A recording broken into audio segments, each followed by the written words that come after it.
The Layer's a hard place to live. Real hard. Ain't no soft landing nowhere in here. You either catch on quick, or this place chew on you slow. This life don't hand out directions. Just wait. Just pressure sitting on your chest every morning. Folks think trouble kicked the door in. Nah. Trouble slick. Trouble got perfume on. Smiling at you like it already know your name, already in the room when you walk in. That's the slings and arrows. You don't hear them fly, you just feel that sting and wonder where it came from. Whole layer wrapped in dark mystery. Old magic in the walls. Wizards whispering deals they don't keep. Dragons watching from the shadows, counting bodies like loose change. Succubus love looks sweet at first, then you wake up lighter than you went to sleep. Hard tax, soul pawn. It's war out here. Quiet war. Betrayal wears silk and smile real nice. Same cats break bread with you. Be the one selling your name 2 streets over. This whole thing a stone cold trip, baby. No fair fights, no refunds. So whatever shield you walk around with, it better be battle tested. Not shiny. Not shiny. Not fresh out the armory, I'm talking chip paint. Bent edges. Blood you couldn't wash off even if you tried. Cause the layer don't care how fly you look in your armor.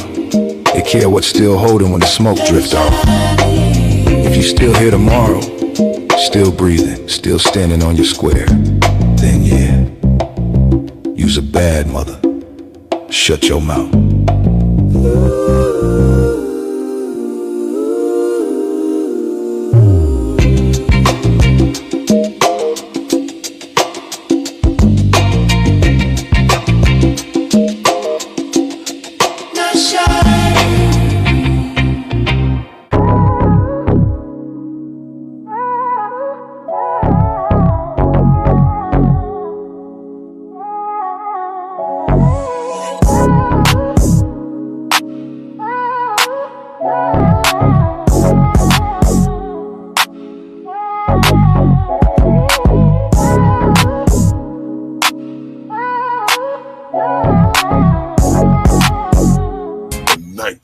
Layer.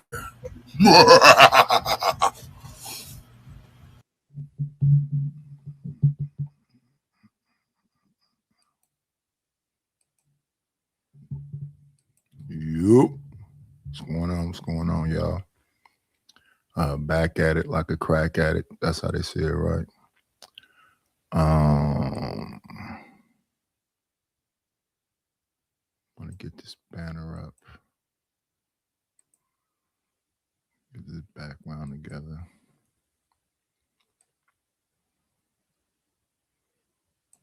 Let's be dramatic, huh? Let's do this one.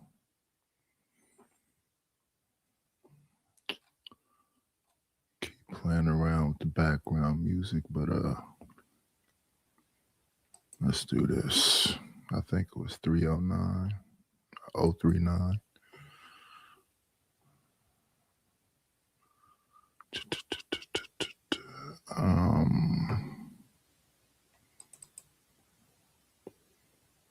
Playful but processing. I don't know what that means. Let's listen to it.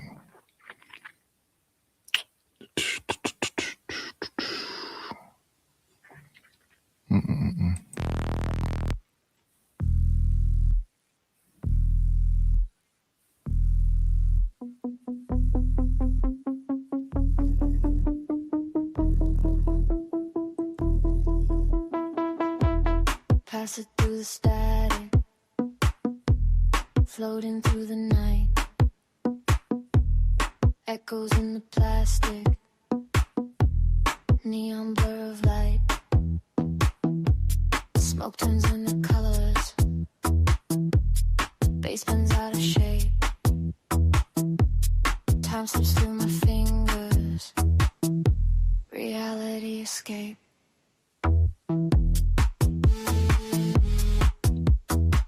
My instrumentals, that's an actual song.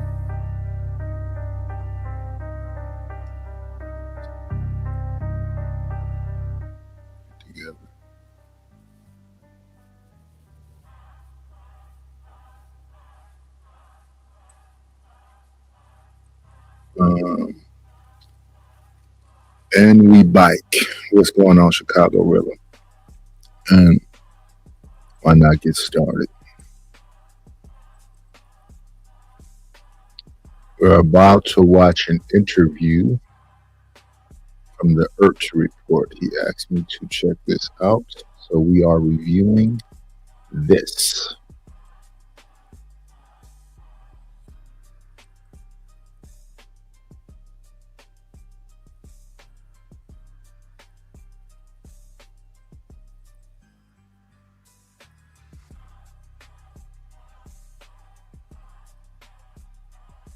Mother. I think that's probably one of her best attributes is how great of a mother she is. But yeah, man, we're gonna switch it up a little bit. My first real interview. We done had some people come through and chill, but I want y'all to get to know this person. And also I want to introduce her as a book writer, man. She's from the CPT, Compton, California to be exact. Very interesting story, very beautiful young lady. I hope y'all enjoy this as much as I enjoy bringing it to y'all. I'm just waiting for her to show up, and we're going to get it started, man. If y'all got any questions y'all want me to ask, or if y'all want to come up later, if she's with it, drop a link, and y'all can come up and ask her some questions, or you can ask the questions in the comment section. What's up, Christopher Hickey? But yeah, man, we're going to get into it tonight. We're just waiting for her to come through, and like beautiful Jay Michelle. What's up, Jay? Oh gosh, just like good morning, good morning, good morning. Is it morning? I thought it was 8 o'clock. I thought it was 8 o'clock at night. Arthur, please. You call me by my full name again. We went over this. How you feeling today? Where you get that name from? My boy Adam, he's from Canada. He used to say art, but he'll say Oh, in the Canadian accent. Yeah. There you go. Makes sense. Okay. I was trying to figure out the angles because I'm in my car because I got a baby and he's loud. Oh, okay. Well, that's cool. I was trying to figure out the angles in the car, but this'll do. Yeah, that'll do. How you been? You got the braids in your hair. I thought you was gonna have. Yeah. Shout out to the car interviews. Who we give props for the car interviews? What's her name? Love Dorsey. Love Dorsey be popping from the car. So shout out to the car interview.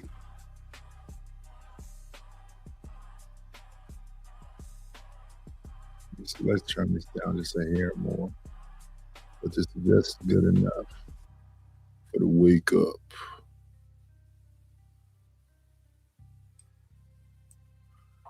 Let's go. Your hair down and all that silky long hair. I thought you was gonna have that down, but it's all good. Always have my braids. You look like old girl from Friday. What's her name? Oh my God. Which one? I don't know, but feel like you want to be ghetto tonight. Let's get a little ghetto in.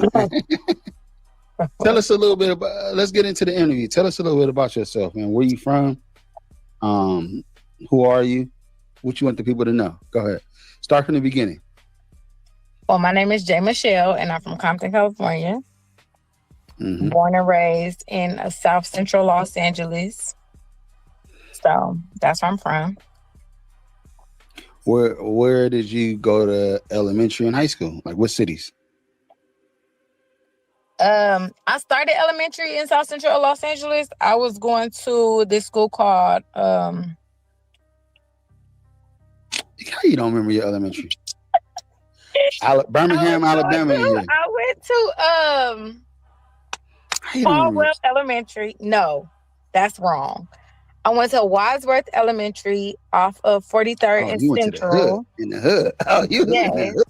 Off 43rd and Central. And then I went to Brentwood Science Magnet. I got bussed out there. But I was living on 43rd and Hoover. So I was getting bused from Menlo Elementary School. That's over there by not the Forum, the other one. Don't worry about it. They The don't. sports They arena. probably don't. By the sports The arena. sports. By the sports arena. Well, yeah. Uh-huh. Yeah. That's So I was getting bused from there to Brentwood, and then we moved to Compton, and then I went to Caldwell Elementary, Wadsworth Middle School, Compton High. Then I You went left to Compton Compton High. High. Yeah, I went to Compton High in my 9th grade year. Shout out to Compton High, man. Have you seen Compton High lately? It looked nice. I don't. Yeah, you ain't been out here in a while though. Compton High is like The It's old like a one or the $5 new million one? school. Because Dr. Dre The opened new the one. new one. yeah. He opened the new Compton High. It's been renovated. It's beautiful, Yeah. man. My little Yeah. cousin go there. Actually, I'm going to the graduation this year at Compton High. But yeah, Dr. Dre did his thing. They got his name all over the school. So shout out to Compton Why High. wouldn't they? I A shout out to people with money coming back and investing it into the neighborhood. So shout out to Dr. Dre. Something we talk about all the time. What do these successful people do in their own cities? LA got a lot of people in their own city that's doing stuff. So shout out to Nipsey Hussle. Shout out to Black Sam. Shout out to the Marathon Burger and the clothing store. Shout out to Dre for his school and all the people that's successful in LA. They got it popping out there. left Compton High, went to Gardena High, got kicked out of Gardena High, and For then what? went to Cesar Chavez. I'm in Centennial, What then you I get went kicked to out for? Chavez. What you get kicked out for? You was a fighter? No, I wasn't doing nothing to nobody. Oh God, I was chilling. I had Good morning to Chicago Rilla. Good morning to Adrian Nicole. a summer job there, and it was summer, and some lady from across the hall didn't like what I had on and was like, I'm finna pull your name. I wasn't even working in that office. She wasn't even my supervisor. She was just being a bitch. And she pulled my name. She's like, oh, you on a permit? I was like, okay, what does that They mean? said And art. then They said art loves the young ones. You're not. You. I mean, we about the same age. What is? That's messed up. Go ahead. And so then she pulled my name and she was like, oh, you on permit. We not accepting no permit students this year. So I had to go back to Compton Unified School District and I ended up going to Centennial. But when I was The at blood Gardena, school. I was ditching. So I had to make up credit. So I ended up going to Cesar Chavez. Okay. But I I just wanna graduated on catch every- time. You did. You walked the I did. stage. Yep, I did. And got my And diploma and everything. What did you do after high school? What happened after high school? After high school, I got a job at McDonald's with me and my friends. And I hated it. That was the last time I worked in fast food. Okay. And then I went into childcare. I was at a childcare house in I worked at McDonald's.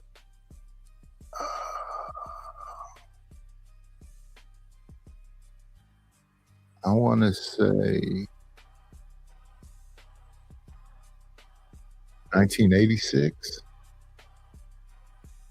Me and one of my neighbors used to work at McDonald's.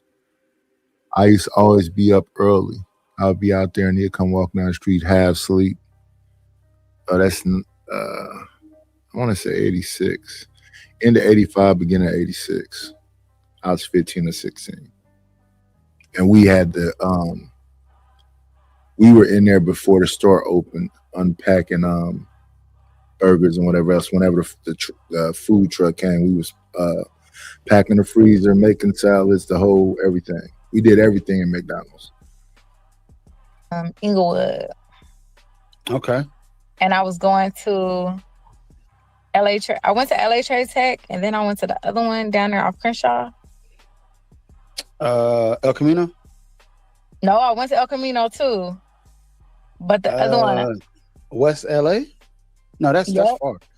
Is it West LA? Yeah, Okay, like off West LA, Vermont or something like that. Vermont Alright. and something. Vermont something. Anyways, Western or something. So I ended up going there. I went there. I went to LA Trade Tech. I went there. I went to El Camino. I was majoring in journalism, but I was working in childcare.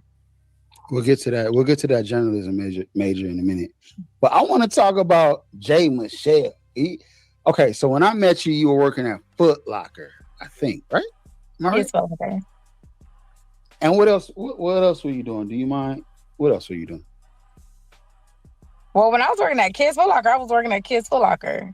But when I left Kids Foot Locker, I left and I started dancing. I started stripping. You started stripping. you was a stripper? I was a stripper. I was a stripper. Before it was cool to be a stripper, I was a stripper. Before it was cool, right? As we say in these YouTube streets, a sweeper. Cause yeah, it became cool out here in LA about 09, 08. Whenever that song, that one song came out, and I remember all the women just started stripping. Outkast, I Choose You. Remember that? Really? Players Anthem? Maybe that's more than stripping. Cause okay, all right, let's get into this. So, who introduced you to stripping, and what introduced you to that? Because you always had the confidence, and that's one thing that I did like about you, and that's one thing like I got from you, because when you have friends, you got to gain something from your friend.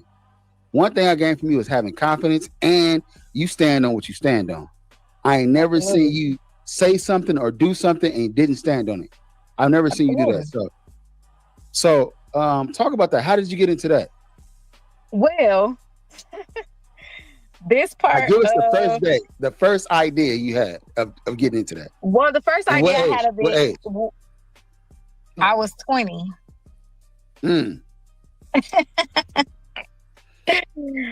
I was 20 years old, and I was a lesbian at the time. Whoa. Wait, I never heard of this. Shout out to honesty. Because the cold thing about these YouTube streets, any information they use could potentially used against you. But shout out to the honesty.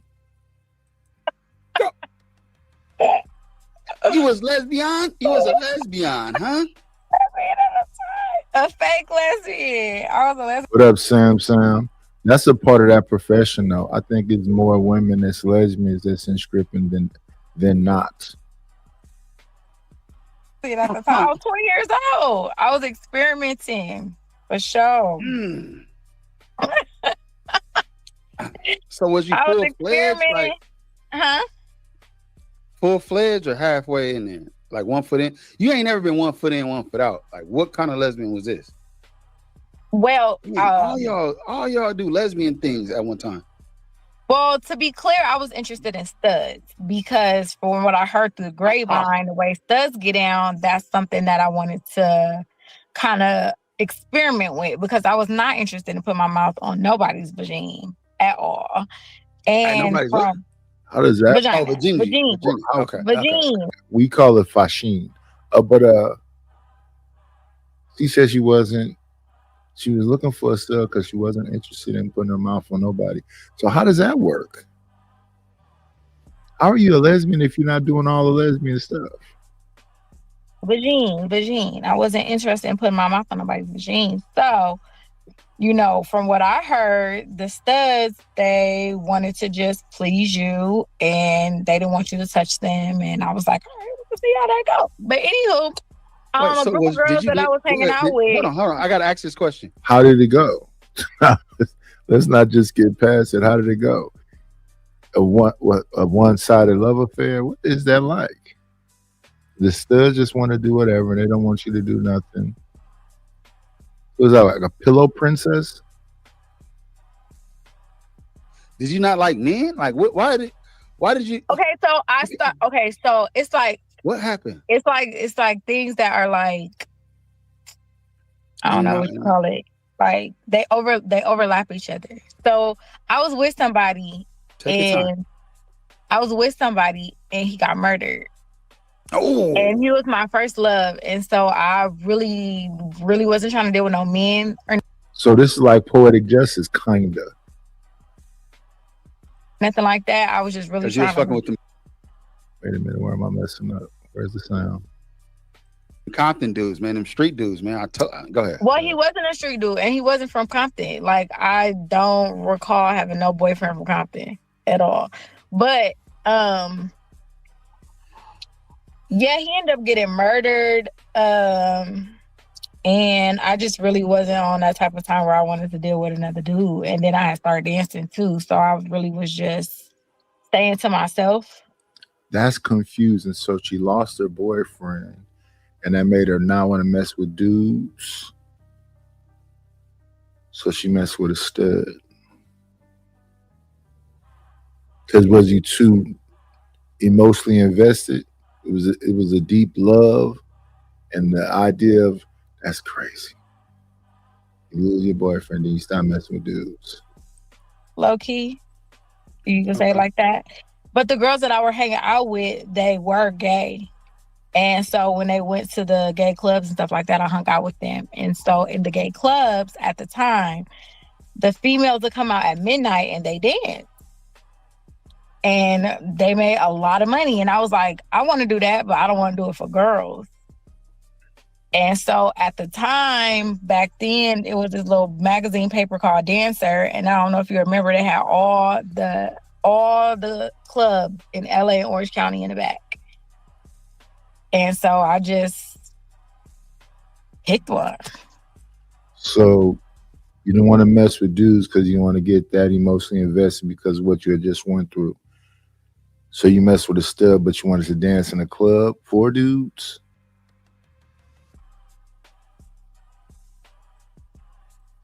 But at the time I wasn't 21. So I was between 18 and 21. So you couldn't strip until you're 21? 18-year-olds can't strip? So the LA strip clubs, if you're 18, they don't serve liquor. If you're it's nude and they don't serve liquor for 18 and over. For 21 and what up, Mo Business? So you in a strip club that don't serve liquor? How'd that work? over, it's topless and they serve liquor. I was probably about 6 months away from being 20 years old, right? So now, mind you, I didn't know this at the time. Of course, I'm trying to figure it out and navigate my way through this situation. Of course, you got homegirls like, oh yeah, let's go. None of the bitches went. I went because I said I wanted to go. And so I went and I peeped the scene and I figured it out. And I was like, I went, well, you have to learn by going. So I went because I wasn't 21, but I was over 18. And I quickly realized that I did not like that. I did not like dancing naked and I did not like dancing with no liquor. What? Oh, okay. You so personally that was wanted the to time drink. you met me because I was working at Kids Foot Locker. I was trying to just buy time until I turned 21. Oh, So you wanted to be able to be lit before you get on stage. Ah,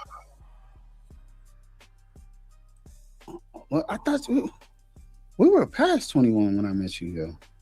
Whatever. Was Ain't no we? telling. I don't know. Ain't no telling. Like, I was 20-some years ago. But anyway, what was I about to say? Okay.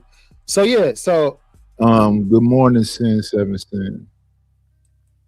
all right. So you did that. You did the little. How long did you do that? Until I was 34. Damn. You did it for a minute. Damn. Kevin Hart. They let you slide till you was 34? They were still paying you? Who let me slide? I ain't paying no 34-year-old. I'm just gonna tell you. I'm gonna be honest with you. Do I? If I don't look the age I look now, how would you thought I look at 34? I know, right? You're right. I'll give you that. Niggas don't care. Let's Because they just got through saying that you like the young ones, but you don't look that old, Ert. So if you say y'all was in y'all 20s 20 years ago, so if you 40, you don't look 40. And if she's 40 also, she don't look 40. That's the thing about black women. To me, that lady right there looked like, at best, she probably about, I don't know if it's the makeup or what it is, but she don't look like she past her early 30s. So if she's 40 plus, yeah, you can't tell how old she looked. And you damn sure couldn't tell what did she look like? Because if she talking about till she was 34 and she's 40 something now, so what's that? Almost 10 years ago? What does she look like now? Because she don't look old now. And until my face got all gray, people couldn't tell how old I was either. be honest. Right. Hey, when the dick is alive, the brain is dead. That's what I heard. So That's wild. That's a wild saying, and I like it. That is But wild. okay, all right. So When the dick is alive, the brain is dead. the brain is dead. Yeah. Uh-huh. Yeah, I learned that a long time ago. Supposedly because all the blood is down there. Let's go. But so yeah, okay. So we navigating through that. I don't want to move through that too fast. As far as like Take your time. Ain't as no far rush. as your as far as your early years, anything else you want to talk about in your early years? As far as okay, have you ever stripped in Vegas, any other states but California? I started stripping, like I found a home at the Fantasy Castle in Signal Hill. Like that was my go-to spot. That's where I remember that. worked. I remember that. I remember that. That's where I worked like every day. I was day shift. And then I moved to Las Y'all had Vegas. shifts. Y'all had shifts. Day shift stripping. Who was in the strip club in the daytime? I always when I picture stripping in my mind, I'm always thinking at night you drinking. Who's in the daytime strip club?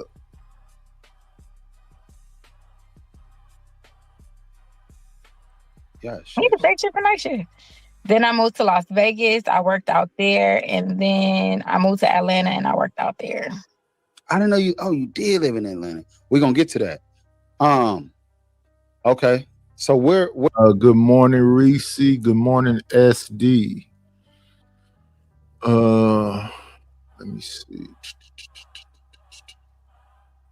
Eric gets a lot of leeway because of his looks. If you say so.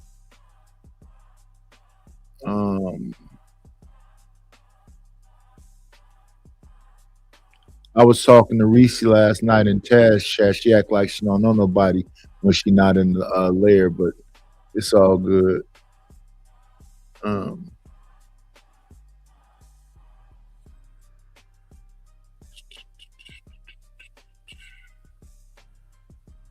Mo business trying to get timed out. We'll let you rest in your masculinity over here, Playboy. where was the most lucrative spot, you would say, as far as regular customers making money, the lifestyle? Like, where did you the most lucrative? Real question is it lucrative? Or is it just a job? Is it something you was excited about, or is it just a job? Is it like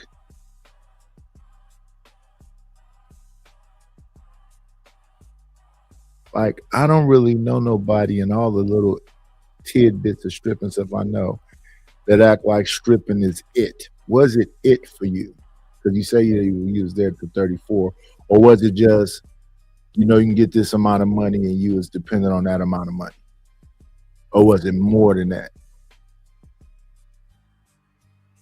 Lucrative and the most fun, like lifestyle wise, because you was young. Let's talk about being young. She was a stripper, sir. She's not a stripper no more. Go ahead. Atlanta. That's a whole nother world out there, huh? What years was this? It was the time. 2013 to 2016. So that was the end of it. That was the end of your career, Yeah. shall I say? When I Okay. was- And then Vegas was when? So she was 34 in 2016. So she's 44 now. Yeah, you couldn't tell how old that lady was. She don't really look 34 right here. She looked probably 32. And if Erd is 40 something, he don't look 40 something either. We don't know if he's doing some Just for Men or whatever else, but he don't look that old. They both look young. Vegas was 2000. Ooh, Vegas was early. Vegas was like All right, don't give up the age. 2005, 2006, 7. Okay. You're 25. Yeah, early on. Because So when you I was came back and back, forth it was Vegas. about 5 years before I went to Atlanta. I was living in Hawthorne. Right. I remember that. Yeah, but I wasn't. So, hey, I never asked you this question. Are you mixed with anything? Because I remember the first time we all went swimming, man. You hopped in the pool with your natural hair, and I ain't never seen a woman I fell in hop love, in the yeah. pool. I ain't never seen nothing like this. I ain't never seen a black woman hop in the pool and the hair get out better than she got in. Like it was like I ain't never seen nothing like that. And I never asked you, was you mixed with something? Because shit, obviously I look mixed, but you don't really look mixed. And I met your mom before. I don't think I ever saw a picture of your dad, but your mom is light skinned, right? She is. Is that fair to say? Yeah. So are you like mixed? Are you mixed? My mother is Creole and Goddamn Creole. Everybody's French Creole. Her fourth great grandfather, or my fourth great grandfather, great grandmother, he was Creole and she was German. And so we're French Creole, German. My dad's side, I get from his pictures, I get like Ethiopian, Indian. Yeah, you give Ethiopian, especially with that forehead. Especially when I lived in Atlanta, it was heavy on the "Are you Ethiopian?" They had a heavy Ethiopian community out there, and my great grandfather, my grandma's dad, he's from St. Mary, Jamaica. So I got some Caribbean in me. Were you raised by your father? Like, did you know your father, or did he pass? Like, yeah, I know that nigga. I know that nigga. I know that nigga. How many brothers and sisters you got on his side? I know you got a gang of them. Well, I'm my mom's only. If you see lightning in the background, I know you. Your mom's only. I know that. Storming. But I got 4 sisters and a brother. On your dad's side. Yeah. Pops but I call them in. my sisters and my brothers. I don't call them half. Like those are my sisters. Yeah, of course, as you should. Okay. See, I never asked that question. I never asked none of these questions before. I'm learning something from you right now. Okay, all right. So, somebody wants to know, RLM. She's actually flirting with you in the comment section. She said, "Ask her were there house fees in Atlanta and Vegas." I don't even know what that means. Yeah, it's house fees everywhere. So it just depends on the time that you work, and it depends on the club. It just depends on, but it's always a house fee. You pay either at the beginning of your shift or at the end of your shift. You pay the security. You could tip the bartenders. You could tip everybody. Got their hand out basically. So if you at a high end club, well, I know when I was working at the 18 Nova Club, the house fee was very expensive. It was based off per dance. And I guess that's because they don't serve liquor, so they got to make their money somehow. But when you work at a 21 and over club that serve liquor, I used to work day shift. My house fee was probably like $20, $30. But once you get into the night shift, it gets higher because it's like the busier the club is, the more money you got to pay. And the later you come in, the more you have to pay. So if it's $20 or $30, how much money? This is what I'm saying. Is it lucrative? Are you making more than what you can make at a regular job? Because at a regular job, what you talking about that long ago? Oh, is it probably the regular job? Probably about $12 an hour or something like that. What was it? What was the minimum wage back then? Is it? I mean, like, is stripping worth it? Especially when you have to pay everybody.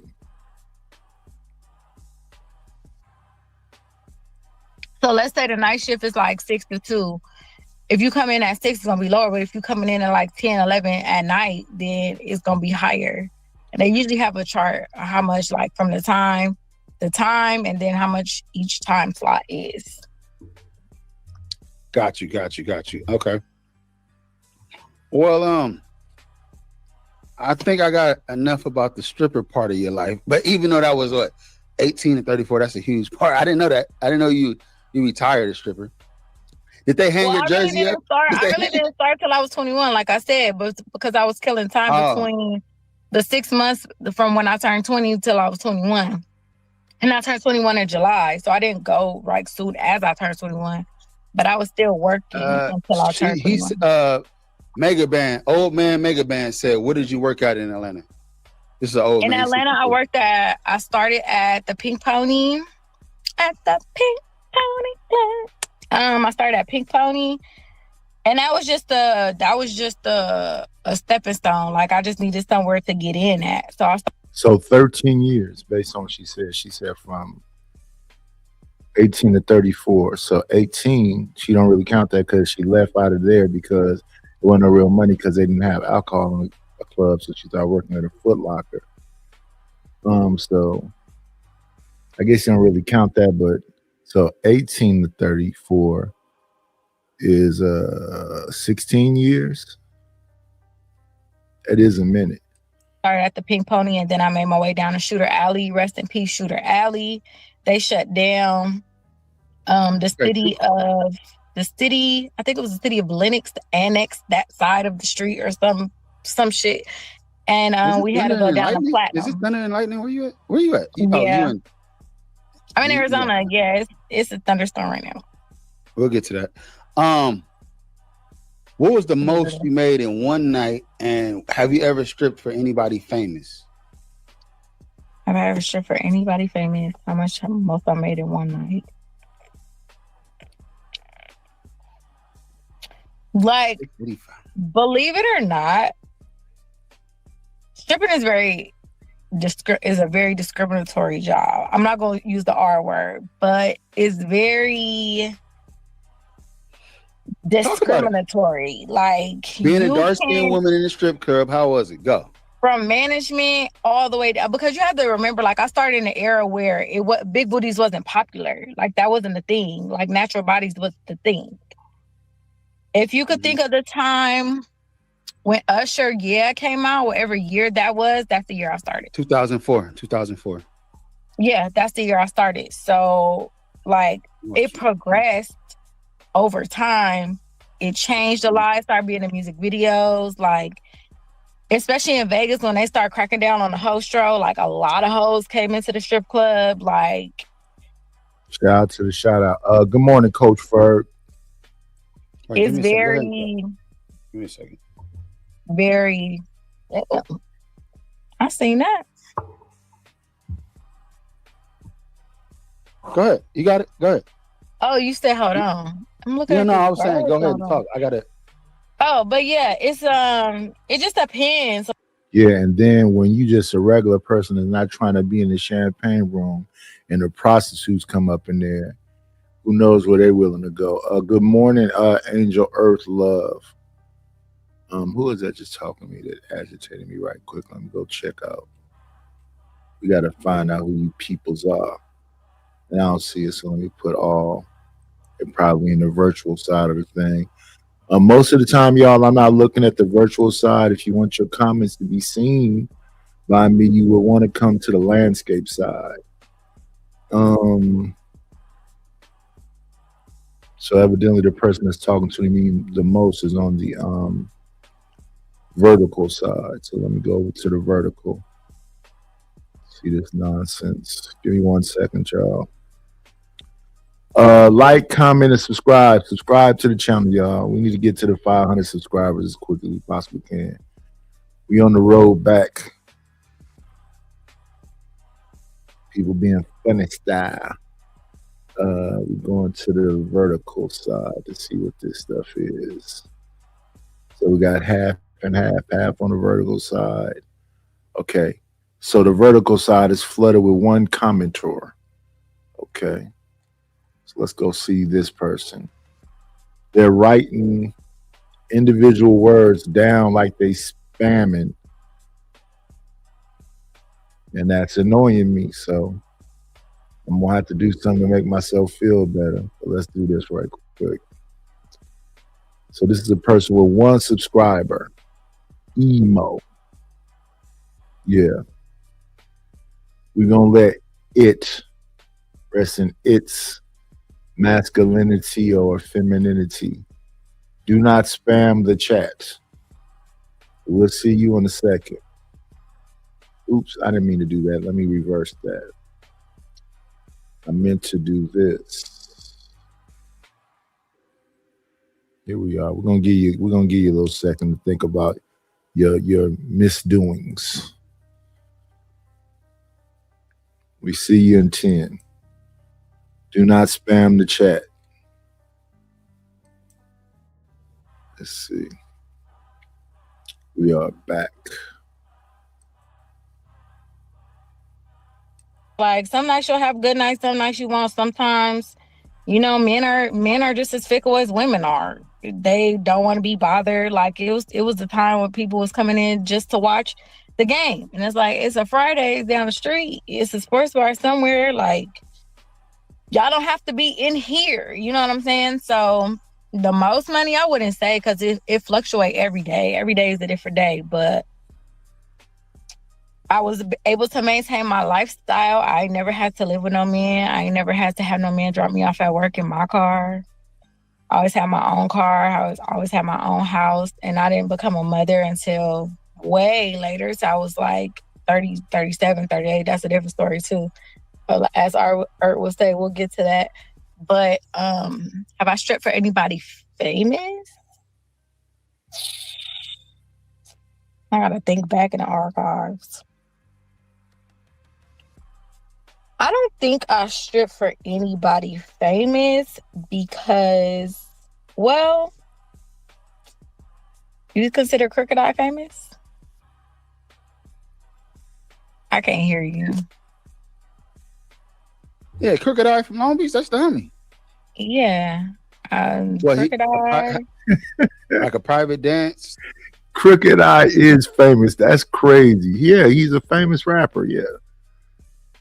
Type of like, he paid you to come. You actually really popular in the city.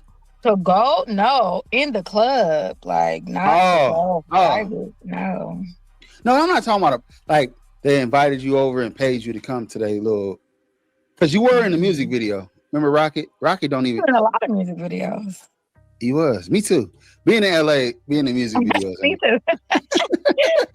That ain't a big deal. I was in Druggies and Hoes with Absol and Schoolboy Q. I was in one of the Rocket videos. I was in a Sply Society video with when TK, the skater, used to rap or whatever. Oh yeah, I remember him. What happened to him? Yeah, you in LA around a bunch of different so maybe you wouldn't consider them people famous, but yeah, them people are famous. Fuck his name was. He just got out of prison, yeah. He was under parole. Yeah, for murder. Oh, so he been in prison all that time. TK did a manslaughter in Chicago. You didn't hear about that? No. Terry Kennedy, yeah. Really? The homie did it. I don't put it past nobody, honey. Okay. But I was in one of their music videos. Okay. Because he was signed to Ice Cream or Pharrell or something back then. Something like that. Yeah, I was in a music video for that. And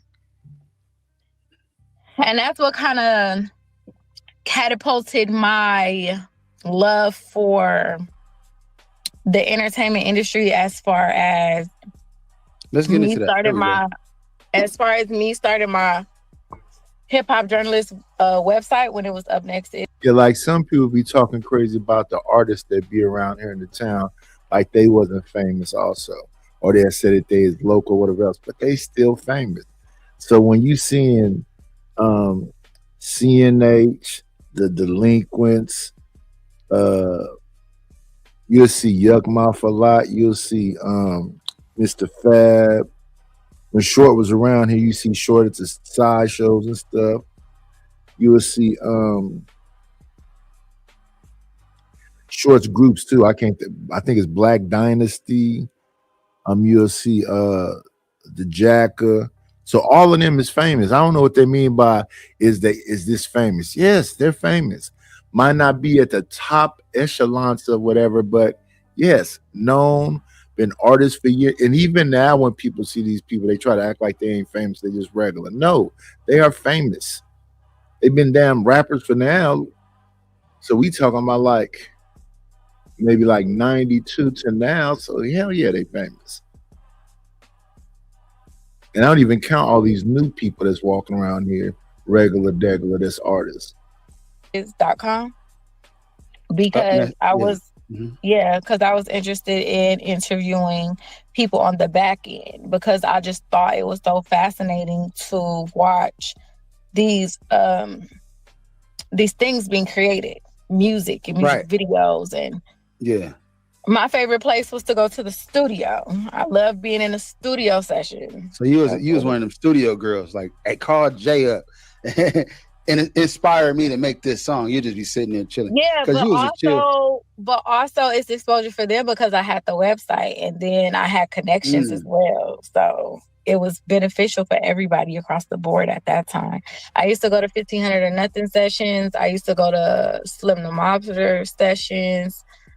Of course, Crooked, Willie B, like so many people. You see,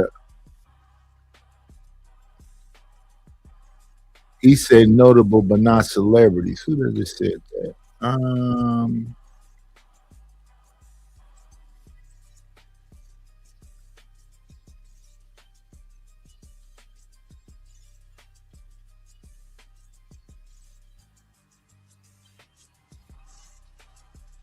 Those folks aren't famous, maybe notable in that area, but not famous. They said that AD is a celebrity.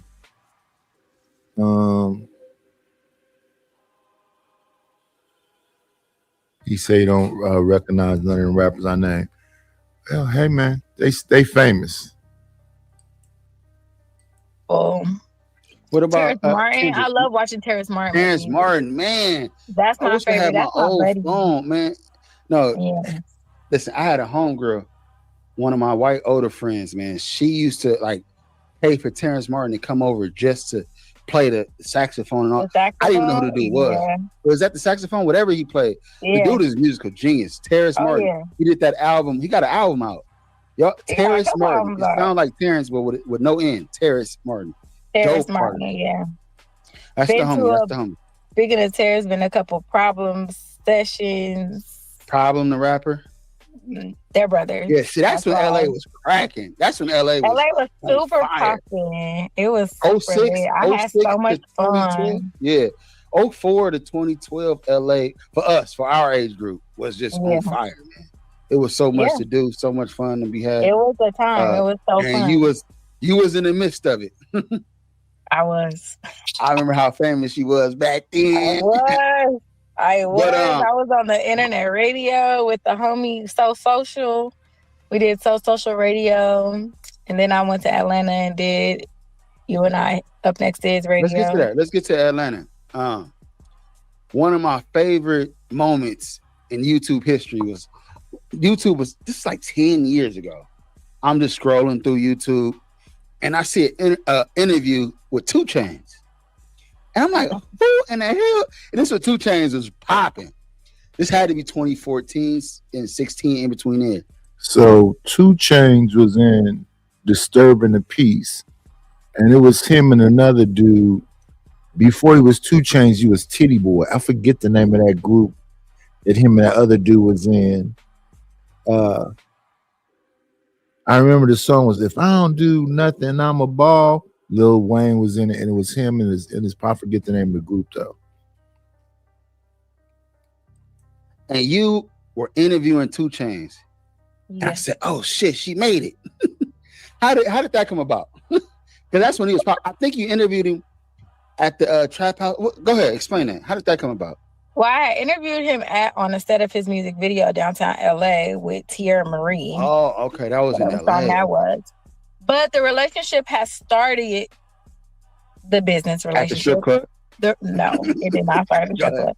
Because when I worked in Atlanta, I worked in a day shift. Everything that I did in the evening as far as hip hop went, nobody knew that I danced. Okay.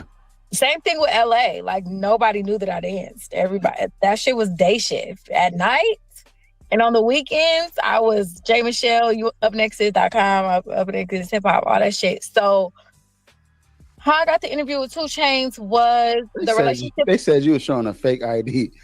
You can tell your age right now if you want to, and I I'm know how old. 43. I'll be 44 in July. So They're the not gonna relationship- believe it. They don't. Go ahead. They don't.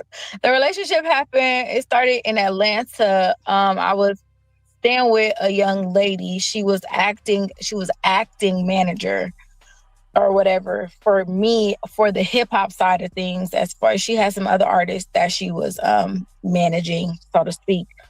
I was the entertainment plug. I was the news outlet. I was the website. That's what my job was. This man, you look good. And that was the thing that Bond was saying over the other day when he was talking about what age somebody is. She said you can't look at nobody and tell how old they are. You don't know how old folks you be talking to. Because I know some young people now that look old as dirt, and I know some old people that look young as I don't know what. I don't know what's happening with the water or the food or what they're not sleeping. I don't know what's going on. Good for 43. She does. Thank you so much. I wish you didn't And, have them braids in so y'all can hear, y'all can see. Anyway, whatever. Go ahead. Oh my Somebody God. say, yo, West Side Pyru. We got the Pyrus in the building. Shout out to What? Jeremy C. Colleen. What? However y'all say that shit. Hey, did you hold on? Did you share this on your stuff? Let everybody know the you was actual gonna be. interview, I shared the link. All right, well that's cool. Share the interview once it's done. All right, go ahead. Of course. Thank you. Go ahead. I linked up with 2 Chainz. That was dope, by the way. Thank you. It's still on YouTube, by the way. We was so like, How did they we find were that? so green. interview? We didn't know You know what? how Say to that at the film end. an interview or nothing. Right, I could tell. Y'all both. It was. Y'all both were in the infancy stages. This was 2 Chainz when he was like, "I wish a nigga would like a kitchen cabinet." That was that 2 Chainz. Oh man, that was that 2 Okay, Chainz. so me and 2 Chainz became cool. I cannot remember exactly how. I would like to say it was a studio session or whatever. And he was like, pull up to the studio. I knew somebody that knew him.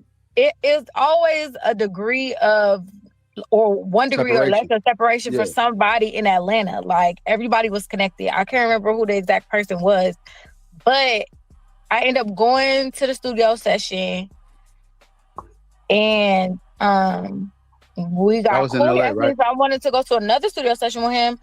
And this is the time when Scrap and Diamond was together. So we had pulled up to another studio and they was there and they was recording. And then we just remained cool. And so then when we was back in LA, DJ Goonie was throwing a party and I was there helping him with the party.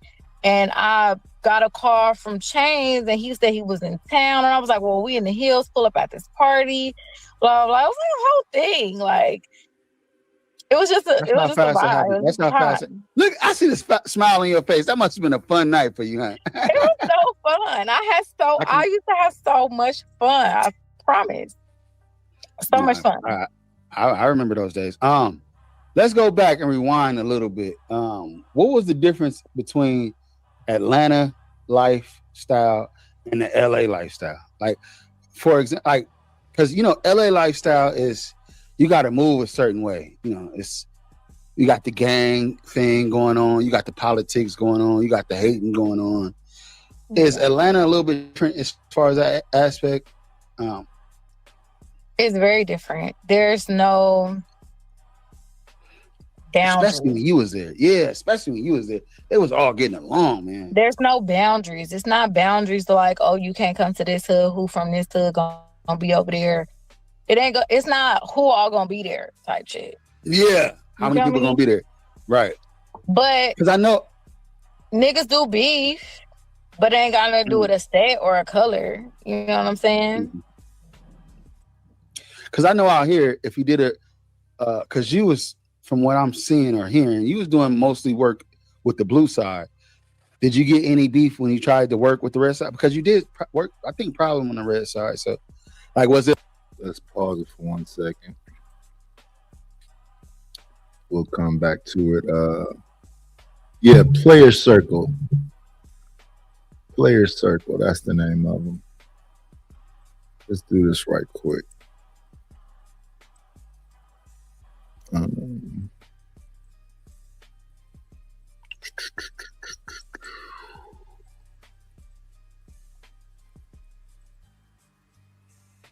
Let me see. It says updates. Let's go back. Comment. Let's see.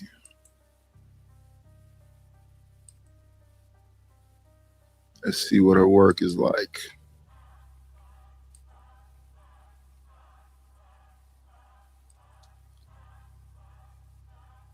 So she looks older back there to me. Let's check it out. Mm-mm.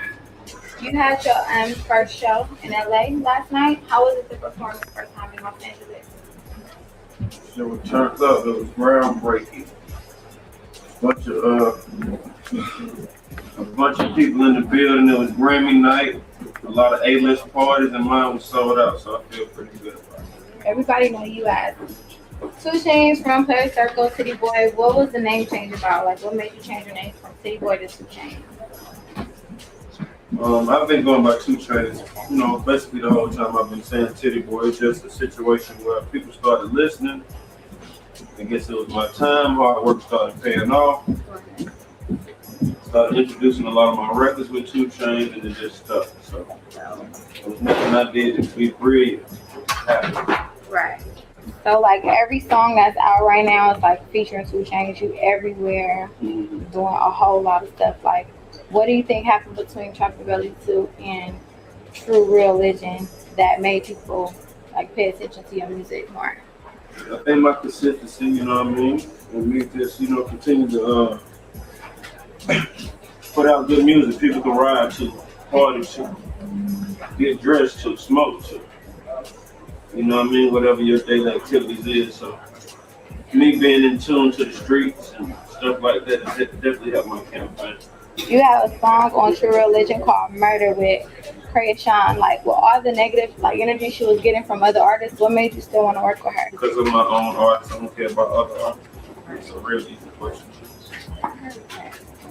Will there be another Player Circle album? Or I'm sure they will. We on the studio together. Dallas working on his solo career as well, so it's all about the timing. Right now it's time for 2 Chainz. For everybody who hasn't got True Religion yet, go out and get True Religion. It's everywhere, especially in Los Angeles. Everywhere. So shout out to her interview skills. That was a quick run through. It was a little sound issue, but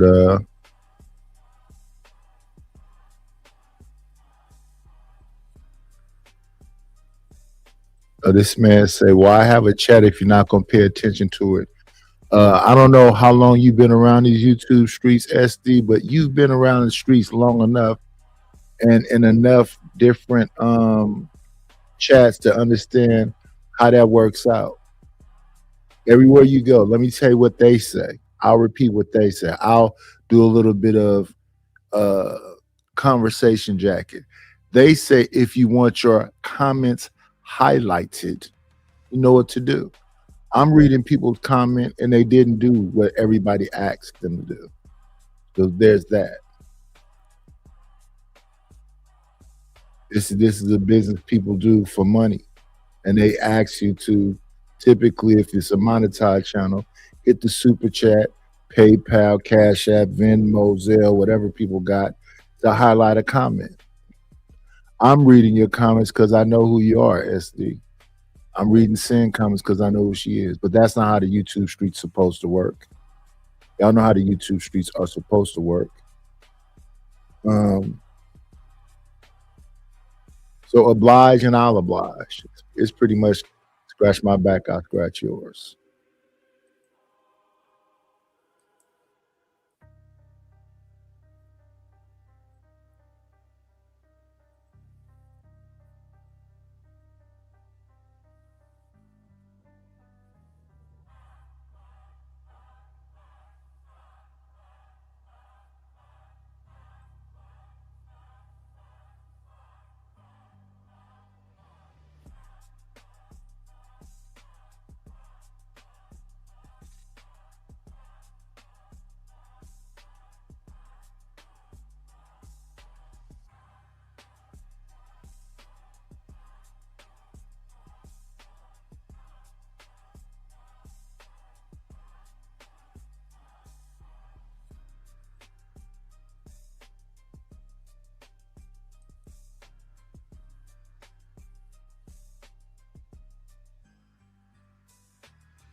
Yes. Was he a He was jump off living or in was that your man? California at the time, and Oh, I he was a living Cali in Vegas. dude? No, he's a fucking Dade County dude. What is Dade County? Florida, Miami, Oh, I Trina, saw him. He got the, yeah, he looked like Trinidad, a, hey, he do Ross. look like one. A Texan with dreads. I was like, okay, where'd she get this shit from? All right. Yeah, Halloween that was Rich, very somebody just different posted for me. that was. Mm-hmm. You was in love with him at that time. We'll get to that. We'll get to that. I We'll was. get to that. I'm Because okay. I know you had your son after your son what? Never mind. I don't want to no, let's not talk about that. But you had your son later in life. We'll get to that when we start talking about the book and all the other stuff you got to go. Because She moving around though, so we go from LA to Atlanta to Miami.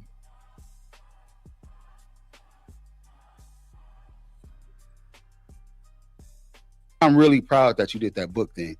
Thank you. And you know what? I need to buy 2 books, but you pissed me off by not doing the interview earlier when it first came out. I'm not gonna lie to you.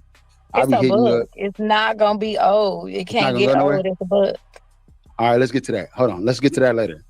Okay.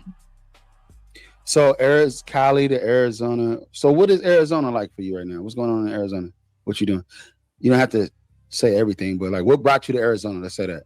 What brought me to Arizona is that I made an executive decision so me and my son would not be homeless. Why would you say homeless? Like what happened?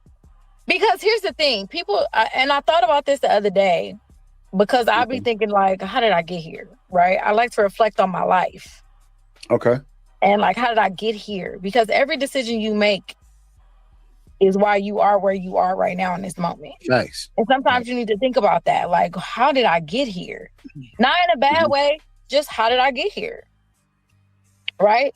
And so, and then at the same time, we tend to be hard on ourselves as, you know, as we're growing up and we become parents and we have to make all these big decisions. And where I was living in my life, I was very happy. But where I was living and where I was working was not adding up money-wise. So I got the notice. Everybody know when you live in an apartment, when the lease is up, they give you a paper to renew. And if you're gonna renew, it's higher. And it was way out of what I could afford based off what I was making. And so I said, I'm not gonna renew the lease, and called my mom and was like, we need to stay there. Hey, you know what? You always been a humble person, like, and I appreciate the humbleness. And man, that's dope, man. You can be, man. I know where you were, and I know what you're saying now. And hey, you had to humble yourself a little bit, right? Is that what you're saying? I'm not one to try to keep up with the Joneses or the Diddy's or none of them motherfuckers. Like, I'm not rich. I'm Have you a ever been to single a Diddy party? mother. Have you ever been to a Diddy No, party? I've never been to a Diddy party. I'm a single mom. I mean, he has a relationship with his father, but his father does not live here with us. And even when we lived in Las Vegas, like, no cap, like, he saw my son 2 days out of the month.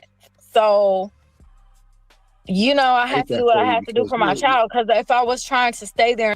Yeah, that's unfortunate. But shout out to Ert. That interview is over there at the Ert Report. Link is in the description. That is an interview with Jay Michelle. Let me see. This brother's talking about what he does when he goes live. Congratulations to you. Congratulations to you. That's amazing how you do your show. But again, you've been on enough shows to know how people do their shows.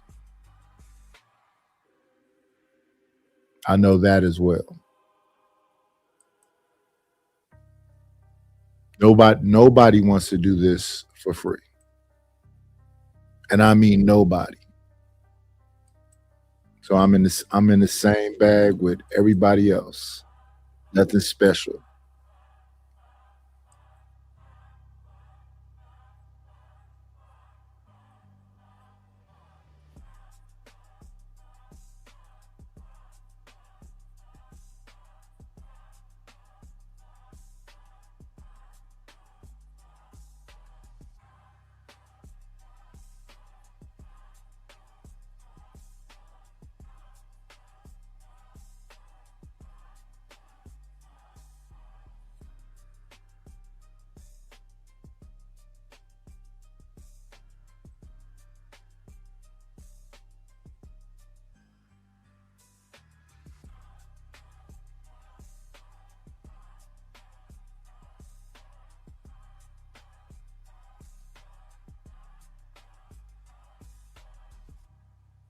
Shout out to the Daily Roundup crew. This one is finna get interesting.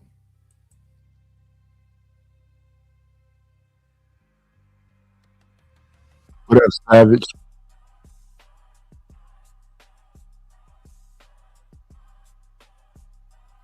Listen, we got a ton of content over there. The live streams is on Patreon as well. Do this. Roll back so you can hear these people's names. Be upset, like for sure. Like, yo, yo, anyway, we got some special guests with us. Ladies, let them know where they can follow you at. Yes, it's your girl DOCCC. I am Doc. You can follow me at _DOCCC. I want to shout out my fitness line that I have with my dad. It's called Wolfgang. I have that with my dad, Vice. He's at a Bronx and Yonkers. And I want to shout out my independent film coming out. That's with BT Williams at a Bed-Stuy, called The Bounce Back, and the series Young Boys. So look out for that. And I want to shout out the Dream Girls House. I love y'all. Okay. I love that for you. My name is Sheba. I don't have as many things. She's eating them up right now. Okay. My Instagram is Sheba, SHEBA, Jackson, very simple, Junior JR. Okay.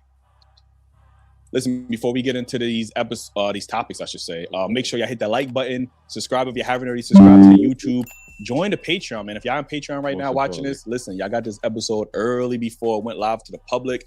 If y'all watching this on YouTube, listen, this episode was on the Patreon a couple of weeks ago. Y'all got to join the Patreon, man. We got a lot of months, weeks. Yeah. Listen, we got a ton of content over there. The live streams is on Patreon as well. So make sure y'all join the Patreon. Helps us out with the channel to grow. Y'all see we building over here, man. Like, so this first topic I want to get into, it says, is the man-hating movement by women addressing women's critique of men, or is it more about hatred and ignorance towards men? I know you was questioning it, so I did have to put together a compilation video. That way you understood exactly what we were talking about. So let me get into this video. You saying you got proof? I got, because they're gonna try to act oblivious, so I gotta bring the like. Not oblivious. He's assuming. Not oblivious. Men are not capable of actually loving women. They don't. Whenever I see men in public, I ask y'all what are the benefits of dating a man. I don't believe in showing men mercy because there's no line that. The only time it's acceptable to trust a man. Always remember, men deserve nothing and women don't owe men anything. I could never get married because I can't imagine having a bad day and then having to go home to a man. If men didn't exist, the world would be perfect. It would be pretty crazy. I don't know who lied, but the root of all evil is men. When women say, I hate all men, I don't ever correct her because there has to be a reason that you feel that way. And who am I to tell you that you're not allowed to? I'm not. And when men say, like, what about me? Are you an awful man? Then don't feel hit. If I wasn't aiming for you, don't feel hit. I don't know what it is about men, but I don't like them. I really don't like them. I can't stand them. They annoy the out of me. I can't stand talking to them.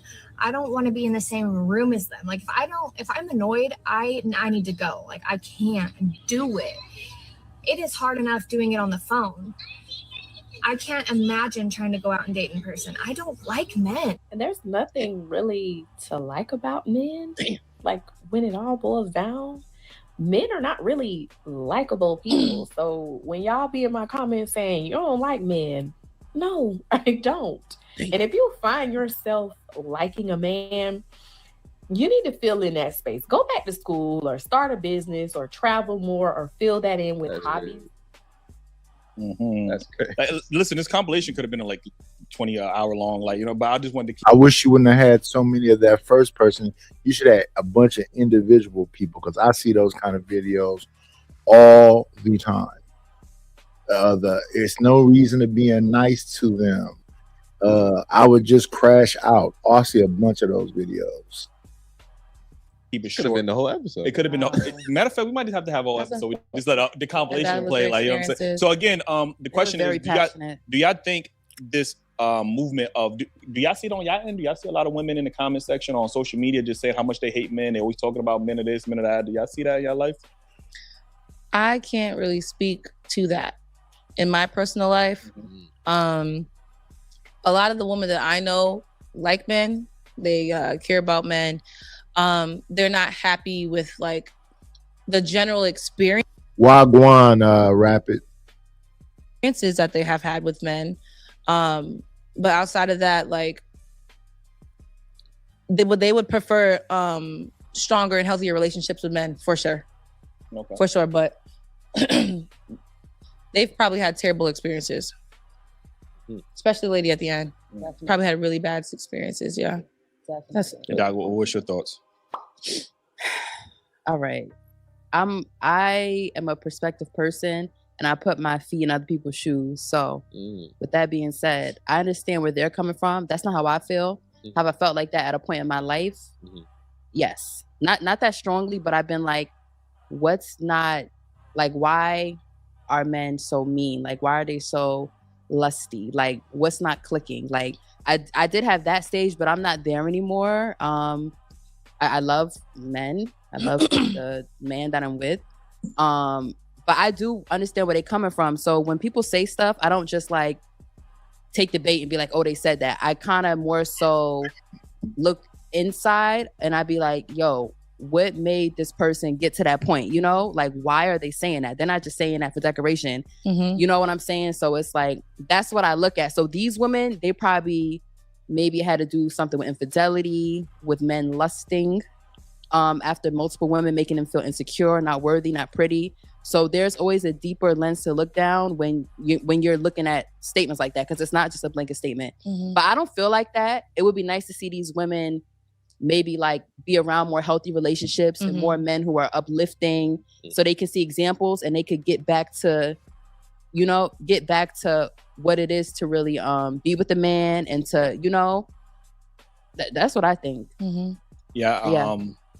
I just wanted to read a definition because I don't think a lot of people know this word exists. But it says misandry is the hatred of, contempt for, or prejudice against men or boys.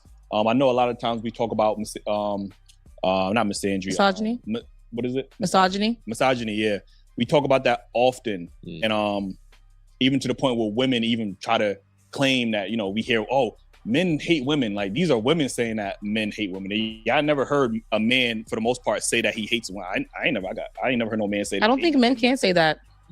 As exactly. But that's what I'm saying. I want to be Men specific. can't openly come on any platform and spew this type of rhetoric ever. I don't they think would get canceled. I don't think they jobs can.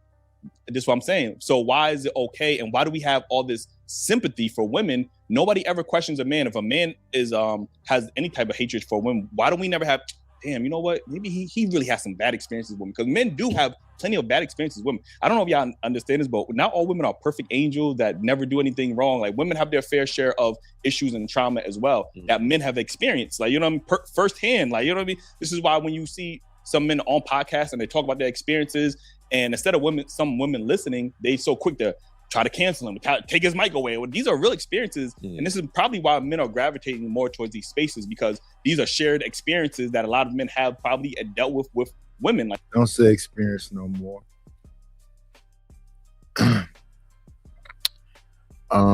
What up, Lord ADS? I guess I can drop the link. We ain't doing nothing. We didn't got past the interview. Shout out to Jay Michelle.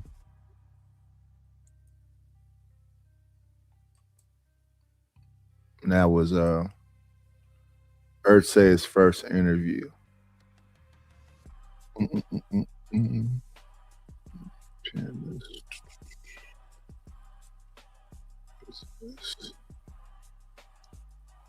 Okay, let's get back to this. All right, everything's locked up there. And here, let's get to it. But if you're gonna talk about misandry and these women aren't misandrous, I think you should have got some women who feel that way, who shares that sentiment.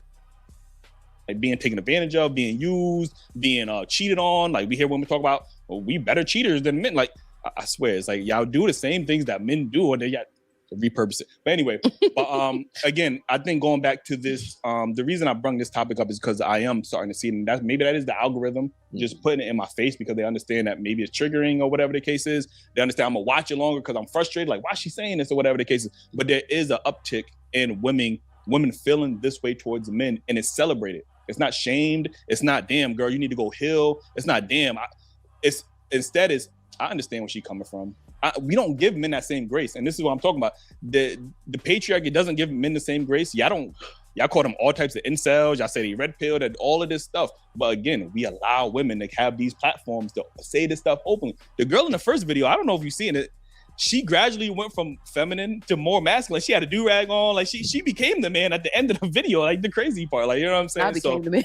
Like she had a fitted on baggy clothes in or do-rag. Like she actively became the man that her whole TikTok is fed off that. And if y'all go to her comment section, her whole platform is built off. It's not up, but her whole platform is built off of bashing men. And maybe that's how she makes her money, so she gonna keep doing it. Doesn't matter. Yeah, but she's making a. But she no might man not can even. make She a might living not off even of that. feel like that. She probably saying it to make her. She could just be saying it to make her money. And that is Hard to also decipher these and that is things also a because of fact. We clout. can't differentiate if women genuinely feel this way or they're just trying to monetize off of the clout off of other women's feelings. Like I said, we had conversations with women who never had a bad experience with men. They have great fathers. But those are great conversations brothers. you have in real life. Yes, like. But that's why it's different. That's on social media. What I'm saying is. No, it's not different. What I'm saying is that I'm speaking to that. I don't know. even though she hasn't had that experience, she's still participating in those comment sections. Like, you know, the because girl? she feels like she has to understand what another woman is coming from. She has to put herself, she's living vicariously through women that she haven't even lived those experiences. And I think sometimes. Did she watch it? Yeah. She had sent me a post and she had this is a different post, but she had told me what she had replied. I'm like, yo, you don't even have that experience with men. Like, why do you feel the need to engage with this content? And I think, again, we can't differentiate, you know, the women who are just doing it for content or the women that actually are going through this, because so many women want to gravitate towards this. I hate men. I don't need a man. I'm a strong boss woman. No man got to do this for me. Like, we living in this society where it's okay to brag about how much you don't need a man.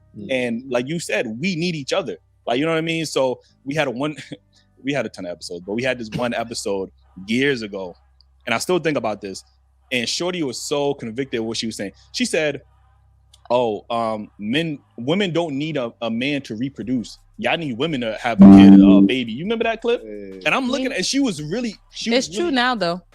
But it's not true, because now now we can say, well, we got artificial wombs, so now we don't need a woman. Like, you know what I'm saying? No, I mean, like, they can have. This is a really random thing.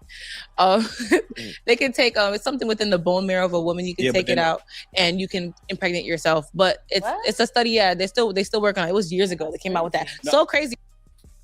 Yeah. The disdain for any human beings is interesting. Whether it's men hating women or women hating men. Reese says that misandry doesn't oppress. See, I listen to people like Reese and Bombchair and all of them, because evidently they've studied all aspects of this to where they can always say it's the man. And then they say that they're not active participants in this gender banging stuff. Y'all are. I mean, you had a freedom of speech, the right to say whatever you want to say, but how quick y'all are in responses to these things is an interesting thing. If you see me a lot of times on panels and talking to different people, I'm really trying to listen and understand, because I think it's more so about understanding, right? I don't have a lot of comebacks, and I would say that the man that's oppressing, in my eyes, how can a black man oppress when he's powerless? Y'all can't say both things. I've listened to a lot of women talk, especially black men. I've listened to a lot of women talk about how powerless black men are. So if he is powerless and he's had that situation since he got off a ship, if somebody got up off of a ship, how is he then at the same time oppressing you? How do those two things fit? Because I tend to go with the initial thing I hear, which is that black men supposedly are the least desired. I don't believe that. And then that was the thing that was said about black people in general, least desired. Never made no real big stand. So, and then a lot of us are living in the past. What have you currently done? I've heard almost every aspect and breakdown of why what I heard when I was a baby, a nigga ain't shit. If you talk about any so-called political leaders, they've all been dragged for filth. They all got an asterisk by their name. They all could just not quite do it. And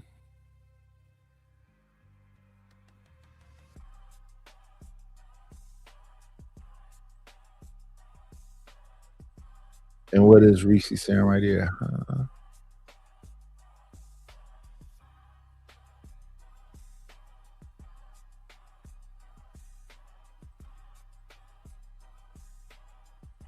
Typically by abusing their physical strength. I don't see that either. Where is that happening at? Where is this color purple lifestyle happening at? And then you got the color purple lifestyle and the abuse and all of the things. Let's go along with what's being said respectfully. And then you say that people still having babies. Oh, that was Savage that said that. How do they keep on having black babies? I guess they've been forced to have them.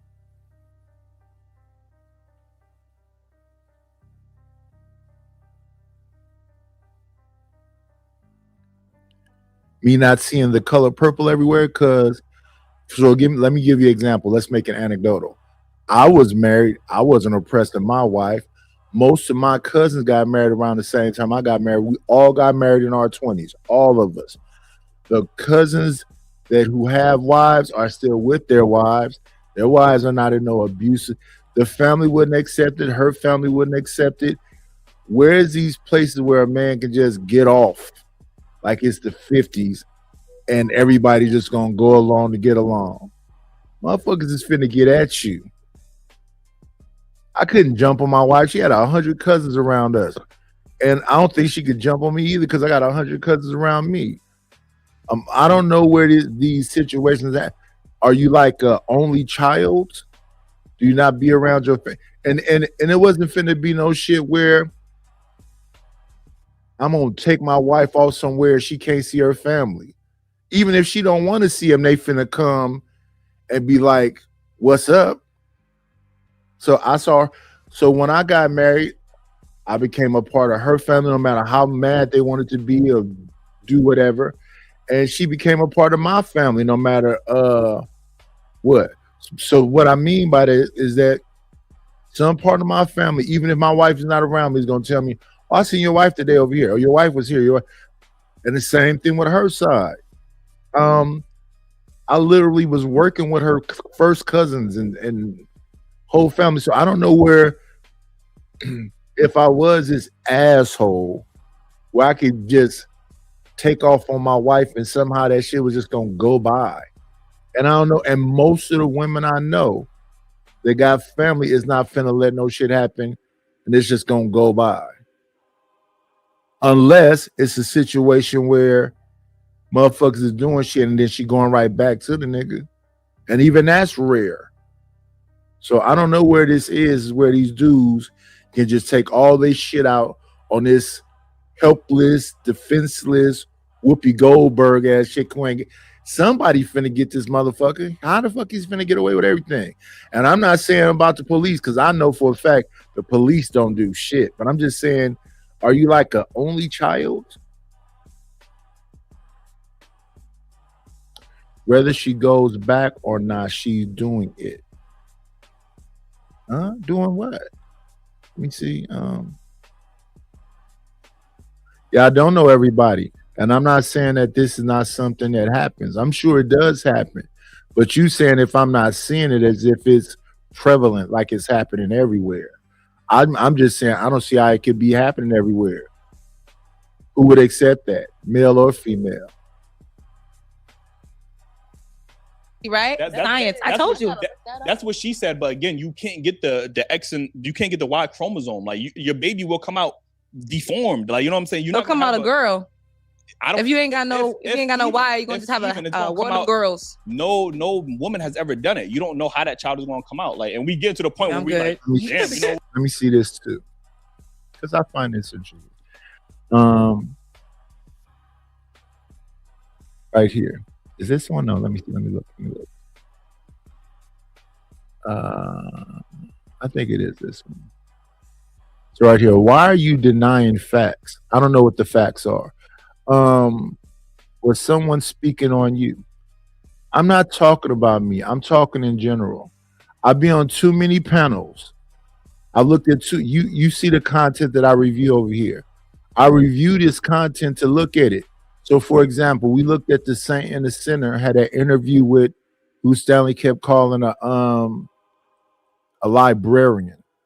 And she came out saying that men in general are dangerous.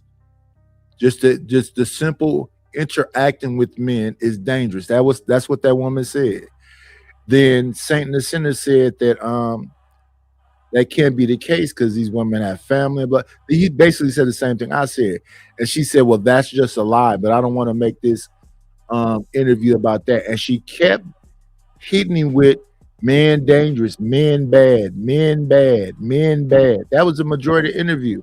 And every time she would say something about men bad, he would try to say, how can that be? How can that exist when society is so? And then she said society doesn't protect women. So I'm like, is that a real thing? You've heard me. I don't know if you watch me that much, Reese, but you've heard me say, is that a real thing? Because that's really fascinating to me. So all these women is going through all this shit at all times, and everybody just sitting around like it doesn't exist. What up, Uncle Tom? Because don't get me wrong, I be hearing about people being trafficked, people disappearing, kids disappearing, all these other things. And my thing is like my interactions with women in general. They never steal. They always gone. So it's all this dangerous shit, and they want to be right in the middle of the worst dangerous shit.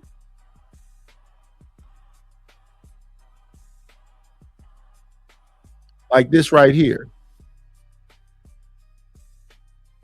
Yes is a real thing. You're actively denying it. So that's the problem. Me actively denying something, I didn't actively deny anything. You're woman listening. If I was actively denying it, I would say it don't happen. It don't exist. I don't believe it. That would be me actively denying it. Bad listener.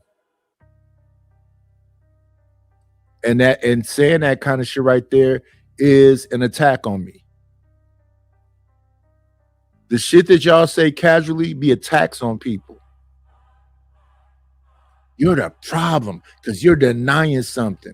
What am I denying? I'm saying I don't know about it.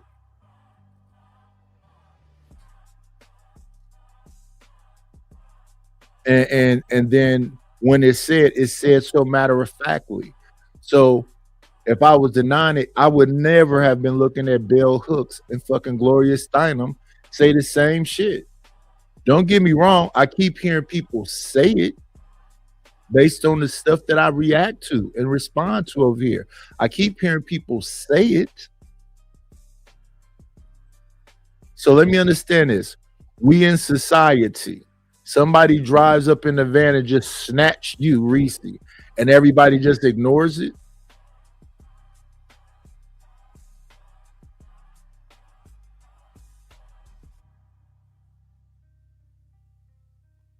No, what you hear me talking about is the magnitude of it.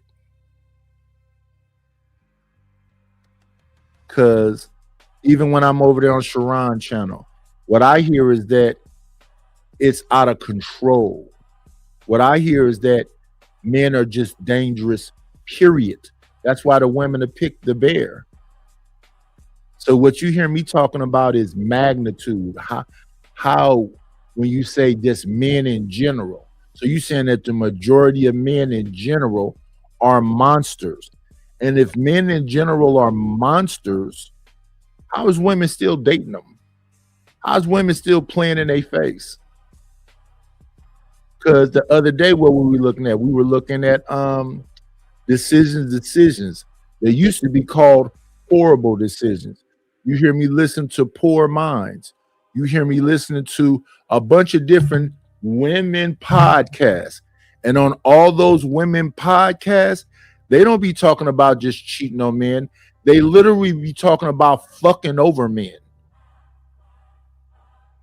We literally listened to Dr. Fontenette on horrible decisions, or they call it decisions now. Not talking about men are dangerous and blah blah blah. She literally was talking about fucking over men. I had a good guy, amazing guy, wanted to marry me. And then I had a guy who's been around me forever who was fucking everything moving. But he's my friend, and we flirted and da-da-da-da-da.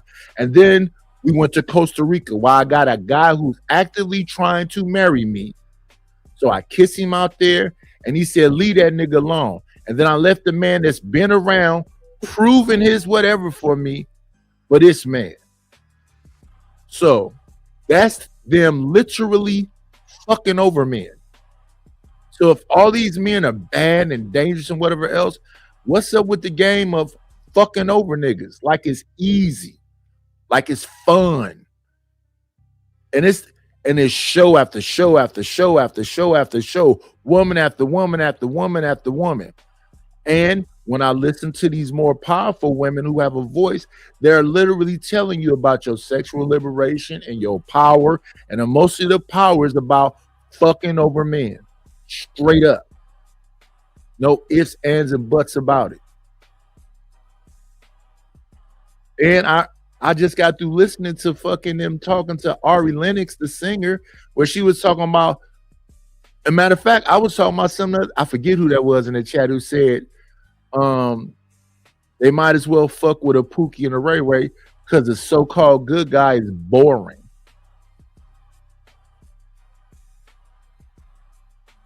And that's, to me, I thought saying boring was nice. I thought saying boring was nice because I've heard woman after woman after woman say, nigga, dick game ain't shit.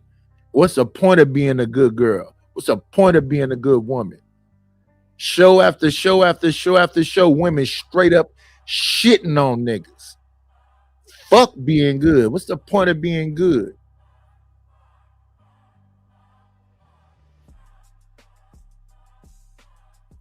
No, we're not gonna disrespect Reese. Reese has the right to her voice and her opinion. I fuck with Reese. You see, she got a ranch, and she has the right to her opinion. But she can't say that I'm denying it. I'm just saying motherfuckers are equal combatants in this shit. So they'll talk about a player or a gigolo or whatever, but they never talk about these hoes. And these hoes are out here up to no good at all and bragging about the shit. So misandry might not be oppressive. It might not be oppressive, but that doesn't change the fact of how a motherfucker play a cat. I don't like cats. I'm a dog guy. Cats are fucking disgusting to me. And motherfuckers be playing the cat. Smile in your face, very seductive, know exactly what they want, but playing with your motherfucking ass. You just in a rotation.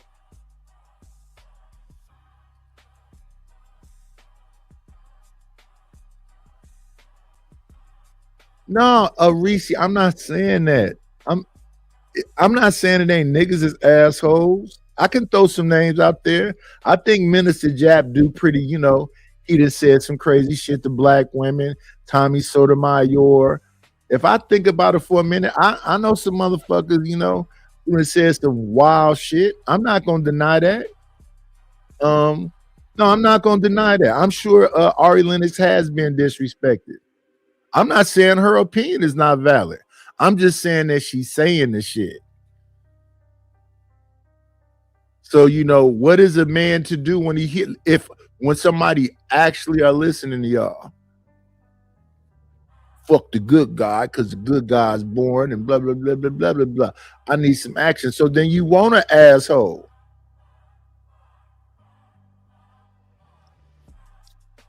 No, here's my thing, Savage. This is what you got to understand about me. I'm not thin-skinned, but the way I hear niggas talk, so who I said Minister Jap, I said Tommy Sotomayor, I listen to Hood Conservative, I listen to that Moosenex booger nigga, Triple X, or what does he call himself? Triple Black. I listen to motherfuckers say crazy ass shit about women. Don't get me wrong, I do listen to them, but I'm positive ain't nobody fucking Triple Black in real life. He can't get no pussy. Just listening to him on here. Philly Boy DC and all of these cats. They sound inebriated at all motherfucking times. They don't cam up, and they got the worst shit to say about women. So that's my thing. That's why when Bomb come over here and she get to fire the motherfucker up, I just sit back and let her rock out because they equal combatants in this motherfucking war. And she don't need my help. She got the whole Bomb squad. I done seen them swarm around a motherfucking get on their head. And you don't never hear me saying I got some smoke for motherfuckers who fighting back. A fair fight. It's a fair fight. If conservative get on here, you know, doing the most, and you know, it's certain people. I do hear that. So I'm not denying that. I'm not denying none of it. I'm talking about the magnitude of it though.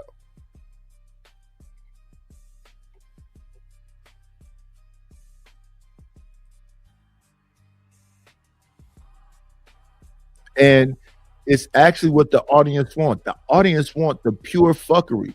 If you don't give them the fuckery on a level, so shout out to Sharon. Sharon got a lightweight Save the Community Fight Club going on over there. You got the fake self-righteous ass people. Well, I don't have to name no names. They know who they are. And that's like a perfect little brew.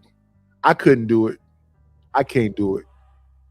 Because if you fake self-righteous, we're going to call you fake self-righteous. We're going to call you what Poppy Blanco called motherfuckers, which is you're a Wi-Fi activist. Now, the people that's in their real life that's doing this kind of shit. So I would say Hebrew Israelites are on the fucking street saying the shit that they say. So when I hear a Hebrew Israelite on here talking like that, I go, that makes sense. They are actively in the community.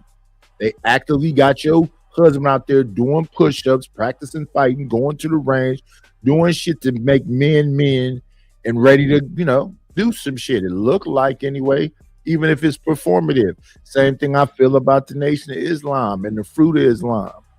They actively trying to get your brain together. They actively trying to get you physically together. And I'm sure you can't just do what the hell you want to do to one of them damn Muslim women. They're going to be on your fucking head. So this is what I'm saying. I know about these active groups, and that's just that. So to me, it seems like a woman would have to go out of her way to put herself in the worst positions for people. Like this is me listening to women. I'm listening to women talk about all the names that women call women. All the names that women call women. So we hear this pick me, man me, male identified shit, and they hate them women because them women don't hate men. So you see what I'm saying? I'm looking at the whole landscape of things. So like I said, in the beginning, the original layer, we came from Fight Club to the Black House over to here. So in the beginning, when you had Happy and Sherry Berry and all them people, Pookie, this shit was a shit show. And it was his most lucrative when it was a shit show. When I be over there with people that do the got you moment questioning. So they'll question you because they want to steer you a certain way. And if you don't go in that way, then you're a coward. You're supposed to this and blah, blah, blah, blah. It's all the setup. You got to know coming in what the situation is. So sometime I'll be, because me and Chaz, for example, have had disagreements. But we always come to a resolution at the end. Because I be trying to understand his perspective. But he always go, oh, okay, so this is valid, this is valid. And he'll tell you what he think is not valid. What is Savage saying? So what? They talkish about men. No. Savage. It's motherfuckers on these YouTube streets, and I'm positive you've seen them, where the whole conversation spins around to, now, woman, you know you wrong, right? We could be talking about, for example, the conversation is about men, what men need to do. That's the conversation. That's how it starts off. And somehow they'll spin that shit back to being about women. It don't matter what the conversation is about. They'll somehow make it be about the woman again. And they calculated with that shit. And it's no way you've been in these YouTube streets and been on these different shows and whatever else and don't see how clever and slick they are with it. And that's feeding an audience. There's an audience that want to see women be humbled or be put in their place. I'm not over here trying to put dudes in their place or women in their place. I'm over here looking at the conversations that's going on. So people will say to me, why are you looking at these fucking misandrists? Why are you listening to Gloria Steinem? We know that bitch. Why are you listening to Bell Hooks? Why is you listening to Nikki Giovanni? She gay. Why are you listening to James Baldwin? You be having gay people on your panel. Why isn't white people over here? This is a business where I'm looking at all kind of different perspectives. I'm not really over here like, you can't no white man be over here, can't no gay man be over here. We can't talk about no. I'm talking about all of it. And it's not about at the end of the show, we're going to make the women look stupid. Right at the end of the show, we're going to make the men look stupid. No, we're just going to have a conversation and move on to the next day and have a conversation again. Conversations. Whereas other shows are trying to put you in your place. That's where it all comes from. We support you because we understand. No, you don't. No, you don't. Motherfucker be saying everything. If you really sit back and pay attention to people, motherfuckers be saying everything. I've been saying the same thing the whole time y'all been knowing me. I am a man who got married very young. I am a husband. I'm not trying to fuck on you and push you back into the wilderness. But I don't want to be with a hyena or Doberman picture. What's all the names they call y'all? Hyenas, Doberman pictures, hair-headed hoes, and all of this shit. But I don't bang on women. I don't bang on baby mother. My mother was a baby mother. Women are beyond reproach. Yeah, my mother's beyond reproach to me. I don't give a fuck if she was hoeing. That's my mama. Well, I don't even be understanding niggas be saying, my mama was a hoe, used to be a hoe by niggas to my house. But that's the person that stayed, Goofy. Was your daddy around? Did your daddy stay? If your daddy left, why are you trying to shit on a person that stayed? Yeah, I'm not calling women names like that. You're a bad listener. I said, I know who Minister Jap is. I've heard Tommy Sotomayor is the one who's calling people hair-headed hoes. Not me. Minister Jap was the one calling people Doberman pinchers. Not me. Are you a bad listener? I said I've never done those things, but I've heard all the names. And to me, Ari Lennox is cute. I'm positive they said goofy shit to her. I'm not denying her struggle. Hey, Almanize.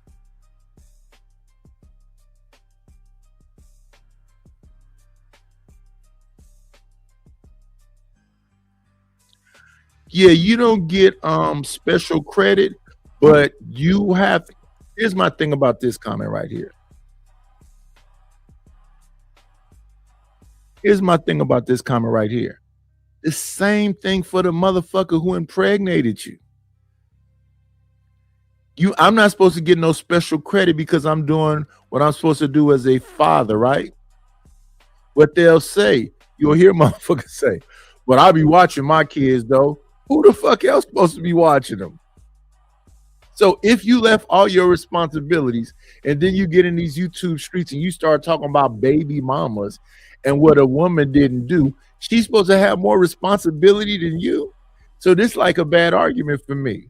Yeah, if you had a baby, you should this. But we both have responsibilities that should be done. If I become a fucking fireman, I shouldn't want to pat on my back because I run into a fucking fire.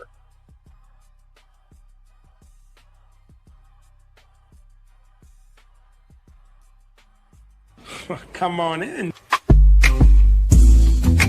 Playing, it's always a treat when players leave.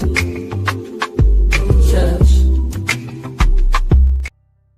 And my guy, Lord ADS, don't have no patience. He always types in the back chat. Now, Lord ADS, when I'm talking, I see you when you pop up here.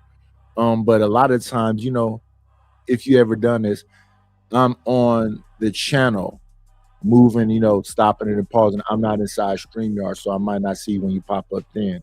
But I will check periodically. But good morning, Lord ADS. Good morning, Nighters. I see you singing, enjoy yourself, enjoy yourself, enjoy yourself. Enjoy yourself with me. Enjoy yourself, enjoy yourself, enjoy yourself. You gotta enjoy yourself. Yeah. It's Friday, man. Come on, come on. You can do it, you can do it, you can do it. Yeah. Maine and Tito. And of course, Michael.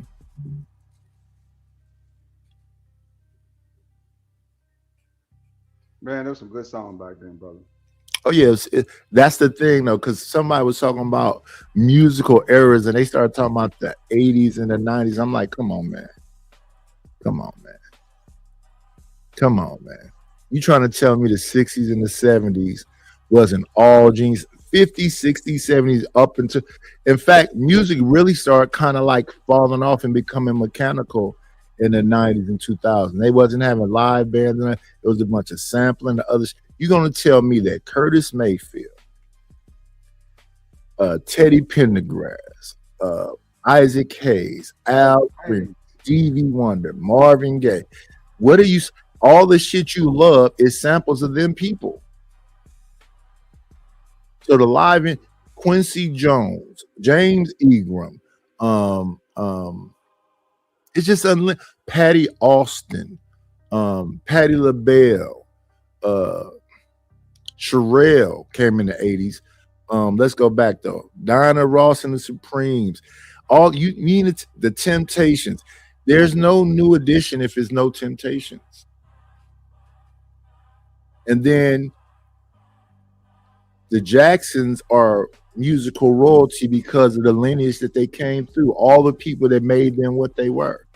So if Michael's with Sammy Davis and Fred Astaire and Gene Kelly and all these different people that's talking to him about dancing, let's see what, you know, the Breakers and all that.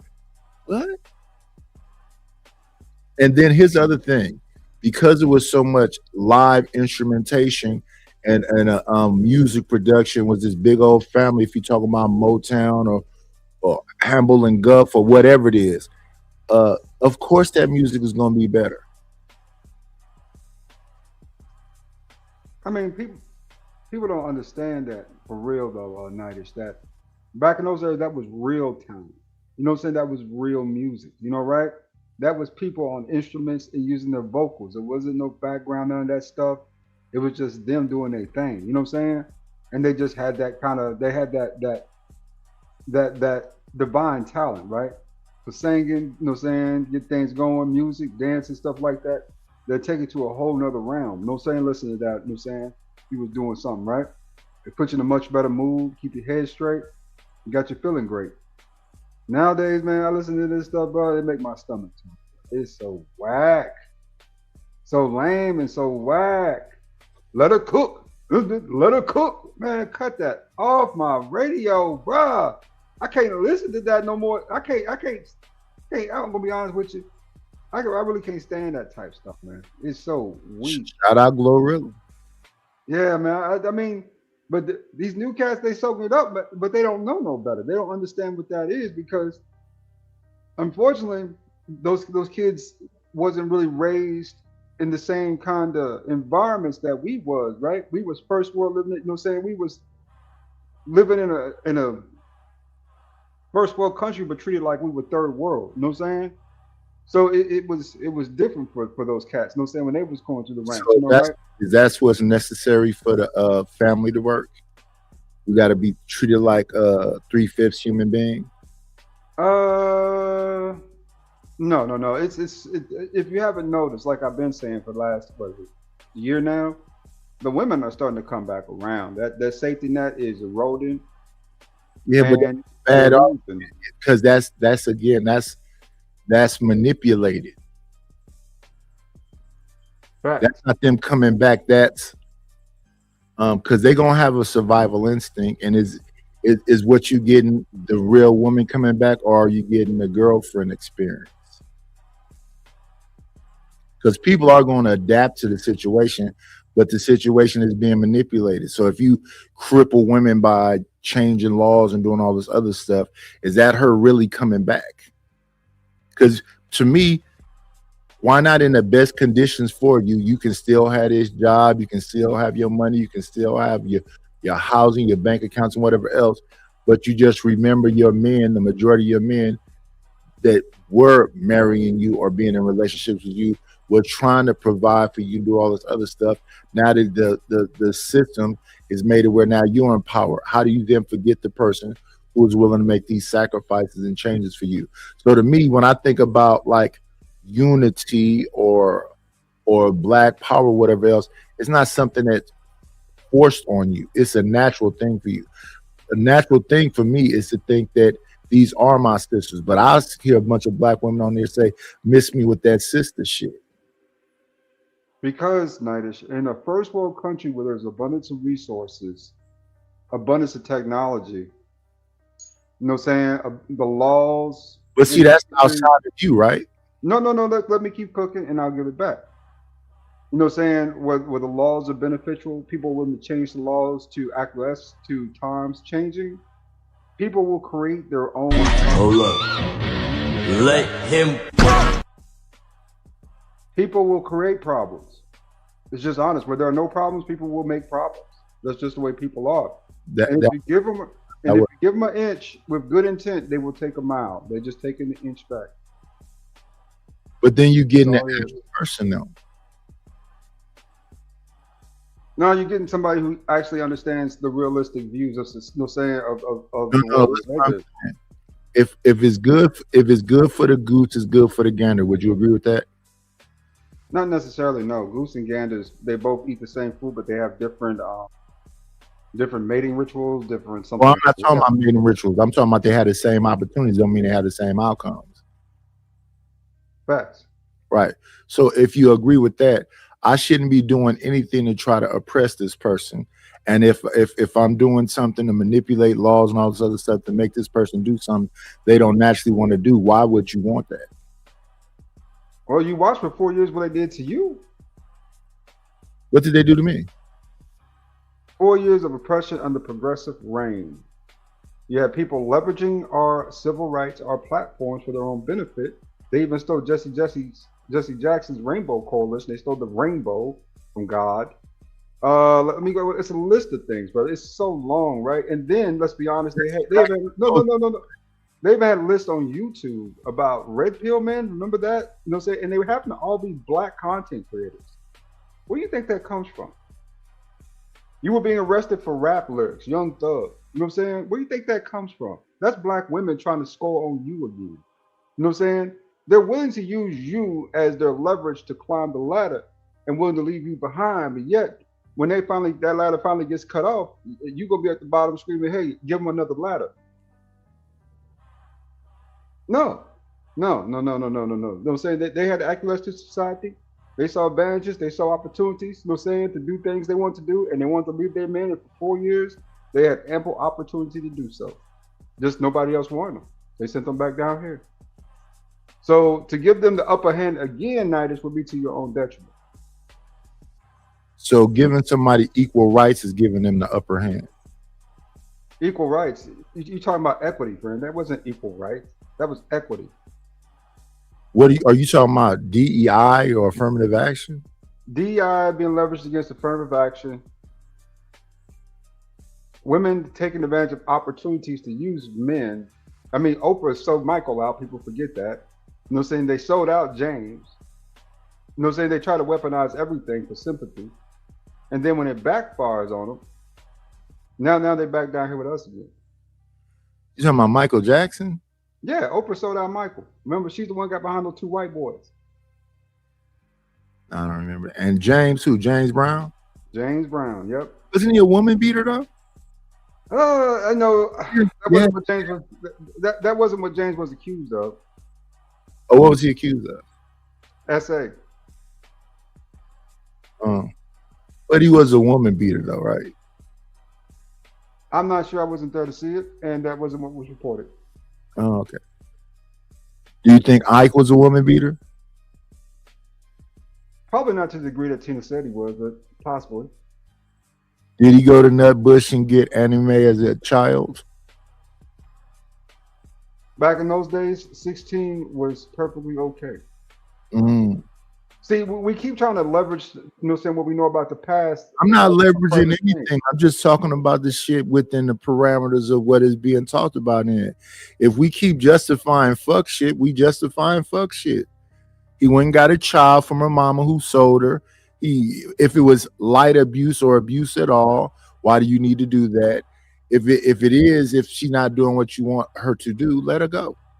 Because it's somebody to do what you want them to do for the fame. Why isn't the fame enough?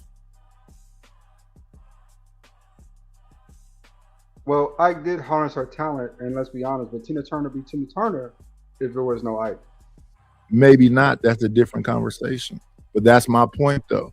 If you're not going to be this and without me, let you go out in the world and see what it is without me. I don't have to put my hands on you. And plus, you're talking about back in the time, what was this, the 50s and the 60s, right? Back in those days? Time it is. Yeah. So you think about the times, right? That was common amongst men. Sean Connery said, give her a smack, right? And that was in the 80s. Right. That's abuse, right? Yeah, we was considered abuse. I'm Sean fucking Connery. Okay, baby, you don't want to do what I want you to do? Get the fuck up out my shit. I'll find somebody who does want to do what I want you. Not abuse, though. She's well lippy. That James Cagney shit, back of the hand. Yeah. No. Savage, the times don't matter. The men matter. The times do matter because the men matter. The men matter. Agree with that? We're all kind of limited to the social construct we have in America. That's right. So American again, way. this is what makes people sound powerless to me. When I listen to my brother Ruthless talk, the men are always powerless and weak. And if you're powerless and weak, why should she listen to you? Ruthless is traumatized, if you haven't noticed. But even in the scenarios you're talking about social manipulation. Like there's good manipulation, there's bad manipulation. It's like there's good, bad, everything. Right. So the baby boom was social manipulation.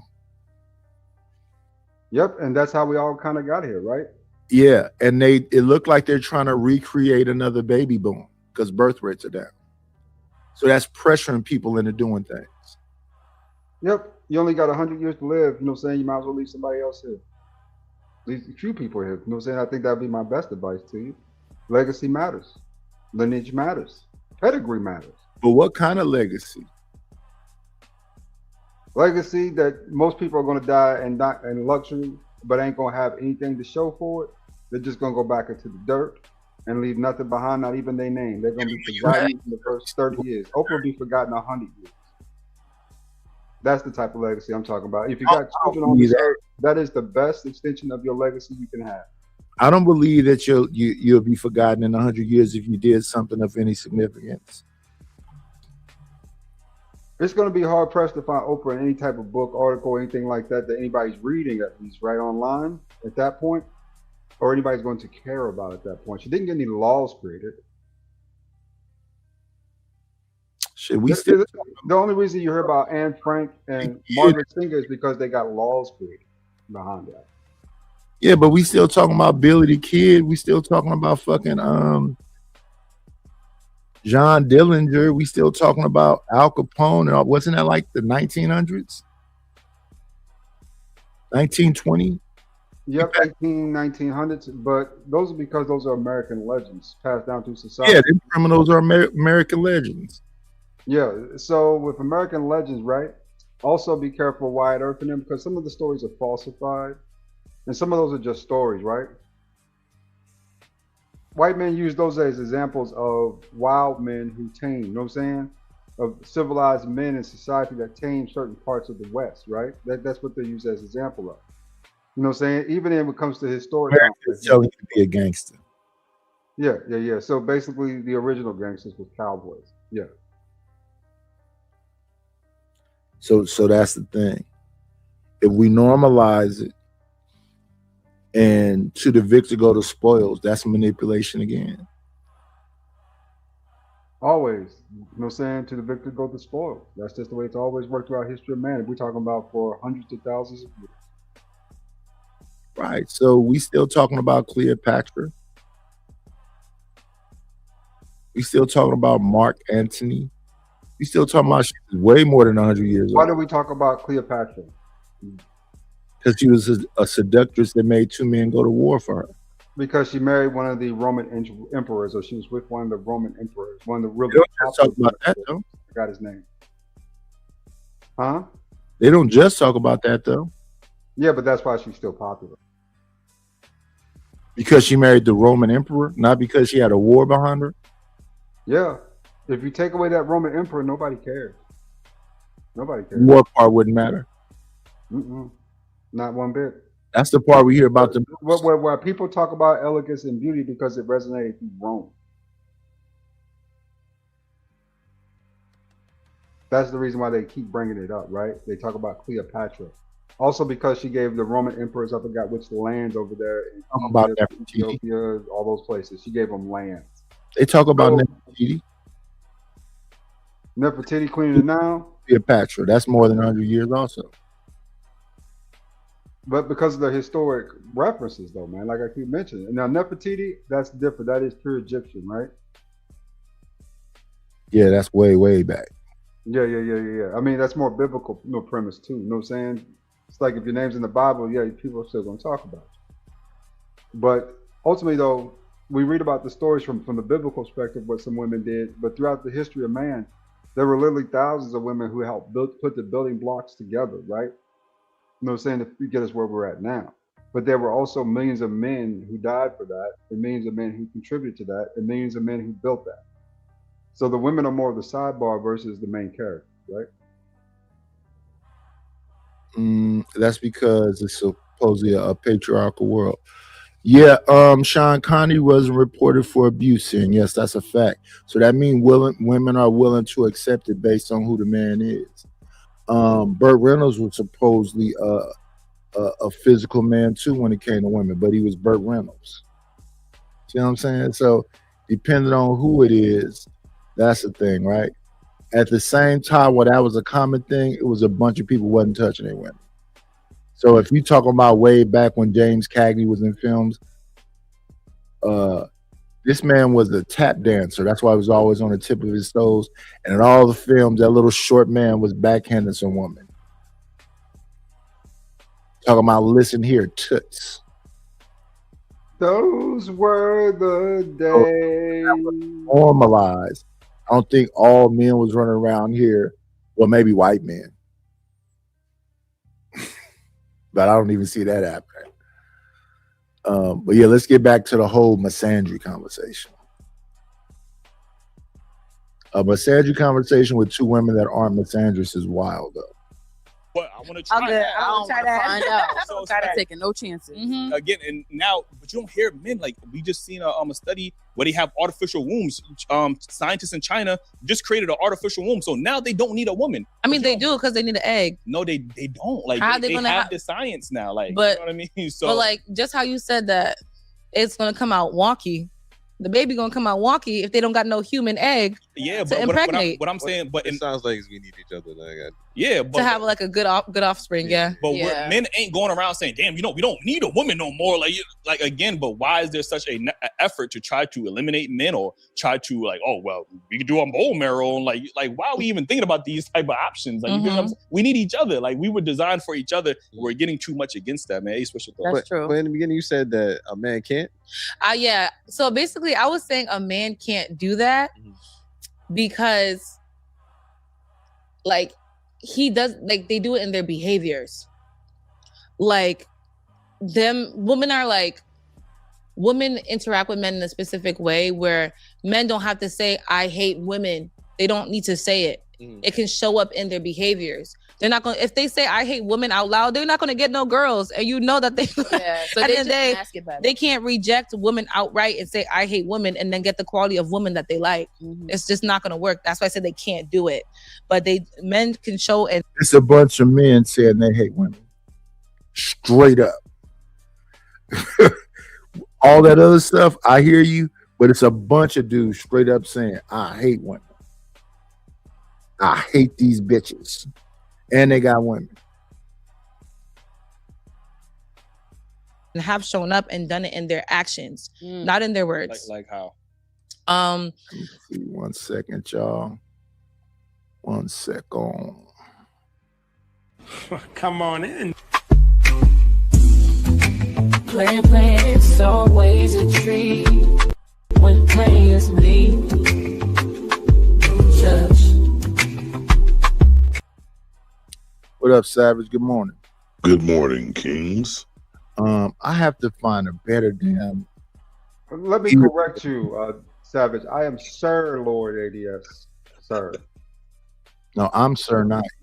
Well, I just wanted to give a shout out to all the Kings in the building and in the chat room. You know what I mean? But sirs and knights is cool. Savage, because you used to be a bartender or something, right? I used to be everything, bro. So you interact with the public quite a bit, right? Yes, I do. Do you see where men is just dominating women? As far as what? Just period. Like in the clubs, is it always some man jumping up saying, "Bitch, if you don't shit your motherfucking ass," not at all. Because they make it like niggas is just haywire everywhere. And I've been everywhere, bro. They gotta watch their back at all times. That's why they choose the bear. That's the bear thing is so ridiculous because they always choose the men. So I don't understand why it's this social media bullshit that they're on. It's they follow. There's no leading women out there. They follow other people's narratives. That too, Savage, but the Bible does say though. I'm gonna talk about this white man though, because people like to talk about this black manosphere. I want to talk about this white man though. If you ever want to see some of the most desperate looking shit, look at the white manosphere. Or it wasn't called a white manosphere, it was just called the manosphere.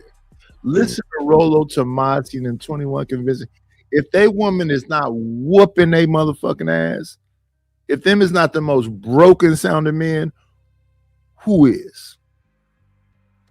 We gotta change legislation. Motherfuckers during the Me Too movement was like, we don't even want women in the job with us. We scared. We should not have co-ed office buildings. So they just wanted to be all men because they can't have a woman be a secretary or nothing around him. If that shit don't sound sad, tell me what did. And then Lord ADS is up here talking about, but they had power, man. Got power. The women. These powerful ass women is intimidating these men. Weaponized sex, bro, had a lot of people on their knees. It still does. Weak men. Okay. They're out there. It is what it is, man. Like, you can't deny it. But see, this right here, shout out to Reese. This right here makes my point. This makes my point. It doesn't matter what you two random black men have seen. Facts are facts. Cool. Here's my thing. You cannot say in one breath, black men are powerless and have never had no power. Then in the next breath say they're oppressing you. How can powerless people oppress you? If these people is up here talking about men was horrified because of the Me Too movement. If men are saying they scared to get married because they thinking a woman gonna stay with them just long enough to divorce them and take half their shit. All that shit sounds like fear. So these powerful men that is so dangerous, you playing games with their livelihood, their money and everything else. We just got through watching countless women because I don't like to add nothing to take nothing away from the things that people say on these things. Countless women talking about they don't fuck with 80% of men. 80% of men are invisible to them.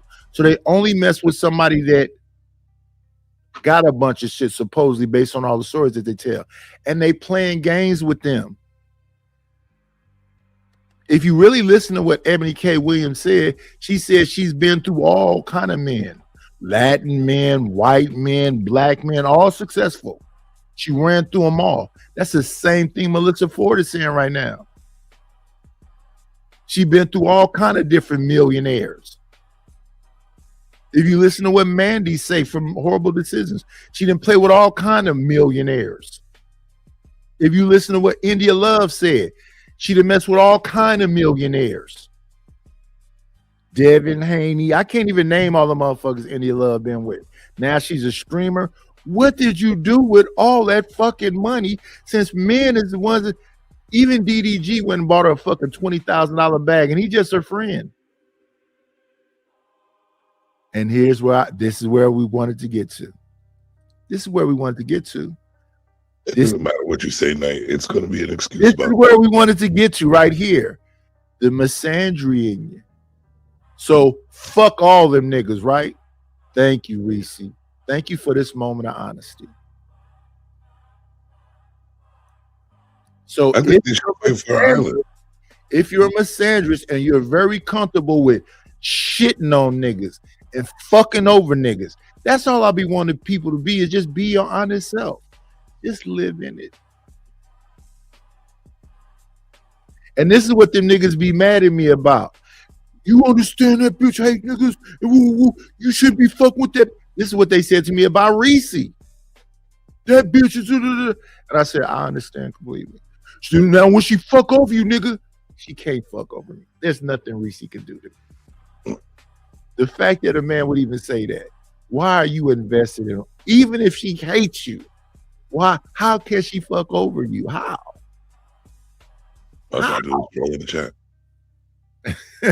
Yeah, she listen, I be laughing at shit that Sugar Bum said. Sugar Bum said, I'm an easy win. Can I get this straight? Which one is which, man? Shiesty Bum be in there, but y'all call her Sugar Bum. Sugar be in there, you call her Shiesty Bum. Are they the same person? She got both names. That's both. Okay. She got that Shiesty name from being over there with Ashton. Ashton has what he called the Shiesty Avengers. So it's Shiesty, Ashton. All them girls are called Shiesties. Okay. So she's Shiesty Bum. But yeah, Sugar Bum and Shiesty Bum is the same person. All right. So if you find her out in the chat as Sugar Bum, she might pop back up as Shiesty Bum. Gotcha. It's a bunch of people that have multiple accounts. The same thing with Truth and Nexus Purpose. And he sometimes calls himself a Mago Day. All them different things, them all him. Sometimes he's just Truth. All of them is him. They all say the same thing too. Yeah. I have I'm trying to be Knight, even if so I'm either Sir Knight or Night Slayer. I'm trying to be Knight always. So, and that's because last time I had all them different things on one email. So when they took down the main channel, I can't get access to them other channels. So that's all washed away. So we starting off fresh. So over here, I'm Night Slayer 510, or I'm Sir Knight. That channel over there would be for like 20-minute clips and whatever else. The shorts up, I'm probably gonna keep over here. This will be like this. That channel will be for whatever is left of the old layer stuff will be put over there, all them fights and whatever else.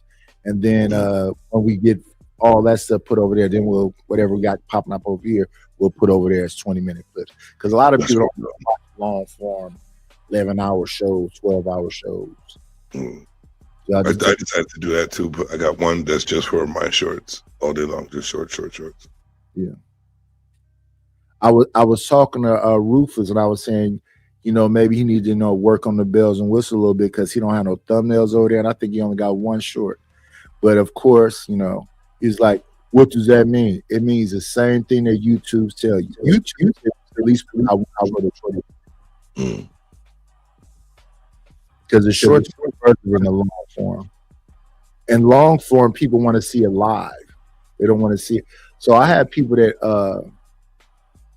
will go back and look at the replay, but not as many as the people that look at it live. Right. And then that was that channel. Once these channels started, it knocked me out of the algorithm completely. And then folks see me now and they see the new shit, so they're not messing with it, and that's good because I'm working towards getting a core audience, which is the most important thing anyway. So it don't matter that you got 50,000 subscribers if only 200 people come. The 200 probably your core audience, and of that core audience, maybe a quarter of that it will actually be supporting you. And to me, it's more about the people that's going to support you. Who's going to buy the merchandise? Who's going to come over there and support financially? All them other people. Like, my thing, as I've been saying to people, is stop telling me to come on. Stop when I'm in somebody else's chat going like, where you at? This is why that's a bad conversation with me. You don't support the channel like that. I used to be on this motherfucker 12 hours, especially last time, 12 hour.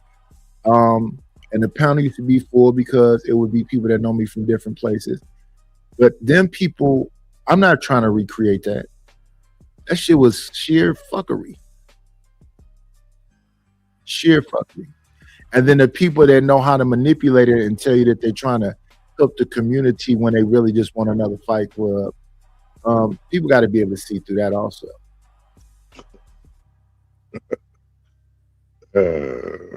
Shout out to them and their business model. Whatever works for you. That's the solution. Yeah, the solution a lot of time is no solution. Definitely. That's what I see a lot. So when people go on places and they see what it is, understand that group has this core group. So they're going to do all the shit they asking you not to do. They're going to talk over. They're going to do all the shit they ask you not to do. So while you up there being the good guy, you'll be forgotten. If you're not an active participant in the fuckery, you'll be forgotten. So I went on apology tours and all that other stuff because I just be wanting to see the reaction to something. I want to see what's the reaction of when I turn up, and I want to see what the reaction is when I'm like being concerning. And I wouldn't disagree with the women in, what's the reason in being a good girl, and same thing, what's the reason in being a good guy? Because at the end of the day, don't nobody respect it. They only respect results. However you get to the results is the only thing that matters. So of course you'll mess with a scammer. Of course you mess with a drug dealer. Of course you mess with a killer. Because he's providing everything you need. He's not boring. It's a bit of danger there and all other shit. So stop lying to dudes and telling them to be good dudes. And since, especially when the women is saying, and there's no point in being no good woman. And we just are where we are. And then they say that, there's so many women being abused, so many women are being abused, but those are the men you're picking. I don't believe and that's that. what they go off of. I don't believe that. I don't believe it. I think there's two sides to the story. I think there are a certain portion of that which does have that is true. I'm being honest. Magnitude of it, because but I don't think it's the magnitude. All these different they'll say that it's out of control. And if that's the case, why are you going out on dates at night? Why aren't you day dating? And when you day dating, why aren't you going with a group? Because if these dudes are all monsters, why are you trying to get along with them? Yeah, why you got high heels where you can't run and short skirts in a club, and you go every weekend with this bunch of dudes? Then I buy food through Instacart. It's late night. I live in the hood, and the way my house is set up, I'm in the back house. So you in the hood in your car, bringing me bags of groceries. You would think it's a man or something. Nope. Little young girls and some tight, belly showing. I'm like, it's freezing. Why you got that shit on? If they kind of, why are you naked at night delivering Instacart? Right. You a little girl, and then you got another little girl with you. So like I said, I've been a bartender, security, bar management. I've done mostly all, but it's social, right? What we see the most is not men fighting. It's women. Women fighting women. Women trying to fight dudes. It's all the time. So if they're so scared, why are they in men's faces trying to fight them? women claim men are abusers, but in reality, women abuse each other more than we abuse them. You know what I'm saying? That's the honest fact. Man, but we can't wait to confront them. This is the manosphere full of women. It's not the manosphere then. And y'all can't wait to get on panels and argue with them. That's why I had that clip from way back where the show was called Why Not Calm the Savage Beast If We're Supposedly Savage Beasts. And a woman came on there just to fight. She came up and said, how you doing? Good morning. She said, good morning, Nidus. Well, I don't know what news y'all read, but in North Korea, I'm like, why do I give a fuck about what somebody is doing in North Korea? You can't even pay a bitch. I'm like, okay, so you call the women bitches. Okay, go ahead. Now, this whole, if you look at that clip, the short is on there. I'm quiet as a church mouse, unless I'm responding to something she's saying. And she said, and yeah, you dropped me and said, we went back and found the footage. I hate when people just, I didn't drop her. Granville dropped her because they were talking about Cassie. It was D-Town, Sway, and Granville arguing with Bomb, that girl, and another woman. And then I don't know if it was D-Town or Sway or somebody's like, who is these old bitches? And that's when the shit hit the fan. They were just, yeah, nice. I didn't drop her. Granville did. Then she said she was leaving, so he really didn't drop you. He was already going.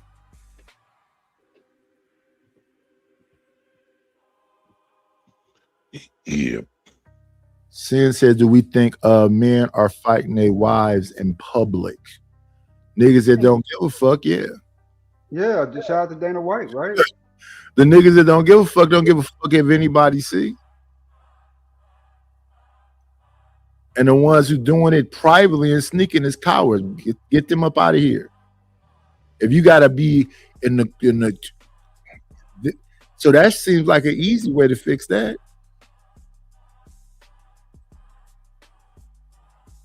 Yeah, and that's I try to have a well-rounded conversation about these things. So we know some women who do get in these things, and motherfuckers do get in the middle of it and intervene, and then she be back with that nigga. Yep. Make that make sense. So you done told us come over there and risk penitentiary time or potentially losing our life, like them two brothers whose sister called them, and they ran in that man's house and both died that day. You gonna call me and tell us to come over there and not say he got a gun? And we go running up in there like we out of our mind, and then you just hear do, and they both fall out the door. The whole neighborhood saw it. What I want to think of, when I think about that story, I wonder, is she back with him? And I get that all the time too, Nidus. Like I'm a protector where I am, right? I get calls at night of women that I know. Oh, he's beating me again, blah, blah, blah. Can you come save me? I used to go and save all the time. But it's like, I just saved you. Why are you back with the same dude again? I just got a call last night, Nidus. He hit me with his gun, blah, blah, blah, blah, blah. What, didn't I save you last time? But, nah, I'm not gonna end up getting shot up because of you. Did you call the police? That's what I said. I said, call the police. Don't call me no more. Well, you know the police ain't gonna do nothing. He ain't gonna do nothing. Women call police and here in Georgia, bro, that will get you locked up quicker than anything. Accusations of DV, your ass is going to jail just from the accusations down here. What? Oh, okay. If you say so, Nidus. I've saved a lot of people, man, and it gets old, especially when you keep seeing with the same person and keep being on them. And then this stuff here, I mean, they are groomed. The women are groomed.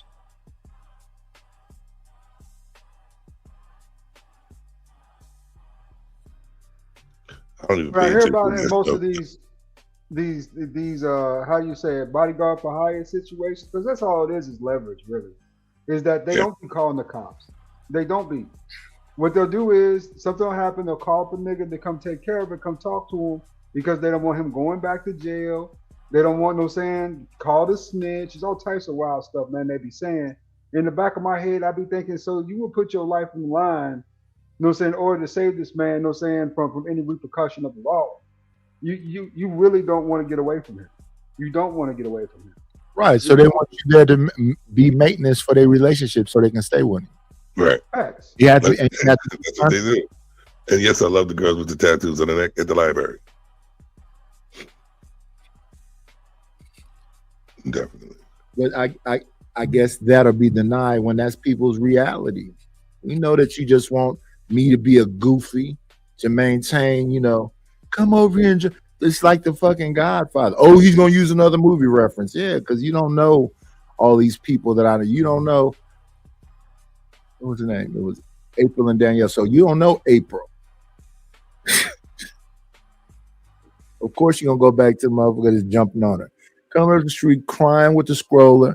Oh, Bill did this to me. My stupid ass go down there and get into it with him. Now that whole block is after me, and you back with the nigga. And there was no benefit to you. None whatsoever.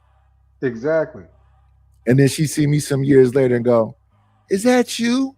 I said, "Yeah, what you thought was gonna happen to me?" People always be looking at me like, you know, I don't get it, but hey, shout out to the shout outs. What you thought was gonna happen? I know some people too. They always be like, you know, kind of that nigga, you still alive type of attitude. Yeah, I'm still around. An old beat up version of me, but yeah. I don't get involved in other people's crap unless it's family for the most part. I don't even get involved in family, right? Because they be on bullshit. Yeah, they do, but that's family, so you got to show for family. No, it's the same thing with them as it is with other people. If your ass stay in bullshit, and it's always been bullshit, we understand you stay in bullshit. That's the hardest part too, though, man, because it's like Laura ADS, it's hard not to do it for the fam. But it's like you're always in this fucking mess. God damn. I would say earlier in my life that may have been the case, but once we started seeing patterns, no more. I fought enough. I'm tired. One of these hookers called me up talking about, yeah, I'm like, hold on, baby, we're gonna call 911 on three-way. We'll give them all the detail, okay? Yeah, let the police handle it. I fought too much. My body hurt. I'm tired. Good morning, Genesis. Like I look at the audience fluctuating, people be saying all of those. Nah, it really don't be a whole lot of drama in the layer. And then the people that try to cause the drama, I don't really get upset with them. I just had a conversation with them. So when they get all holier and thou in other places, I kind of sit back and go, damn, motherfuckers is easily manipulated, huh? Because these motherfuckers is not victim. And half the shit they be saying about other people, they be projecting. That be them. We more than we are not. That's all I be saying to people. So when people be getting, oh, Nighters, what you want? Oh, some money. Well, what am I? Oh, you gonna get some good product out of it, but some money. Some money. I help you with the bells and whistles, the whole thing, but yeah, some money. I don't get it. Now, if she's called the cops on him and she has the restraining order and everything proper in place, and that nigga happened to pop up and she called me, then I might come over there, right? Because at the end of the day, the nigga's breaking the law, you know what I'm saying, and he's threatening to do harm to it, right? But just after random 2 or 3 o'clock in the morning, he hit me. Yo, hold on, we're gonna three-way 911. We're gonna get them, and you know what I'm saying, we'll get somebody up over there. Here's what I know about the people that be in them abusive relationships. The rare ones I know, because I do know of some. You bringing that nigga to the family reunion.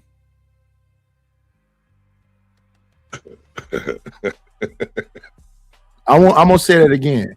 Here's what I want to say about the women that's in them abusive relationships. You bringing that nigga to the family reunion. They would never. It's the same thing like the fucking creepy uncles that they keep in the secret that violated one of the cousins something. Y'all got this motherfucker at the family reunion. So it is some sick shit that's going on that people just allowing. But understand that people are allowing it. Somebody kids, they jumping on a nigga that's going upside kid. Well, he an old man now. That don't change shit. That motherfucker wrong, he wrong. Mm-hmm. But we got all kind of excuses for wrong ass motherfuckers, even in these YouTube spaces. JP will go 1,000 places and talk about deleting black baby girls and all this other crazy shit, and they'll rush and get him up on the panel. So get off the gas. Y'all love that shit.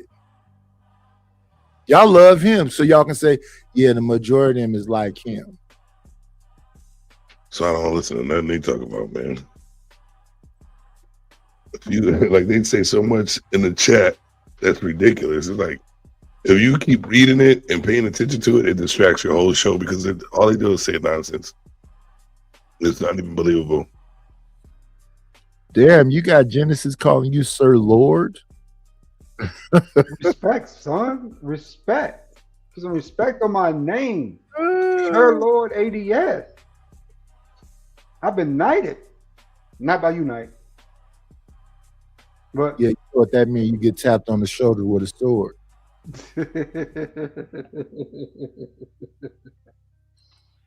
It gets crazy here. That's wild, but then you tap it from the back though. That's oh no, right? Not in Just Being Jazzy podcast clips. Good morning. But no, that's how they be though. When they preference, some cute young ladies. They 29, 30 some years old, and you spending all your time online talking shit to men. That's crazy. Right. They got read between the lines, man. Nice, I bring them out. But I ain't talking about Genesis is savage. I just got through listening to Genesis on somebody podcast. Maybe it was Drip Channel, some podcast where she was over there talking freaky.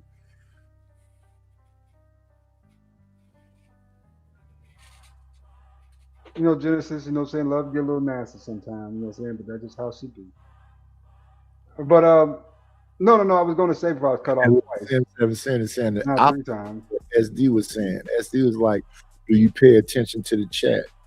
I said, yeah, if they spend some money for it to be pay attention to.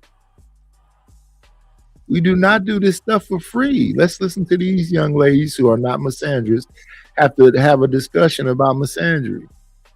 For example, if let's say you're out with a group of girls, you're out with your friends. I've had a conversation with people too about this. Where like the only woman that you take account for is the woman that you're attracted to, but there might be women surrounding in that space and they like completely like ignore or don't treat them well. Yep. And you haven't had those experiences because you might not do that and you're not a woman. Yeah. So you are not engaging with men in that way. We're engaging with men in ways that other men are not. You know what I'm saying? If a man is attracted to a woman and he's pursuing that woman, why would he be also like... Women are watching how you treat all women in a space. Yeah. It's not just because she's attractive. You talk to that one girl, let's say she has a friend, completely ignore her. You don't talk to her. You don't do anything nice, like anything kind, anything sweet. Come down to we hate them. No, I'm not. I'm coming to view. Yes. But you can acknowledge that someone exists. Yeah. You know what I'm saying? And like from being a person that's just watching, I've watched men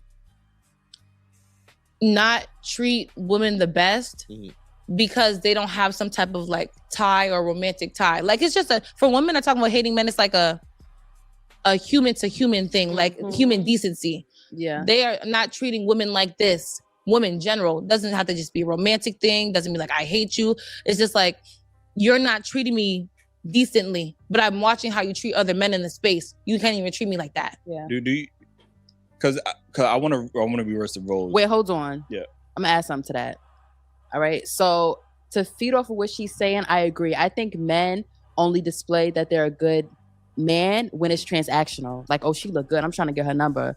Oh, she's connected with this person and I want to do music. I want to do whatever.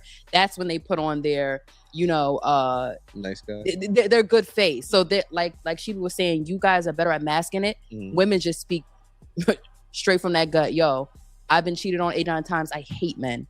I feel like we're just more raw with it. Y'all fake it. Not all y'all, but if the shoe fits, wear it. For example, I was out with some homegirls, right? We was getting pizza. The pizza was nothing but $1. This man, it was 4 of us. Why the man gonna buy 2 of the girls' pizza? And 2 of us was left out. I'm one of the girls that was left out. He hates women? No, it means that, as Sheba was saying, to her point, you can't even be decent and spend $4 motherfucking dollars to prove you want to wow somebody. Spend That's so bugged out, B. Mentality. It's your fucking pizza. What the fuck do you mean? Mentality of that. You saw my girlfriend sitting here. You're not gonna buy us all drinks. I'm not finna buy you one. What are you saying? Oh, well, if you ain't finna buy nothing, you might as well keep on. Thank you. What? Tricking is tricking. I don't give a damn how you tricking. Tricking is tricking. Crazy, man. To me, fair exchange ain't no robbery.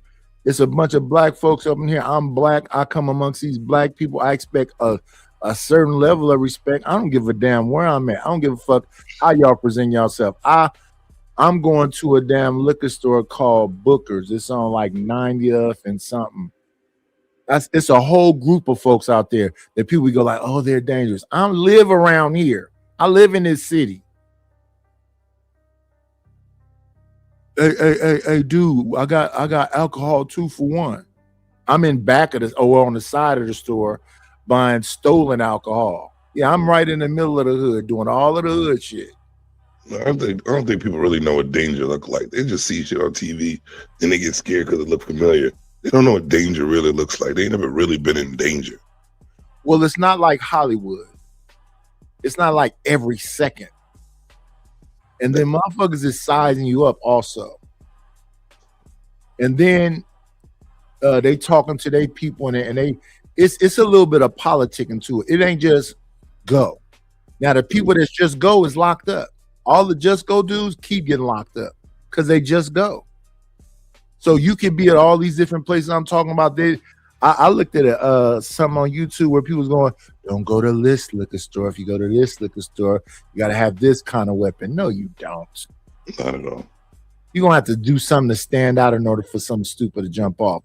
And most of the same characters are around. But like the I'm going to go person ain't necessarily there. And people try to make it seem like jail and all this stuff don't make no difference. Yes, it does, because you might have a gang of 30 dudes. You really only have to worry about 3 or 4 of them in that whole big old gang. Because the 3 or 4 is the go guys, and them dudes gonna get locked up. And they other cats are gonna be like, when such and such get out of jail. You are actively right on the spot to where they was going off. My cousin moved into some apartments. I want to say that was on what's some apartments on? It was on I want to say High Street in MacArthur. And in that building, they had some wild folks up there that were shooting and doing all kind of crazy stuff. It's crazy. And they would always be like talking crazy to my cousins, whatever else. So I came over there one day and my cousin then wasn't there. So now the way you got to go into the place is you got to park on the street and walk over to the apartments and go up some stairs, and they live like in the middle of the apartments. So you really got to go deep inside the thing. So I come over there one day and they not there. And the people that's doing all the crazy stuff is yelling at me. Oh yeah, we got a big nigga too.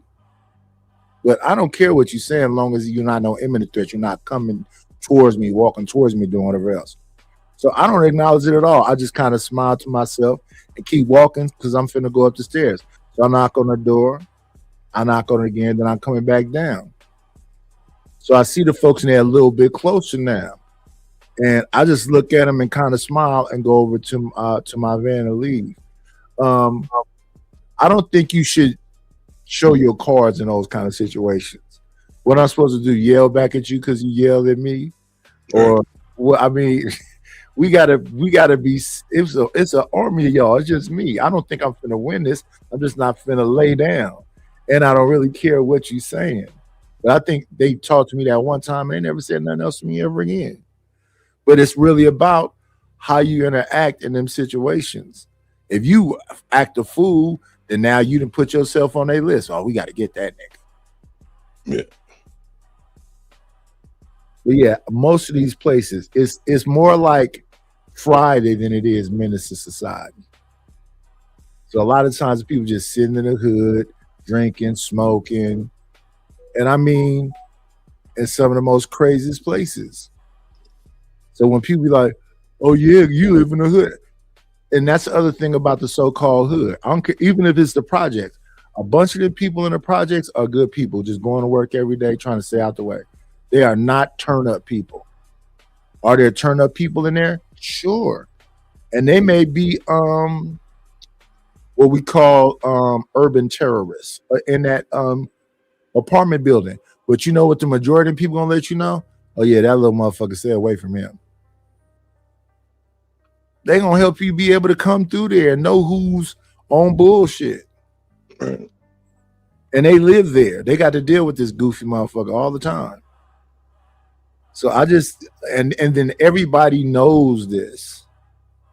So when they go, oh, you act ghetto. Ghetto meaning what? It's ghetto folks as doctors and lawyers and all this other shit, police officers come up out of these same environments and good intentioned people. So that's what I'm talking about when we start talking about domestic violence and these dudes that just, man, maybe it's a new day and time, but that shit wasn't acceptable by the neighborhood. If a motherfucker know you messing with little kids, they finna stump your bitch ass out. They finna change you. You finna leave with a pumpkin head. I don't know why they try to suggest motherfuckers just getting away with doing it. You can just run up and knock the shit out of a broad in the middle of the street. Where? Especially in these places I'm talking about, because there's an army of motherfuckers out there that's finna see that shit and be like, what the fuck is you doing, nigga? Yeah, that shit don't happen around me. It ain't gonna happen around a group of men ever. That's what I mean when I be hearing this shit. I'm like, so what is everybody? Oh, all y'all men is cowards. I don't know where all these cowards are at. I think they're just talking about the young. They're hanging around young men, young boys actually, because you know what they do. They don't care about nothing. But we're grown ass men. We don't. They're not around. There's not grown ass men that we hang around. They go around trying to hit people and abuse women. Like, where is this? Our young boys is not really going for that neither, though. True, but they will. They will. You never know. No, there's some of these cats that's red pilled up and they hella young, and they didn't pick the side, so it'd be like, I ain't gonna get involved with that shit. Fuck that bitch. But why is that though? They probably looking at a bunch of YouTube and whatever else and seeing all these shows, these women on there talking this kind of shit. This woman talking about, it's only $4. Why you don't buy all four of us something? How you think that the two you didn't buy something? What? You know what I seen though? I was just listening to the chick. I think her name is Alicia Diaz. Talking about to maintain her, you got to give her $50,000 a month. Lord ADS, would you give Alicia Diaz that 50 G's? Sir, if I was a billionaire, I wouldn't give her $50. You kidding me? For what? Just because you pseudo look good? I mean, she cute, but she ain't all that. I mean, I like to know the simp who giving her that $50K a month. That's what I want to know. What he look like? You know what I'm saying? What type of dude is he? You know what I'm saying? What does he do? Because anybody would just throw away money like that. I mean, literally burn money like that. Don't deserve that type of money. Well, I literally just got through playing a clip the other day of Drake taking, I think they said he threw $200,000 in a strip club. He didn't even separate the dollars. He just threw big chunks of money at the stage. So everybody else is, making it rain, throwing bills at a time. And then a person on the side of him that I saw throwing money, YK Osiris, than being on YouTube where people pressing him about money. He owe them. So how you throwing money when you owe people money? But we are where we are. You know, they have to set precedents. So you got Wayne throwing money in the club, Lil Baby throwing money in the club. So is that what did you say? If you was a millionaire, you wouldn't give her 50,000? Oh no. A lot of that's clout chasing too, though. They do that on camera for a reason. So folks don't think they broke. Clout chasing though? I think people do it for the experience. I think they do it for the clout.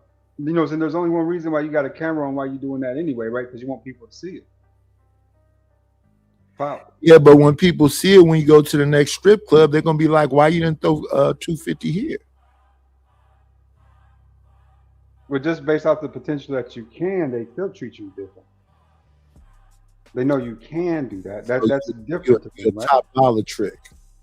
Yeah, exactly. So you know, so you get top bottles, drinks, all that good stuff, and you might not spend nothing but maybe let's say $1,000 in another strip club, but those women are going to treat you like you spent $250,000 because they know you can do it.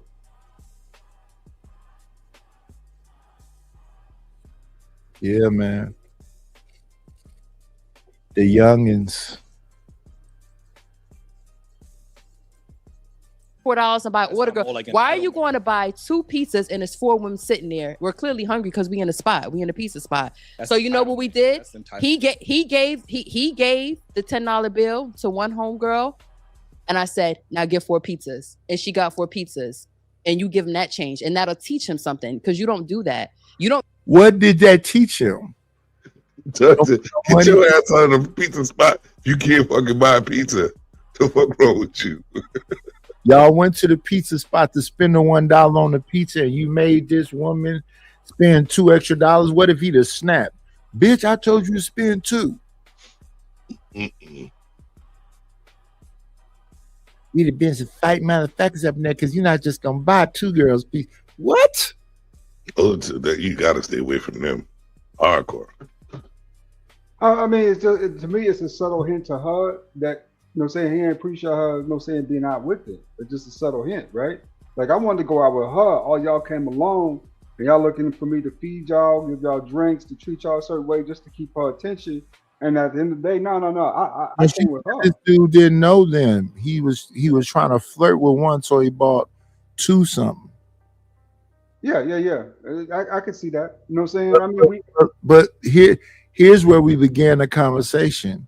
We began the conversations about all these scary men, all these dangerous men.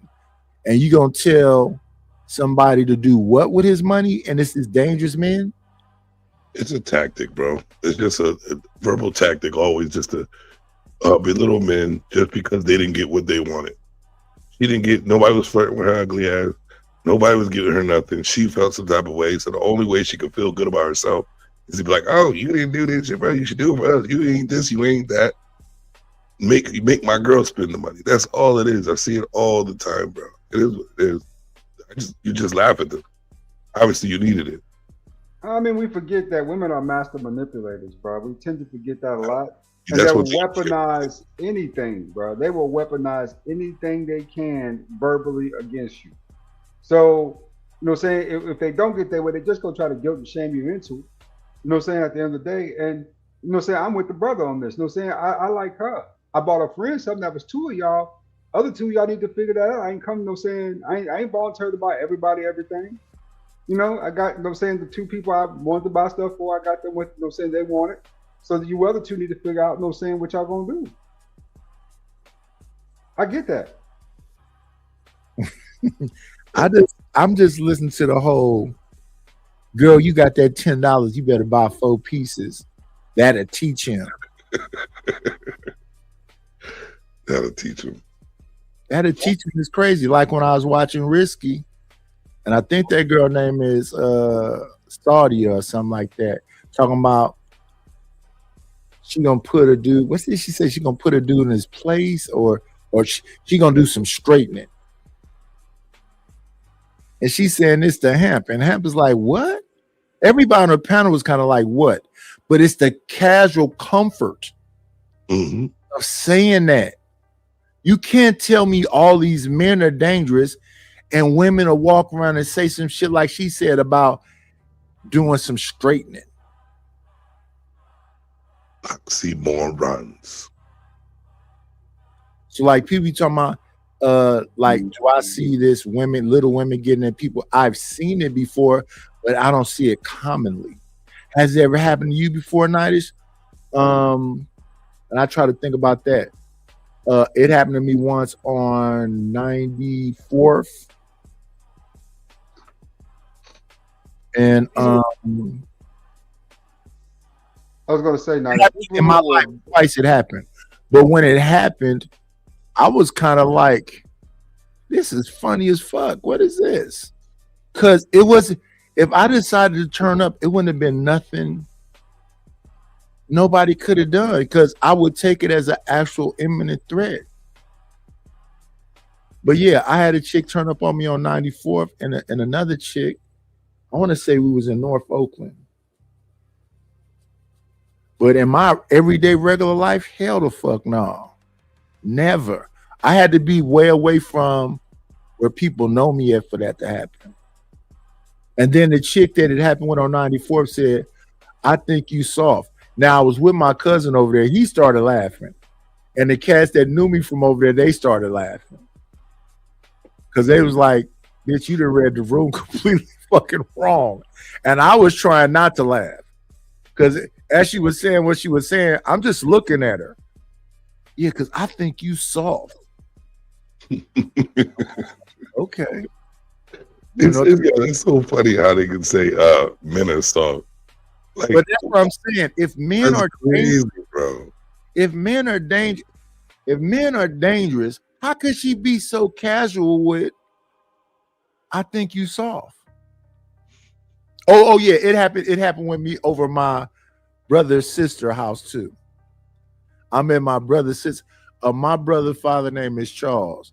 He had my little brother got a bunch of other siblings to his father. Now my father, only child I know about him having is my little sister Rakita. But I'm over my little Charles took me over there, took me and my little brother Ira over there to his daughter's house. So we at his daughter's house, and she having a party with a bunch of her girls from Deep East Oakland. I'm in the house I'm married at this time. I'm in the house just hanging with because Charles had left. Charles had left for a minute. So I'm just in the house with me and my little brother and his sister. That's the only reason I'm there. But she got a girlfriend that's up in there just staring at me hella long. Then they started dancing. So I danced with my little brother's sister, just her. Then I sit down on the couch. Then a girl that was staring at me the whole time came over there and said, why you didn't dance with me? Hell of aggressive like. I'm like, what? And my little brother's sister and her friends had to hold this chick up off of me because I wouldn't dance with her. They had to have a sit down with her. Everybody not gonna like you, girl. I'm like, what the fuck is happening right now? So yeah, I don't believe that these women is scared. I don't believe that black women are scared of black men. So when I be on here and I hear about all of this, niggas are dangerous and scary and blah, blah, blah. Where's these women scared of these dudes at? I believe that, you know what I'm saying, most of these women grew up in this first world country we call America, right? You know what I'm saying? A place of prominence and abundance in most circumstances and laws for protection. They don't understand what unsafe is until you've been to a third world country where they can put a sack on your head and take you someplace, put you in the corner until you make money. And nobody look for you. Nobody know where to find you. Ain't nobody, no saying the authorities are in the pockets of the pimps. You know what I'm saying? That's what I was saying. They don't really know what danger is. Yeah, they don't know what that is. But they'll manipulate you into thinking that they're unsafe. It's just them trying to get more and more leverage on you to work, you know what I'm saying, to get what they want. It's all about manipulation, man, with a lot of these women, bro. They are really manipulated, you know what I'm saying? And you got to watch them and listen to them and be careful, man, that they don't get into your head that, oh, we unsafe, we unsafe. No, you're not. You've always been safe. You've been safe your whole life. The only problem is you've been trying to escape black men the whole time. You've been trying to get away from us the whole time. You know what I'm saying? You can't get away from us. That's the real deal. You know what I'm saying? You would like to be with another group of men, but they won't accept you. So you back over here with us again. And that's why they scream unsafe, unsafe, unhappy, unsafe, unsafe, unhappy. Because at the end of the day, they don't want to be with you, but they got to be with you. But safety-wise, they are perfectly fine. This is the safest, this is the safest era for women in the history of man. And they still screaming they unsafe. Right. Are you saying there's nowhere to run to, baby? Nowhere to hide. Is that what you're saying? They got plenty of places to run, plenty of places to hide, but what they used to call that shit, that divestiture shit didn't work. Ain't nowhere to go. Failed miserably. But one thing about this common in modern society, they will allow you to euthanize yourself, right? Civilly euthanize yourself. That means you're not procreating, and that means you're alone in the comforts of luxury, but your time is expiring, you expiring until it's all over with, and then you're gone. They are perfectly okay with that as long as you can sustain yourself, right?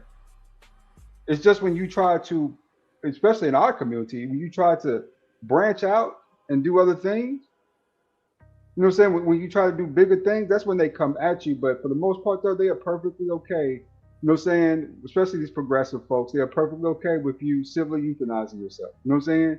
Not making no babies. You know what I'm saying? Whatever. Y'all done coupled up. So that's 2 women off the market, right? That they ain't got to worry about making babies with. You know what I'm saying? You might have 1 or 2 of them moving forward, some type of procedure or whatever, or, you know what I'm saying, get some eggs or whatever. But for the most part, the vast majority of women are going to pass away in luxury, hopefully in luxury. That's if the safety net holds steady for them in their old age. And that's just going to be that.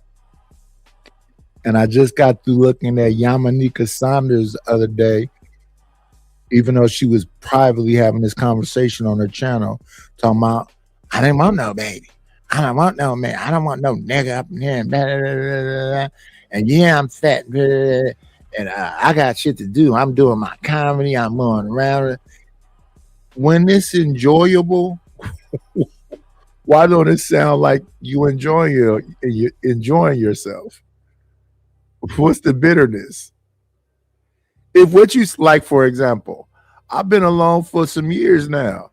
I'm not up here talking about, yeah, I want to be alone and it's a shit.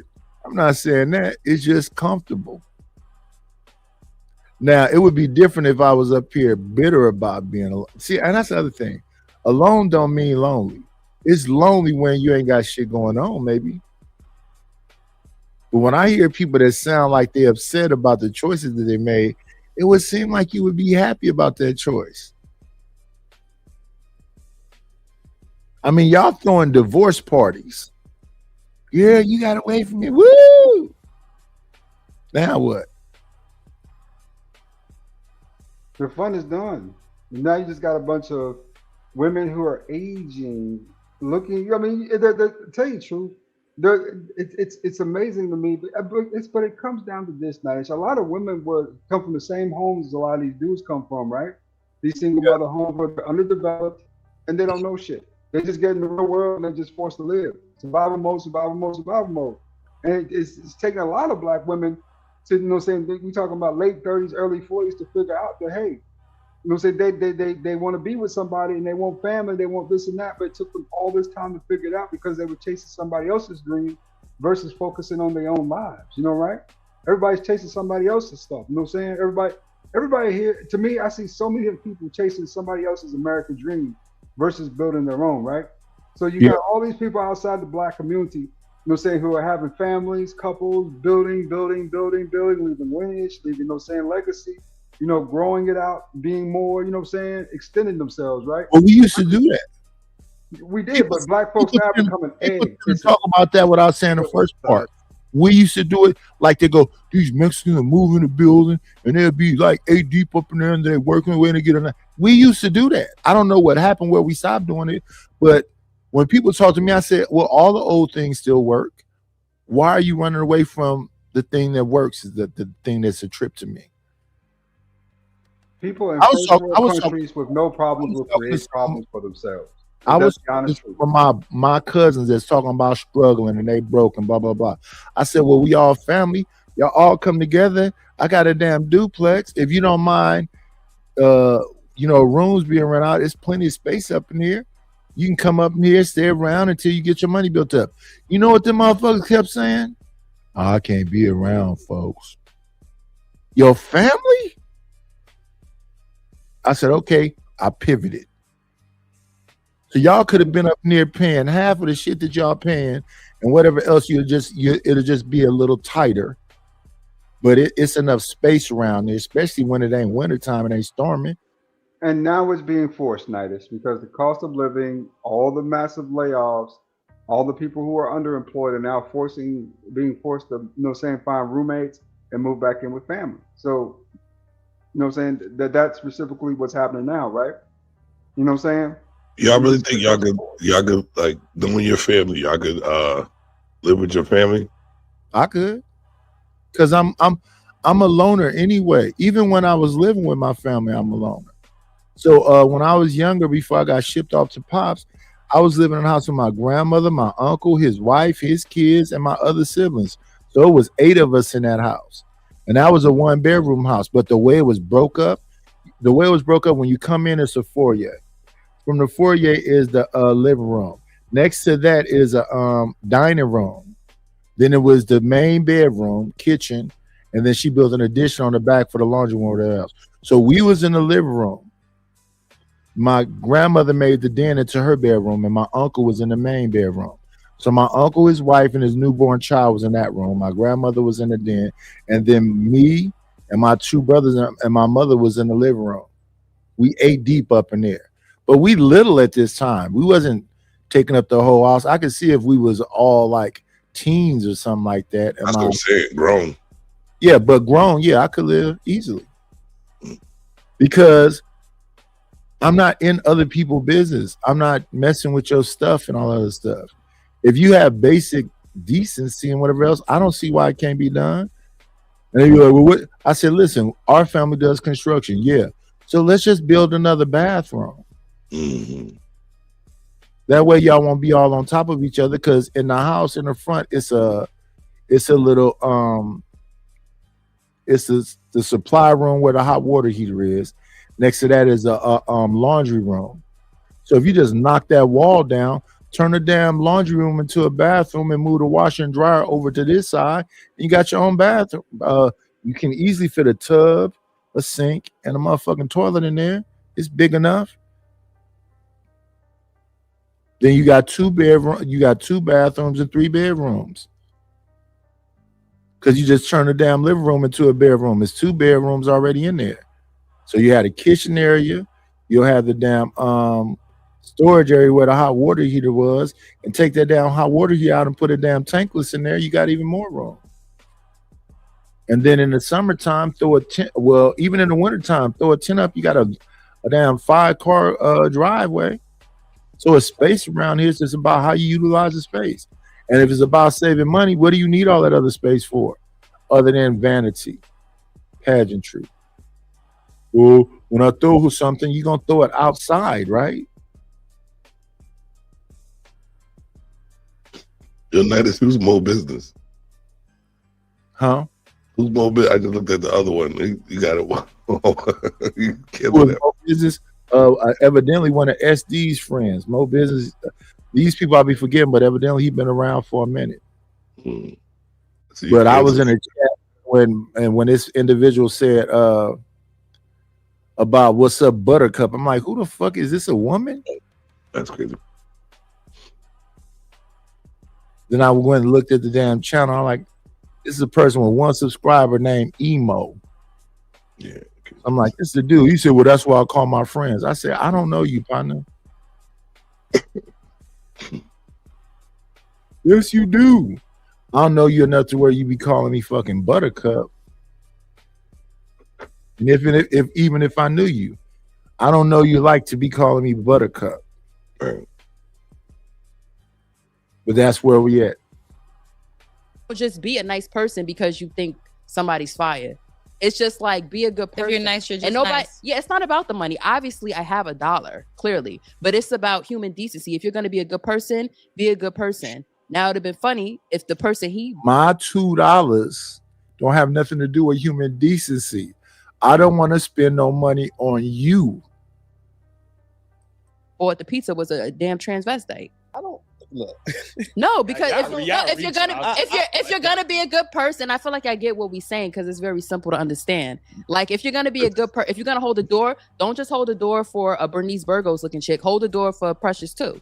But are women get on this decent human? Women get on the internet, they get on our platform all the time and talk about how men got to be a certain height, men got to make, you got to be in a certain financial threshold, and those men that don't, y'all went to high school and y'all seen the dude that was ugly in high school. Women were treating him just as badly. So don't sit here and be like, and they were doing that to the Chop Girl too. Yeah, but we can't sit here and say that women treat men that they're not attracted to the same way in the club, but that the dude that's 6'8", whatever the case is, they gonna be latching on to him, or they won't even pay him no mind. They don't treat him like a decent human. A man that's broken or don't got as much money, y'all don't treat him like a decent human. So why? I've heard people respond to this.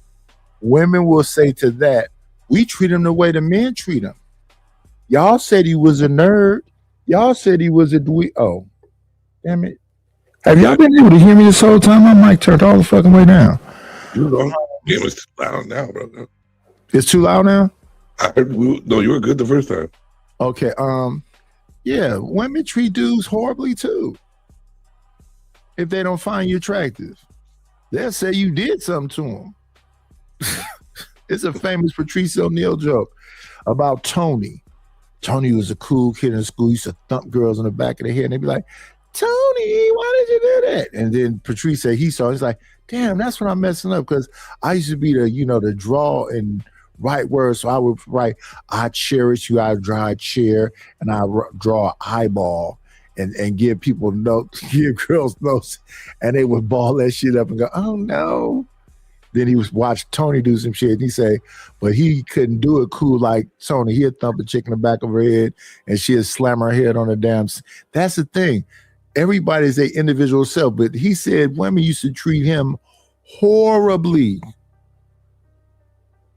until he got some confidence about himself and started smashing on him, talking crazy to him. And now all of a sudden, so when I'm hearing Yamanika go, Patrice O'Neal said this, but Patrice O'Neal and you was like equal on the look scale and the weight scale and everything else. So to me, the people looking at it may have took it as it, but Patrice was flirting with Yamanika. And Yamanika know he was flirting with her. But what he said was some crazy stuff. And now they try to do the retro thing on Yamanika and say, Patrice was right when he told you was a big bitch and you couldn't this, blah, blah, blah, blah, blah. And now you 40-something, you ain't got no bitch. Basically what Lord ADS just said a second ago about these women is getting old and they didn't do nothing with the life as far as like getting a husband and get some kids and do all this other shit. Some people gonna be the uncle or some women gonna be the cool auntie that just ain't gonna have no kids. There's gonna be a lot of aunties with no kids. My mic has been good the whole time, so I didn't need to turn it up. Nah. You're gonna have 7 aunties and 1 kid. That's gonna be the family ratio, bro. You know what I'm saying? That's what it's gonna come down to. 7 aunties and 1 kid. But I will say this to anybody that's out there listening: when it comes to this YouTube shit, don't lose your channel because you really got to literally start from scratch. Also, this is the other part. Me being a content creator, I am not trying to do anything to anyone's channel because I'm a content creator myself. I try to be on my best behaviors when it comes to this bullshit. Let me stop this for a minute because misandry is what we're talking about, but it's also a term called Miss Ann that I want to look at right quick. So give me 1 second. We're going to look at that definition right quick. Like you're like, all you got to do now is you get a panel. I ain't sending nobody no emails. I'm not doing shit. Why? Because I don't want to have that close of a fake ass relationship. Truth was like, Nidish in the emails. Truth, talking to you on here is enough. I can't talk to you beyond that. I'll snap, brother. I don't like talking to people in general. That's probably why I'm alone. I'm not finna go out. If I don't see no interest in me, my old, fat, bald, whatever, I'm not fucking with you. Here we go. The term Miss Ann is a derogatory expression used within the African American community to refer to a white woman who is perceived as arrogant and condescending. It is often associated with condescending attitude and can imply that the woman is acting white or trying to pass as black. So the white woman that sound like Whoa Vicky. And the black woman who's, hoity-toity and looking down her nose at you. So I guess the Ebony K. Williams of the world. The term has historical roots and was used to comment on imperious behavior from white women, particularly with racist undertones. It is less commonly used today, with similar terms like Karen becoming more prevalent among Americans of all races. So they got rid of Miss Ann and so started calling people Karens. So that's a different thing from Miss Sandry. But Miss Ann is another one I think folks should know about. Interesting. That's the term that Stanley used to say to his wife because he had a white woman as a wife. Shout out to Stanley. His birthday was yesterday, so happy belated birthday. I told you happy birthday on the day also.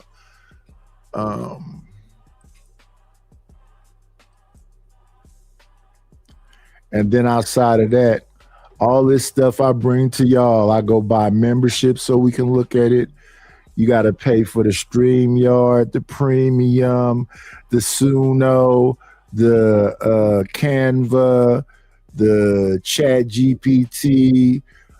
All this shit is just an investment on top of investment on top of investment, hoping that you get some of it back. So for these 4 years, y'all have not seen a StreamYard duck but one time. And I like the StreamYard so I can, have fun with my little clips I got going on, like this one. That ain't it, y'all. Nigga, fuck you! Holy. This nigga did something I have wet dreams of doing! Shout out to the shout outs. I like that. What's the standard of decent human? Y'all don't acknowledge him. Exactly. What's Y'all the don't standard of acknowledge decent him. human? Y'all don't acknowledge him. Like, but y'all example is not an example of decent. Y'all talking about a man approaching somebody he's attracted to and trying to get her attention. If I'm not trying to get y'all attention, why am I talking to y'all? I'm not even talking about just to get one person. For example, let's say someone is getting, because I've seen this. Let's say someone is like, oh, they're thirsty. Somebody will get. A man has gotten that one person, like everybody's like, yeah, I'm thirsty, I'm parched. They only got that one person water. But my thinking is like, if I'm going to be doing a nice action, I'm going to do something nice for everybody. It's not selective just because I might get something from this one person. Yes. If everyone says that they're thirsty, I'm going to find a way to get everyone water, not ignore the people that are on the side simply because I don't think that they're attractive or this, that, and the third. They're thirsty. It's like the basic things. It's not like buying somebody a purse or buying somebody a cocktail and not buying somebody else a cocktail. Bro, if a group of children is thirsty, I'm gonna get a group of children. Y'all are adults. Y'all grown independent women. This woman right here, but I like y'all that not right here. adults. I'm showing her that she's special to me out of everybody. So I'm getting her water.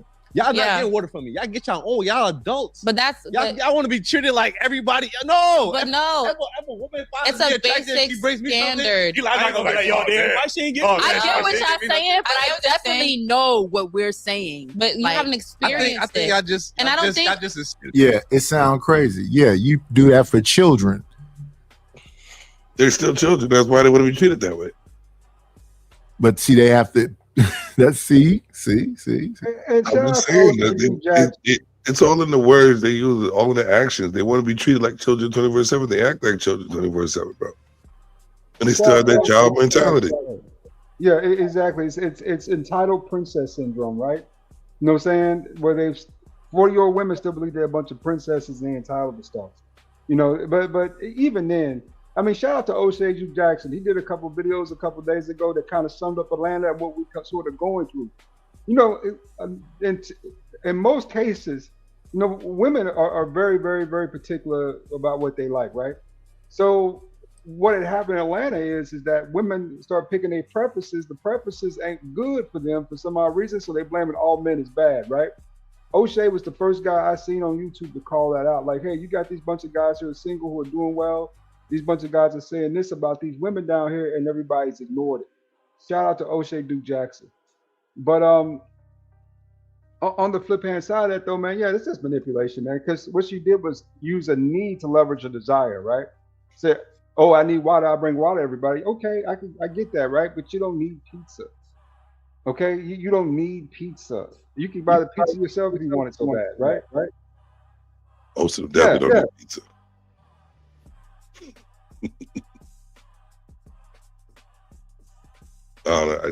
It's very childish, man. Or you can drink damn tap water. There's water hoses everywhere. But then they want to, keep spewing. I'm independent. Get your independent pizza. What I pay for you for? Yeah, I think that's what give it the added incentive to not do so. If the whole thing is fuck men and niggas ain't shit, you never been powerless, you're the least desirable. Okay, I hear all that from you. I'm a little thirsty. You might need to get that from somebody that's desirable. Somebody turn the hose up. But I guarantee if there were more women out there that cared about men will get those pizzas. Men wouldn't mind spending all types of dollars on females. But if you're gonna, I believe it. If there was more, if you see more men not being disrespected by females, men wouldn't have a problem doing that shit at all. But ain't that funny though? It's like, why would you want me to buy you something when you don't want my attention? You don't want my attention, but you want me to buy you something, right? I mean, if you was homeless on the street, you were starving, yeah, let's get you a slice of pizza, right? You starving out here, you need something to eat. Whatever you want, get you a slice of pizza, right? Get a whole pizza, hell. But you're a full-fledged adult, so saying quote-unquote self-sufficient woman, right? Why do you need me to buy you a slice of pizza when you don't want my attention? And if I'm out having a good night with my ladies, they're getting what they, you know what I mean? I'm not going to sit there like, oh, only one get one. If I'm spending more time with one, and she has girls with them, and they're around me, treating me all right, they get it too. You know what I'm saying? But I'm not going to just sit there randomly, all these girls sit over here in the cut, looking at me all strange. And I buy your girl something, now you still looking at me even more strange. Yo, get yourself. I have been to too many parties, too many restaurants, too many clubs, too many bars, where, you know what I'm saying, you come in there, you know what I'm saying, and you expecting, you know what I'm saying, she coming with a group of friends, right? But you there to see this one girl in that group of girls, right? I'll buy her a drink, but I won't buy anybody else one because that's the only girl I came to see. I didn't come to see the rest of y'all. The rest of y'all came along because y'all wanted to. Y'all should have had a plan to get drinks, right? Amongst each other. Y'all can split the bill, whatever y'all want to do. The only drinks I'm paying for is her drinks. And sometimes women get mad about it. And you know what I tell them? There are plenty of other guys in this club. Go work the floor. Go holler at them. See if they buy you a drink. Because, you know what I'm saying? I'm just not going to do it. And, it's wild to me how entitled women feel because you like one girl in that group that you got to take care of the rest of that group. Like it's all, like they all won. One, man. I think it's feelings. It's the feelings. Yeah, it might be, but they're going to get, get through that. They're not going to do that. I mean, you know what I'm saying? Why would you want me to buy you something when you don't want my attention, right? At the end of the night, when she get in the car, you plan on getting in the car too? We all going to the same spot? If not, then, buy your own drink. Thanks. Are you going to be the nightcap celebrity? A nightcap celebrity. Yeah, these people be so disingenuous. It's absurd. It's all comedy to me, man. As much as they try to talk about Sharon, as soon as he come on, they know it's gonna be fuckery, and they right over there. All them people that be complaining. I'm looking at the whole chat. Everybody that was here is like, we see Reese there, see Esty there, all them people. No, y'all gotta leave that man alone, and maybe figure out how to get on this program. Until y'all start talking like him, everything you say against me. Right. Until I start seeing you talk like Sharon, SD, and all the rest of y'all. There go the birthday guy. What up, Stanley? Happy birthday, brother Stan. Let's move forward a whole lot of bit. Why the freak would you be speaking to just me? I don't want to curse on here, and not my best friend or my sister. Or I think it's disrespectful. I really do, and it's a turn off if I have a boyfriend. But that's exactly how I act. That's exactly how I act. My wife would take me out. Now, baby, you done talked all about these women. All about these here women and me. Now we going to something where they're at. So I'm gonna go there. Yeah, I'm gonna go, but I'm not gonna be so gung ho and jumping over whatever. Oh, you rude. Why you letting them talk to me like that?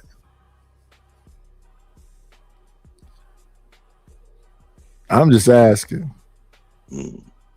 Because I will say hello. I always say hello, but they want you to do some other shit. And I'll be like, what? And don't let them start talking about all the other goofies that do the goofy stuff. I'm like, oh, okay, I know and this became a tradition. It's hello. And then I'm getting the fuck away from y'all. We went to a wedding of one of her friends. I said hello to everybody. They started talking. I went way to the back of the damn thing and sat down by myself. To the point where some dude in the damn wedding came over there and sat next to me. He's like, what's up? I looked at him. I said, what's up too? And that was all I had to say to him. I don't know you. And to the point my wife came up over there and said, this is my husband. Because they was like, who is he? Yeah, I don't ever next to nobody. I don't like that shit. Because, I could see if I was in there doing something, but no, I'm just way over here. And now after time, remember the time says, why did you sit way off in that corner? I said, I don't want to be a part of women's conversations. Honestly, I got a certain amount of time I even want to listen to dudes' conversations. Because I'm not finna partake in it. Oh man, we got so fucked up last night. I'm supposed to tell you I got fucked up story now? Yeah, I'm cool. I'm finna get away from you. And I'm married, so when you start talking about the hoes, I'm finna get away from you also. Come on. Look at Stanley. I just said something, positive to this long hair weirdo. And now you in the damn chat talking about Reese. She not gonna give you no pussy, Stanley. Reese Nightish hasn't figured out multitasking. Yes, I have. I just got through telling you Reese is in another chat. She's in 5 damn chats all at the same time. She cheating on me. The fuck?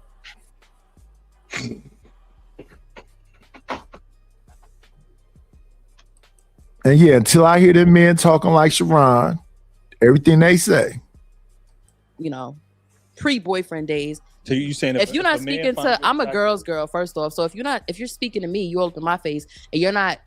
What does girl's girl mean? When I first heard girls, I thought that meant she was a lesbian. That's what I thought. Reese, what is a girl's girl? Sisterhood. It ain't no sisterhood. That's the sisterhood is real, Put a bro. dude in the middle of the sisterhood and that's over with. Sisterhood is a disease. It's a fake thing. It's not real. Mm-hmm. Yeah, you're right. I gotta agree with you. She's giving me my watch hours. That's hilarious. I'll let you girls keep talking. Stanley, you talking about why you become? You look at what you're doing, brother. Saying hi, I'm Chris or whatever. Yeah. It's giving me like you're trying to make her feel irrelevant, and I don't like that. It's not hard to take 2 seconds and address the person that's shoulder to shoulder with the girl you think is attractive. Buying a drink is a stretch because we don't know that person's financial situation or whatever. We don't know anything about them. We don't know anything about them literally, but it will get you further because a girl, that's a turn on. The girl's gonna be like, wow, like, you know, I don't even. It's just common sense. Like, if me and Sheba out, right, and then like you buy Sheba a drink, then me a drink, I'm gonna encourage her. Like, nah, like, girl, talk to him. Like, he on that type of time.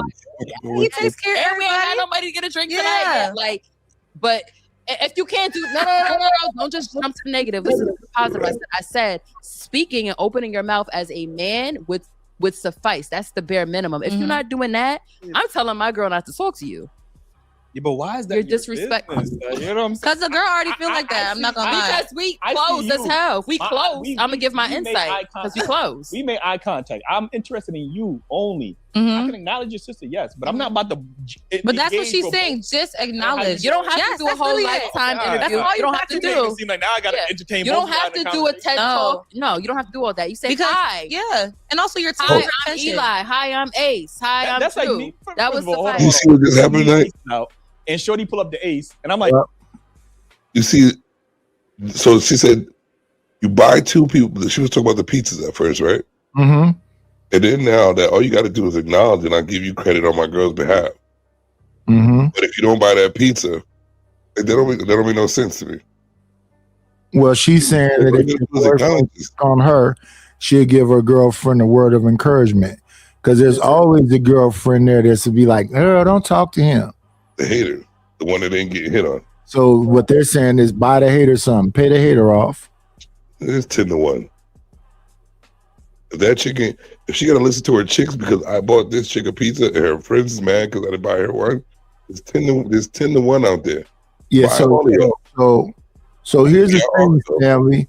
When I said I thought girl's girl meant lesbian, I used to think man's man meant gay. Even though I heard them say a man's man is someone that the men want to be like and the women want to sleep with. I eventually heard that, but initially when I heard a man's man, I thought that was some gay shit. And I also on top of that, let's add on top of that, if a man wants to be like another man, I think that's gay. Well, what's a role model then? A role model to me means mentor, mentee type of thing. But would you want to be like that person? Not be like him? No. So a role model may be able to teach me something as far as like how to act in public, teach me something is like how to make money, that kind of thing. When I think of role model, I don't think gay. But when I hear man's man, yeah, that's the same as a girl's girl. The same thing. I think people just make up shit. So a lot of times, like for example, when we were younger, it was influential stuff that used to jump off. So like we used to watch Happy Days, and we thought that small hat that was playing in Italian was cool when we were younger. So people started wearing leather jackets and jeans. So I think that the famous white boy that started that off, because I know Marlon Brando did it, but it was a dude named, he was always in motorcycle games, a white dude, James Dean. Okay, so with the slick back. Yeah. So that's influential, but in my older age, I think that's gay. Why do you want to wear tight ass jeans and a tight ass jacket because some white boy with a pompadour that's made up did it? So but we all do that though. We all take it. Run DMC has said, Calvin Klein's no friend of mine. Don't want nobody's name on my behind, even though they start wearing Lees. Right. Back when I was younger, it was about originality is a must whenever I bust. So rappers didn't sound like each other. Now everything is very homogenized. Everybody sound like everybody. It's hard to really original either. From. Yeah, and originality. You have to get some type of style from somewhere. So it's the same thing. Like when I be talking to these people about making beats, I say, here's the thing about the things that y'all do versus the things that I do. And this is the significance of the amount of time I've done it. I've heard Earth, Wind, and Fire. Right. I've heard Confunction. I've heard LTD. So I know what human sounding instrumentation sounds like. Mm-hmm. Then I've heard people singing around. I've heard choirs, all this other stuff.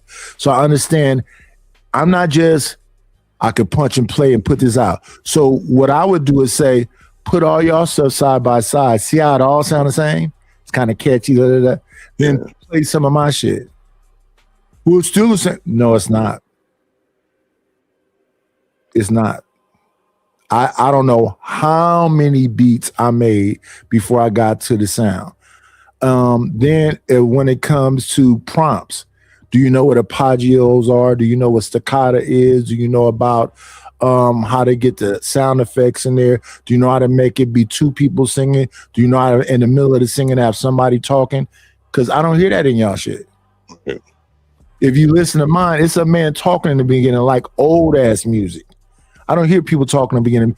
Back in the days, it'd be, hi, my name is Larry, and blah, blah, blah, blah, blah, blah. That's the floaters. Float. So I know how old music sounds, so I try to make it have an old music sound. And if it's modern music, I try to have it more of a human sound. So it just is not the first thing. Yeah, I could slap something together in 2 seconds and it sound like shit. Right. And that's not worth the $20 I'm gonna charge you for the song. And in fact, I'm doing song packages now. I'm reducing it because it's a part of a package, but you got to buy the whole package. But my shit don't sound like everybody else's, and it's very unique to the person. So I got dropped, brother. I got something to do. Thank you for having me up. All right, I'm gonna say some old school shit. Don't be offended by it, but you don't have to make announcements to leave. No, let me shut up.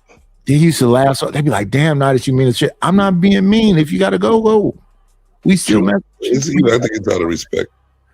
Yeah. I mean, is it respect though? Like if I was at your house, like say I was at your house, right? Yeah. And then we chilling, we had a couple beers, we watched TV, and I just get up and leave. I wouldn't think nothing of it. I got jammed up about that in my cousin house stuff. You just don't say nothing. You don't say nothing. What you want me to say? Everybody's gonna leave right now, break up the whole conversation and everything that's going on. To quiet. Who am I? That's where I'm looking at. It's rude. I would think it would be rude to yell at everybody. Hey, everybody, I'm about to leave right now. Me and my family finna go. What? Of course you're supposed to say so. I don't know. I think it's just how we raised. Anything. It's acknowledging. You know what I mean? Like where those people go. You didn't say bye. No, I would just get up and go. I do that at the bar. Even especially at that kind of I would just get up and go. Yeah, you definitely like see me 1 minute, I'm going. Where is it? He's gone. Yeah, I'm gone. Yeah. And then it's another thing that they do that I wasn't really into. Whenever I used to go out, I would never live stream us being out. No, but my cousins, you be live on Facebook and Instagram and whatever else, and I'm like, I don't want to be live while I'm out. It's kind of content creating too, a little bit streaming. And even if I did that kind of thing, it would be like an upload. I wouldn't like the people that do the IRL live where they at, especially with the kind of drama that be going on. You better not have no enemies because you basically tell them here. That's how Pop Smoke got up out of here. They saw the damn address. Well, here's the thing. I'm not gonna sit up there show them all my money online and where I'm, stagnant at an address or something like that. You know what I mean? That was his problem. That's what fucked him up. And I do the live joints too, but I say, hey, you want to test me then. It is what it is, man. If somebody gonna pull up on you, they're gonna pull up on you. Yeah, but they can pull up on me just period because I'm out. I know that's what I'm saying. When people hear me say I don't go out now because I'm 56, I'm not going into the clubs. Yeah, I know, but that's different. Like once you reach a certain age, you shouldn't be doing shit. Yeah, I've been to 1,000 car shows. I don't need to be walking up down a whole damn block, going to food trucks to look at vintage. I done that. I used to go to the damn food trucks every weekend in Alameda. Alameda is what they call a walking city. So a lot of families be out there walking at like the beach. I'm on Oak Street Park, and Oak is where the what's down there? It's Tribago's, Applebee's. You got a C's Candy. They got a what's that shit called?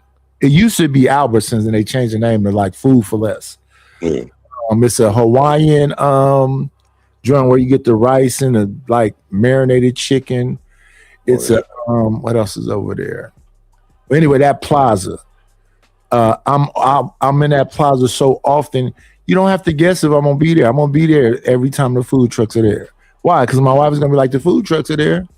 And it's different trucks. It's one that's there consistently to make these muffins that's they use buttercream and they make all different. They got a what they call that shit, a snickerdoodle. They have one that's like a peanut butter cup one. They're fancy muffins. They did some of the. I never had nothing like them, but that's there. Then they have different like food trucks. They got one called like the Boneyard, and they make burn-ins and shit. They got a major. So yeah, we go there for the food trucks, but all down Park is all restaurants. You got Scolari's, you got Monkey Pub. So we there all the time because my wife likes to eat out. Yeah. Now, me personally, I am a germaphobe. Ever since I saw what's my boy name? Gordon Ramsay used to do this thing. What was it called? Hell's Kitchen is where he's teaching chefs, but he had another thing where he would go to high-end restaurants that was losing money and teach them how to revamp their stuff. And every one of them high-end restaurants didn't keep dates on the food. They was recooking food. That shit was filthy. There's a movie with Ryan Reynolds called Waiting that just took me over the top. Oh yeah. You would go to like, especially a franchise. So like IHOP, I would go in there and I would put my arm on the table and lift it up where you could hear the stickiness. I was like, listen, look, babe. She said, why you always do that? To let you know these faces is nasty. If you ever gonna get food poisoning and any of this shit, it's because these places is nasty. We go in there, I'm finna stick my damn utensils. Can I get a glass of water? I'm not finna drink that tap water. I'm getting that to wash off my damn utensil you just brought out here. Yeah. Because we're looking at what you got. You got a steamer cleaner. You're just rinsing off the dishes and then you're putting it through that machine and it's steam cleaning it. So it's not getting all the stuff off of it. It's not completely clean. So yeah, we going to like nice restaurants, but it's just how clean you think Chili's is. Well, not that clean. But yeah, so we had Chili's. Yeah. We had let me see, we went to Chop Bar, Chili's, Lucas. These are all high-end restaurants. Nasty too, still sticky. Why? Because they're gonna have a rush hour during the day. How quick can you keep up with that? Especially when you got low staffing because you want to pay them decently. Kitchen Nightmares. Thank you, Stanley. That's what it was called. Kitchen Nightmares. Yeah, when I started seeing Kitchen Nightmares, I was really skeptical. Maybe I've been in the restaurant business over 20 years as well, and it's kind of it's kind of impossible to have your immaculate. Yeah, but you can keep dates on the food. Yeah, definitely keep dates on the food. That's a must. Though. People day old food. One of my cousins recommended me to go to her girlfriend's restaurant. So I took me, my brother, my cousin there on a Saturday, and they was just opening, which was late. Right. Because they're supposed to have been open 2 hours early. So when we got there, it was late. And they said, well, if you just give us a minute, we can get y'all some stuff together. So we literally saw them go in the refrigerator and get yesterday's food and warm it up and then tell us it was yesterday's food. So they're going to sell it to us for a little bit less. Well, that shit was bland. Well, depending on the restaurant, they have they call it the day dots they put on there. And there's a shelf life on them. And it's in the book as well. So it's able to be sold. So there's a day dot on them, there's a shelf life on them. And there's the rules are you're supposed to use it by a certain date. A lot of people, if you are a busy restaurant, you're probably gonna get fresh food because you're gonna run out quick. But if you're a slower restaurant, you have day dots and shelf. But why are you a slower restaurant? Why you're a slower restaurant? What do you mean why? One of the reasons be it ain't that good. No, that's not at all. It's where you are. We got a place out here called Lena's. Mm-hmm. Lena's is a hot plate type thing. They got one that's on High Street, and then they got another one that's on Bancroft. Mm-hmm. Lena's, they sell all the soul food, right? But it's almost like they selling it buffet style, and it's for old people. So with that Lena's food, you got to go home and put some seasoning stuff on it. But they sell out quickly. Right. It's a buffet style. So let me ask you a question. Is there a restaurant next to Lena's, close to Lena's? The same vicinity? Yeah. Do they do the same volume as do they do the same volume? No. See, that's what I'm saying. They're still on the same street. They're still in business. One's slower, one's faster. They're still selling food. Yeah, but the reason why is because Lena's food is not bad. It's just not seasoned. So the greens are cooked to where they're soft. The food is all cooked pretty decently. It's just not, it's bland. It's not seasoned. So all I'm finna do is go throw some onion powder, garlic powder, and some little season on it, and it's good. So the beans aren't seasoned. And I understand the reason why they're doing that, because they're selling a lot of time to older people, and older people can't have all that salt. So the way they do that is they just cook the food up. You need to go in knowing that you got to go doctor it. Right. But in your town, is it more soul food eating people? Yeah, it's a lot of soul food selling places. That's what's going to sell. Just like when I was living in North Carolina, most of the soul food places, they sell out because that's what they. So that's my point. So you got La Crista's, you got Talk of the Town, you got Lady Esther Southern Cafe, all them places. They turning over quick, and it's hard to get into them because it's crowds. Right. So as far as soul food, it's a soul food town. Right. Two things that's going like hotcakes out here, and that's Mexican food and soul food. I believe it. Chinese food, it's always going to sell. To a few Chinese food places, but when I go to them Chinese food places, it's full of Chinese people. A few black folks come around, and we have a place we used to go to all the time. It's in Alameda, the same place where the food trucks used to be, called China Gourmet. That was my favorite Chinese food. And then we used to go to this other place that the Indians eat. I forget what they call it. But we used to go there pretty frequent too.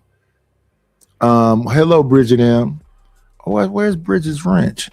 Wrench around and wrench it up. Let me see. Yeah, so but when it comes to soul food, it's not about the shelf life though. You know what I mean? Like what about is the food in the first place? Even with the soul food, they got shelf life on theirs. It's just not all their food. I'm talking about shelf life. I'm talking about shitty food. You cooked it wrong. It started off like food from yesterday. Well, so let's talk about that. I cook, right? The food I cooked the day after is better than it was the day before. Facts. So if they cooked that shit right, it'd have been better today. That's what I'm thinking. Oh, it's just okay. I get what you're saying. I'm thinking, okay, it's going to be even better because it's it's marinated and whatever else. No, that meant the first day it was shit. That's why it's shitty the next day. I get it. I get what you're saying. Greens the first day, yeah, they cool. But greens the next day is even better. All right. Like when I put black eyed peas, the next day they're even better. So that's what I'm saying. Her friend got some shitty food. She don't know how to cook. I dig it. And all them other places, I'm sure they may be selling shit that was from, like if I go to La Crista's, I never had no bad food from La Crista's. I've never had no bad food from Talk of the Town. When it's other people making soul food, that shit is shitty every time. They just don't know what they're doing.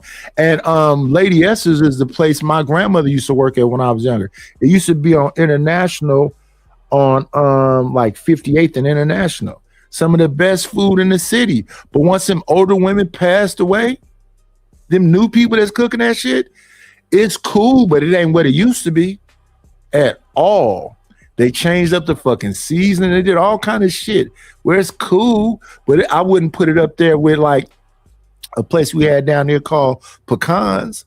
Pecans is that other level like cooking. Pecans, Talk of the Town, and La Crissa's. I would say them was the top three. And now they got a dude out here named Smelly. Smelly is probably number one right now. Damn, it's a fucked up name. But it is. Yeah, but he's more into the seafood type stuff, like the garlic noodles and the crab and the shrimp and the. That's probably what it goes. More so on the seafood side, but the beans, the other stuff he makes, that shit is fire.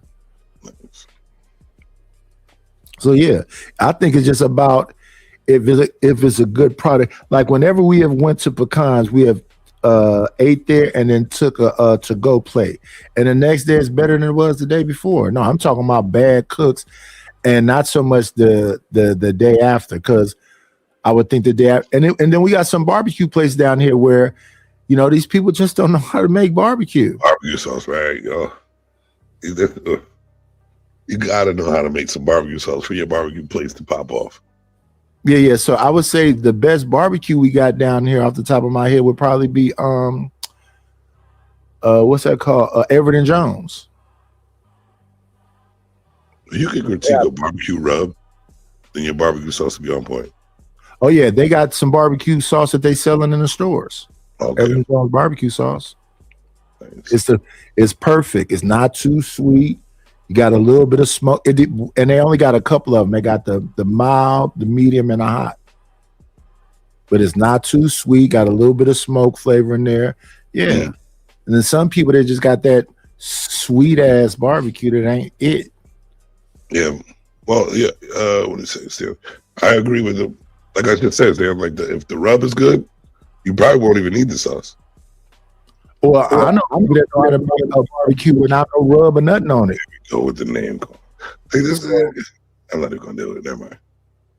Go ahead. Yeah, we don't know what Stanley talking about. Yeah, it's all feminine energy. How do you know what anything tastes like other than Coors Light? Coors Light philosopher. Like I'm not even gonna comment. I'm gonna keep my mouth shut because it's like going on a hamster wheel with Stanley all day. You only spend 25 minutes talking to that man, and then he just woke up and he already on bullshit. The same shit. It's just like the ladies in the chat over there, Sherrard's. He's one of them too. Yeah. Trying to chat bang. Well, son, if you want to talk, come to my channel where I can drop you and have fun with you, motherfucker.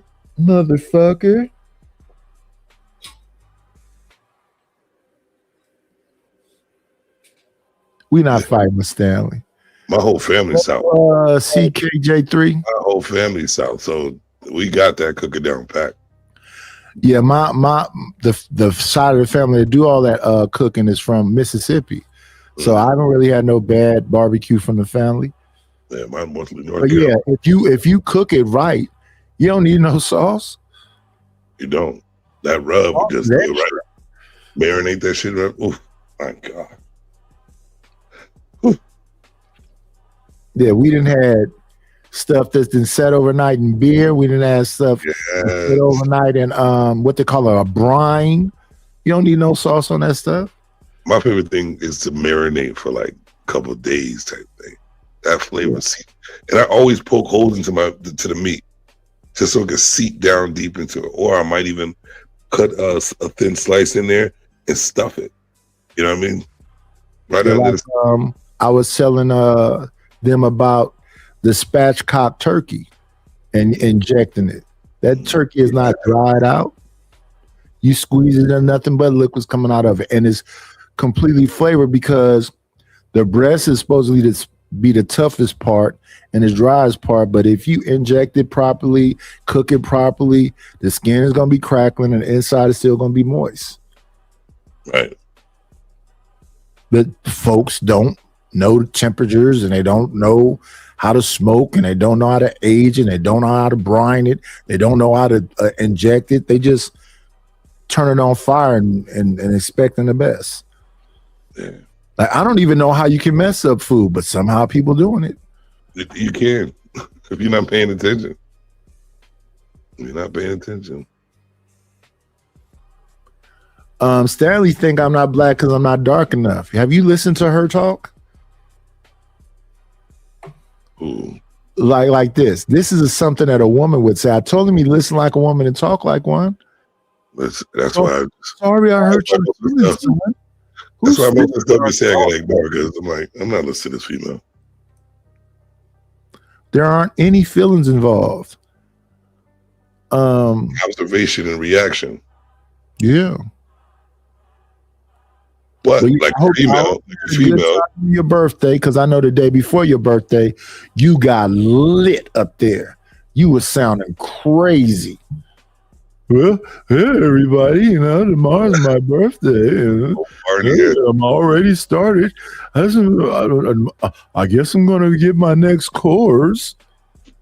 I'm like, damn, Stanley, get control of yourself, young man. So loose up there. I forget the dude that was on the panel with you, but I'm sure he felt unsafe around you. I believe it too. Y'all haven't heard a lit Stanley flirting like that. Yo, I'm here too. Like, I'm like, no, I'm a get. No, like, it's different from men. Do what they gotta do. The women don't have to do that. That's not natural. If she want to do that, that's fine. That's her personality. A woman don't have to scream, "I'm Tina." Like you're a lady. If you do it, it's okay. It's not gonna get locked up, and feminism prison or nothing like that. Mm-hmm. But the man, it's a different energy. Y'all have a different energy. You guys are men. I'm not gonna go to Ace and yo, don't fuck with her. She all right. Can't even acknowledge me. Let's do an example, right? Yeah. Say Beyonce and Kelly's in a club or a restaurant. I don't see Jay-Z as the masculine man he is coming up to Beyonce and not greeting Kelly. It's in his nature to do that because he a man. I don't know him, but from his demeanor. Why are you gonna come up to B and not say nothing to Kelly? It's awkward as hell. It's awkward. Because then Kelly that's like this. Super while y'all awkward. talking like this. We don't know what Hope would do. No. It could be Adam and Eve. It could anybody. be Steve and Jake. It could be anybody. I'm saying, why would you approach a fine young lady and she's with her sister or whatever and not say anything? I think that's awkward and I think it's stush. In the club. And it's a turn off. In the club. I don't care if it's It at could the be beach. anywhere. It could be Orchard at the Beach. park. Oh, wait a minute. We 4 hours in. Let's hit him with the begging song. Where's my begging song? Do-do-do-do-do-do. Let's hit him with this.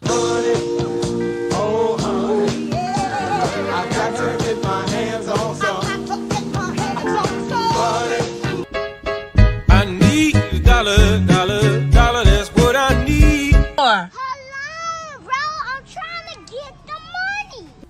Talk to me about money. Where is the money? We need our money. Don't you think it's about time you gave me my money? Support the situation. Is money is love. You could donate on PayPal now, and you can donate on the Cash App. Thank you very much. All right. And the Cash App is scrolling on the bottom of the stream. It's $KNIGHTISH1. And the PayPal is paypal.me/IDLNO. And let me tell you why y'all should support the channel. Because and don't you want to see a king in his proper place? So if you can, dig in your pockets and send some twos and fews so we can continue to view. Because it's like this. Thank you for the money. Cheese, fatty, the dough. Buddha, scratch, Skrilla,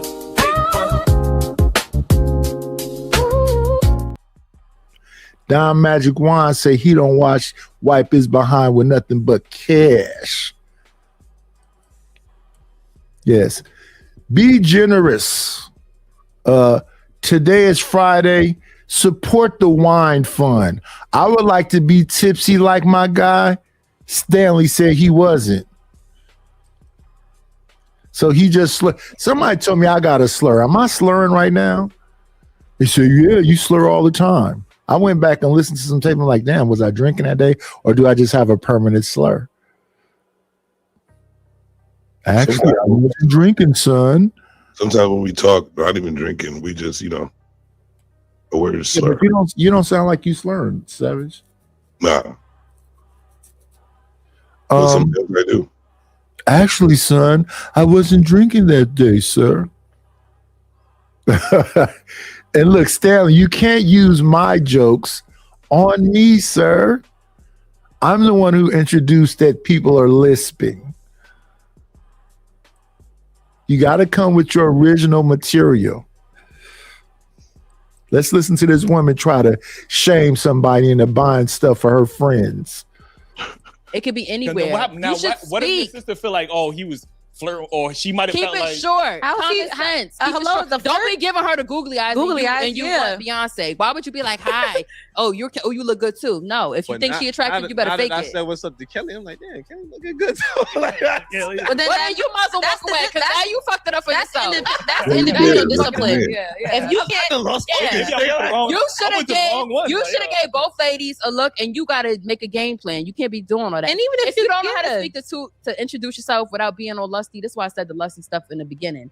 If you don't know how to do that, go home and turn on what you need to turn on your phone. Watch ladies, that. I don't understand why y'all be cock blocking so crazy. Cock blocking? No, we're infiltrating. What us on this couch are infiltrating a standard. So hopefully people see this and be like, "Yo, I do that." That's a turn on. They ladies, they know the It's a cheat turn. It code. could be a turn Now, on. Please tell me to pause because we do want to hear you. Straight up without them saying that. Please tell me to pause. Please tell me to pause the video so we can hear you. Oh, my bad. My bad. Yeah, but can you repeat what you said? Because I didn't hear you. I said that's the dumbest shit I ever heard, because if we were to do that without them saying that, they're not going to like that either. They're going to have a problem to pick out with something we did anyway.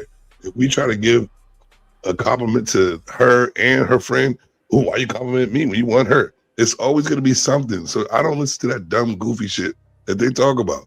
It's an oxymoron conversation every time we listen to it. Let me do this right here, right quick, because I've heard the other side too. We want to hit them with the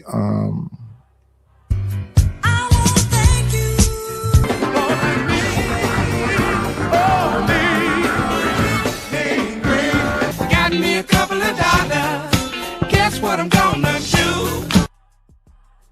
shout out to CKJ3 for the support. I appreciate you. I appreciate you. I appreciate you. Can more people be like CK? Please. Don't let the night be on there for 12 hours straight and y'all don't support the channel. I'm going to be here because I need to get my watch hours up. But don't let me do it in vain. We have 4 hours now. Don't let me do it in vain. I'm trying to give y'all good content always. Even when it's 2 people watching, even when it's nobody watching. Look, we done made all kind of new stuff. I didn't change. I only keep this one right here because the original one is me saying, thank you for the money. Cheese fatty the dough. Gouda, scratch, Skrilla, paper. I might remake that. I might sing this here and clip it out and remake that one so I have the one of me singing. Then the second one was that one. I want to thank you. So that's why that one stays. But we made y'all 4 brand new ones. I think 4, maybe 3. 3. Here we go. Listen. Thank you for the money, cheese, fatty the dough. Gouda, scratch, Skrilla, paper. Then we got the Don Magic Wand. Thank you for the money, cheese, fatty the dough. Gouda, scratch, Skrilla,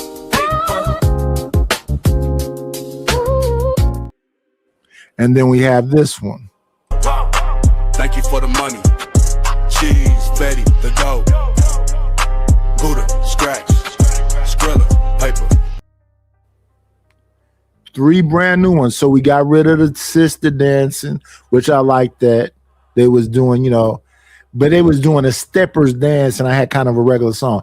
I think I want to make a steppers thank you for the money to go along with their dancing.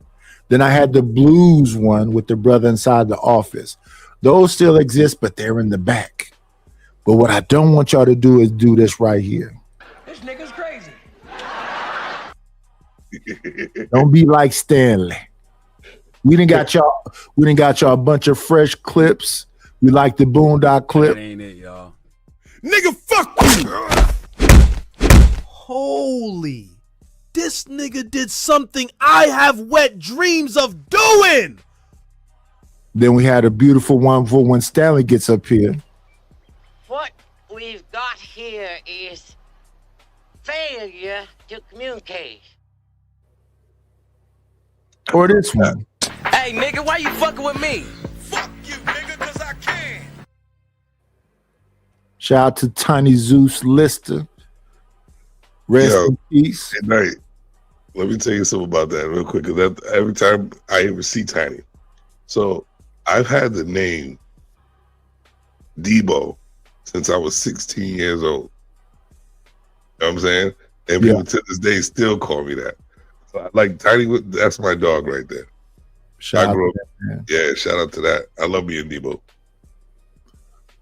We had this beautiful one too. I find hilarious. You putting me in post. I find that hilarious. We revamped this old school one. Let me see. When Stanley is up here.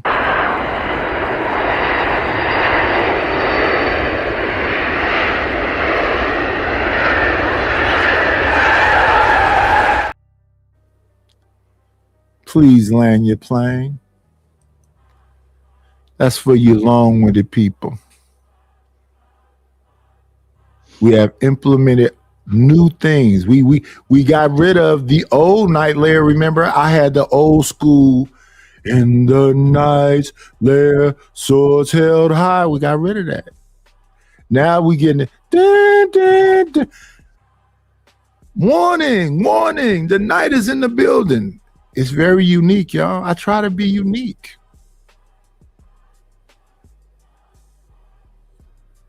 And then the man gonna come over here and use my joke on me. Tell you. Let's listen to this lady do what they say other people. This is called gaslighting one-on-one, y'all. Hopefully men will see this and start speaking. Oh, you're Vanessa? Yeah. Which Brianna? Okay, back to Vanessa. You ain't got to say nothing else to Brianna the whole time. Now you locking with Vanessa, but you should speak. But more often than not, women are going to think it's attractive if you're kind to the people that they're with. Yes. Like some women might be like, oh, you talking to my friend. Yeah. I don't know a lot of women that like that, but you might not want to. Matter of fact, that remind me of what I was about to say because of what Savage just said. There are women that be like, you are too much in my friend face. You have to talk to them bitches. So it's both. They saying everything. They say anything and everything, bro. Like you just can't listen. Because all it's gonna do is get you frustrated and like, well, shut up. Shut up. You don't know what you're talking about. Shut the fuck up. It's annoying. It's so fucking annoying. Let me see. Here we go. We got to get rid of this one. I didn't know that was there twice, but I see it now. Okay. We got this clip too. A little bit of an old school. Now, this is not me. The words are being spoken is not the words of the layer. And that ghetto dick. I think dick is life. He said it, not me.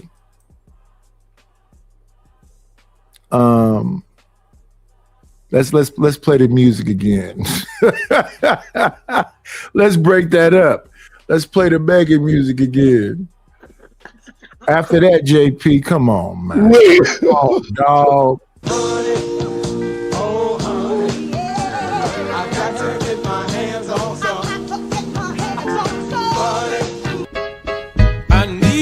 Dollar, that's what I need. Hello, bro. I'm trying to get the money.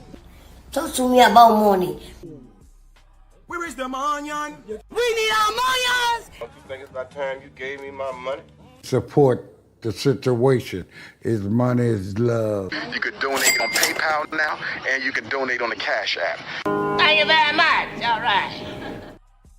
Again, support the wine fund. The Cash App is $KNIGHTISH1.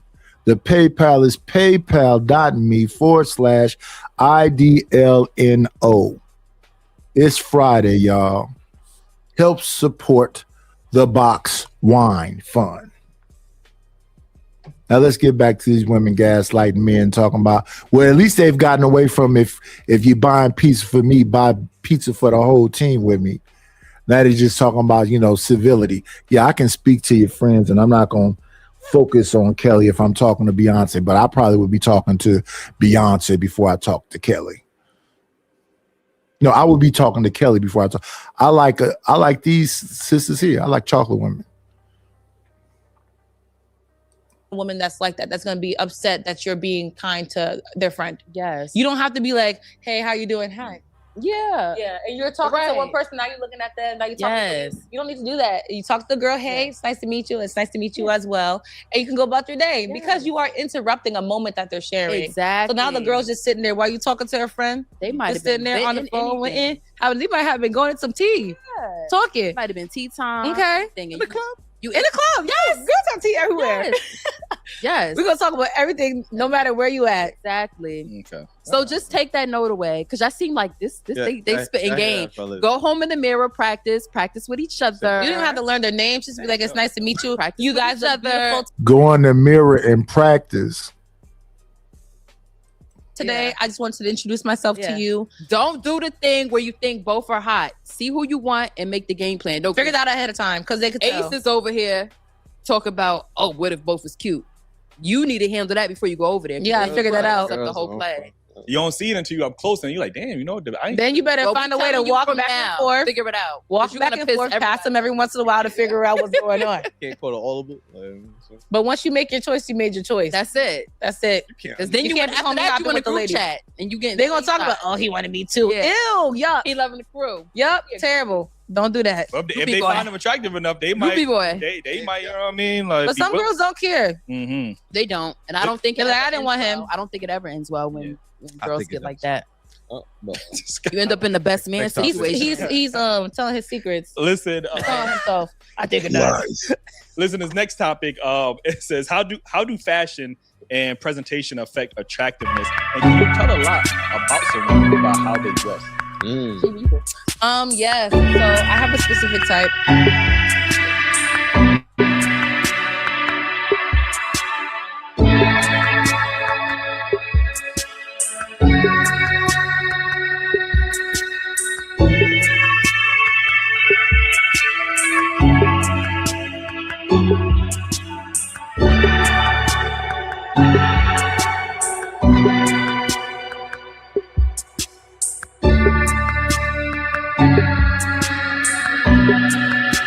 Where's that sound coming from?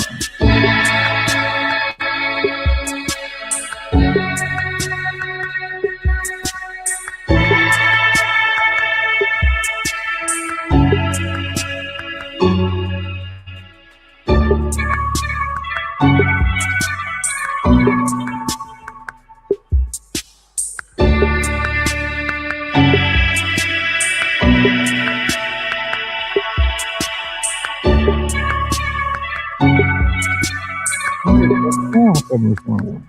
Oh no.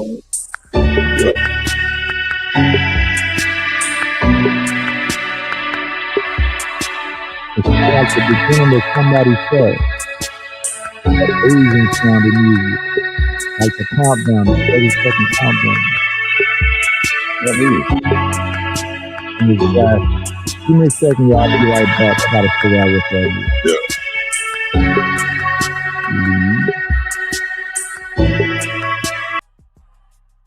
Whoa. Well, probably both about it. But yeah, man, I think those ladies are full of it. Because switch scenarios, the ones they're asking for, you do that, they're gonna have a problem about that. You do something else, there's gonna be a problem about that. A man like me, I'm talking to both of them. I'm acknowledge both of them. If they were both talking together and I happen to interrupt their tea time, I want to see if they want any Baileys in their tea. I'm talking to both of them. And most likely, they're both going home with me. Swagger on 100.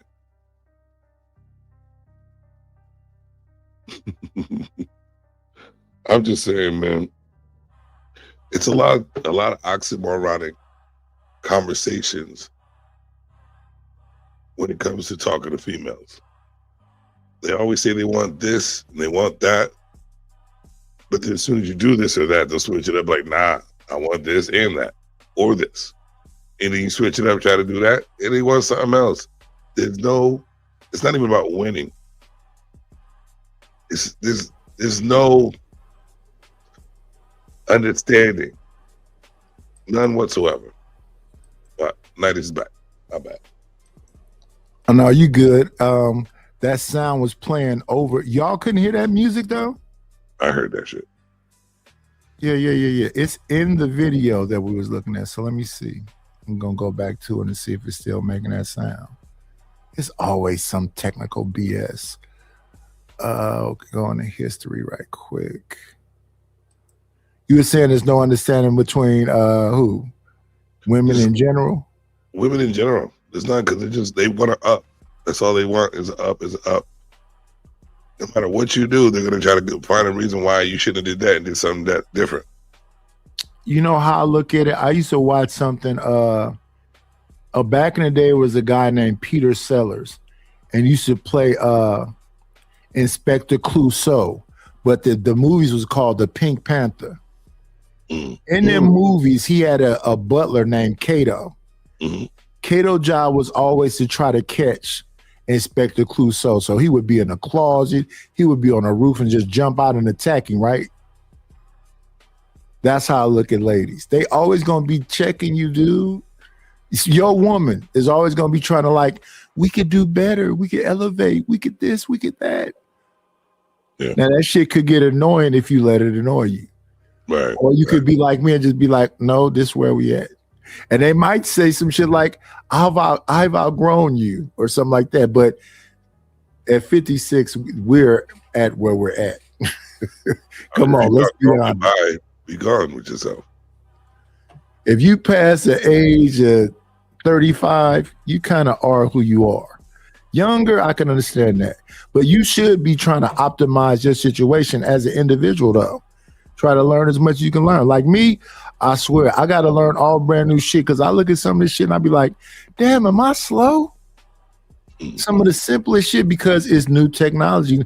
To be honest with you, if you've been around the layer, y'all remember what this shit used to be like in the first one? I was just using Canva, trying to make them dragons and them knights. Now, at the time, I was like, yeah, this is good work. I was looking back at that recently since I'm finna start dropping these clips. Them shits was horrible. When I look back at it, they are horrible. The same with my now, when I look at the AI stuff now, it will give you 6 fingers. It will make one leg skinnier than the other one. You got to pay attention before you just spit that thing out there. I just let it rock sometimes. I look at the graphics I had when I first started. Yeah. And like the growth. I just like that. I don't mind it. I like the growth. So if I fuck up, hey, I'll make a better one next week or tomorrow or in by 5 minutes. Because I'm always trying to do better and better every time I go up there. Yeah, but I know that I know that I can see them 6 fingers though. I know I can see who is that dude. That face ain't my face. So that's why I use like a couple of different generators. So if it make the other part cool, I'll take it over there to face swap and put my face on it because I'll be seeing people then don't even look like the person at all. Like, who is that person that's supposed to be me? I'm like, oh, okay.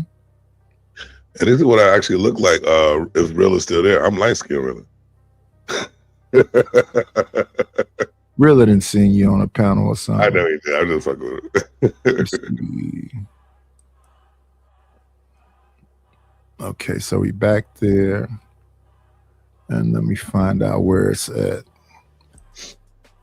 How did they get that in the middle of their stuff, though? Daily roundup.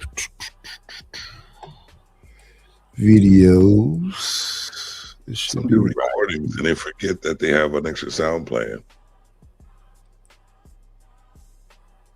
That's interesting that happened like that. So let me get all the stuff back together.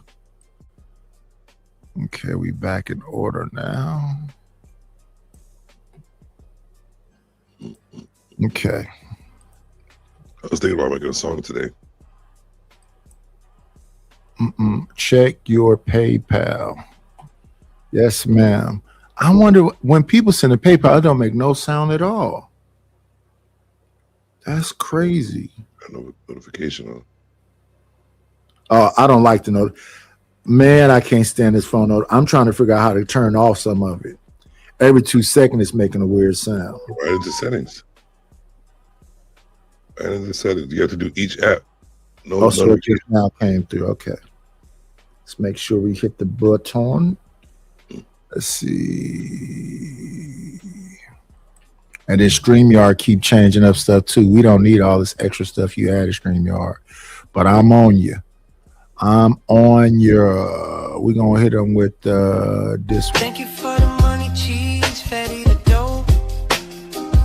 Gouda, scratch, Skrilla, paper. Thank you, Miss Bridget. I appreciate it. I appreciate it. I appreciate it. I am so close to the wine fund. I'm about $40 away from the wine fund, y'all. Please support the channel. Yep.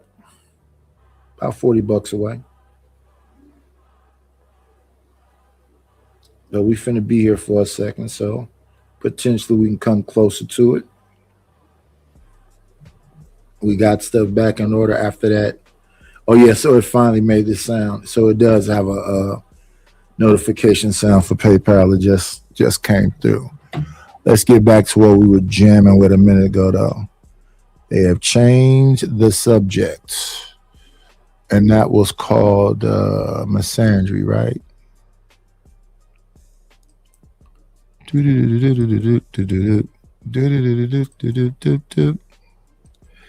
Here we are.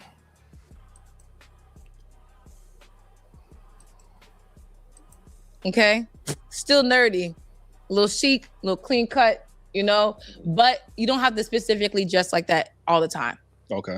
As long as you look like you care about how you show up in the world, then I don't care. Okay. Okay, but keep the nerd in there and the spirit as you grow. I need that. You one of the few Black women, I should say, that actually do like that nerd aesthetic. Like, you know what I'm saying? Oh yeah, because I'm a nerd.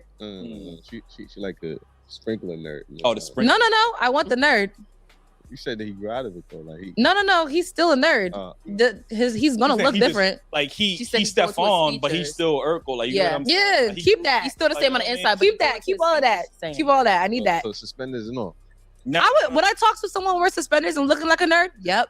Oh damn! All right, so I love you saying like him to like grow and like be like, you know, go to the gym and work out and stuff like that and grow into his body. I mean, yeah, I would hope that they grow into their features because you look very interesting going through puberty. I don't think I want that. That's a very interesting face, and I don't know if I would want that. At the time when I was pubescent, I thought it was so cute when they were geeky looking. I love a geek. However, when you get older, I feel like at that point you should have grew into something. Okay, you know. Let me see. Let's stop this. We want to show. Let me see.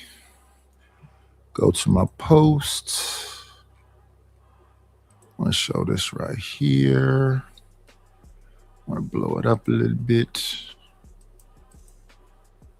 So we can go to this page. So we can show the advertisement. So let's stop this and go over to the creator packages.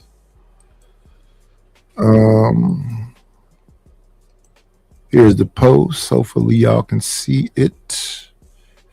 Here it is. Let me read it if you cannot see it. It says creator package available. Ideas deserve more than just ordinary presentation. They deserve color, imagination, sound, and style.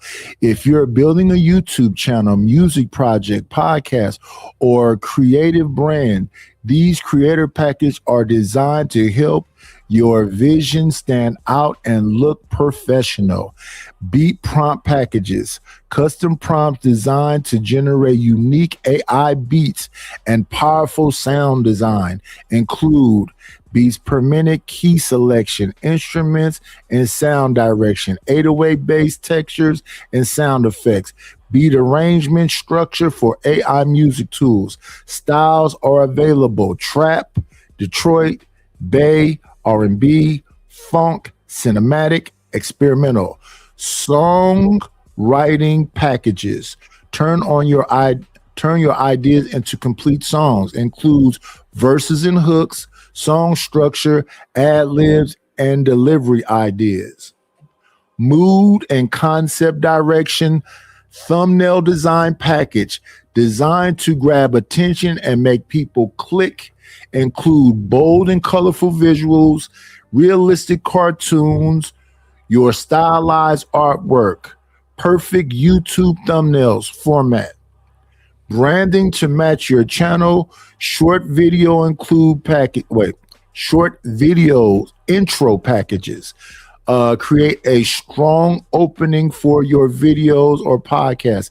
Includes catchphrases and intro lines, short intro scripts, visual style suggestions, branding concepts. These packages are great for musicians, creators, podcasters, YouTubers who want their content to look polished and professional. Comment creator package if you are interested. Contact through email in the description. Like, comment, and subscribe, but it takes you to my IG. The IG is at the bottom. Instagram.com/IDL Robertson. Shout out to the shout outs.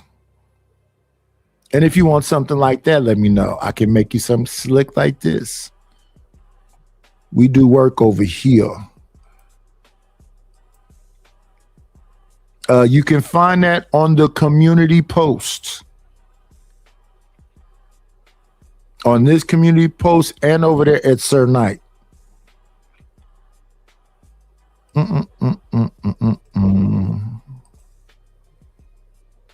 All it is a discussion to give you what you need. And Mr. Savage does the same thing. He can help you out with these things as well. Let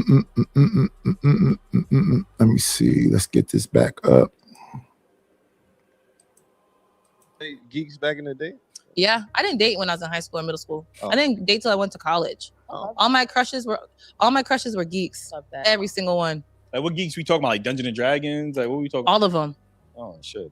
Oh, you every type of nerd. Right. I ain't playing no Dungeons and Dragons. Every type of nerd. I do enjoy me some good anime. Like, you know what I'm saying? I know. I just watched Chainsaw Man yesterday. Mm-hmm.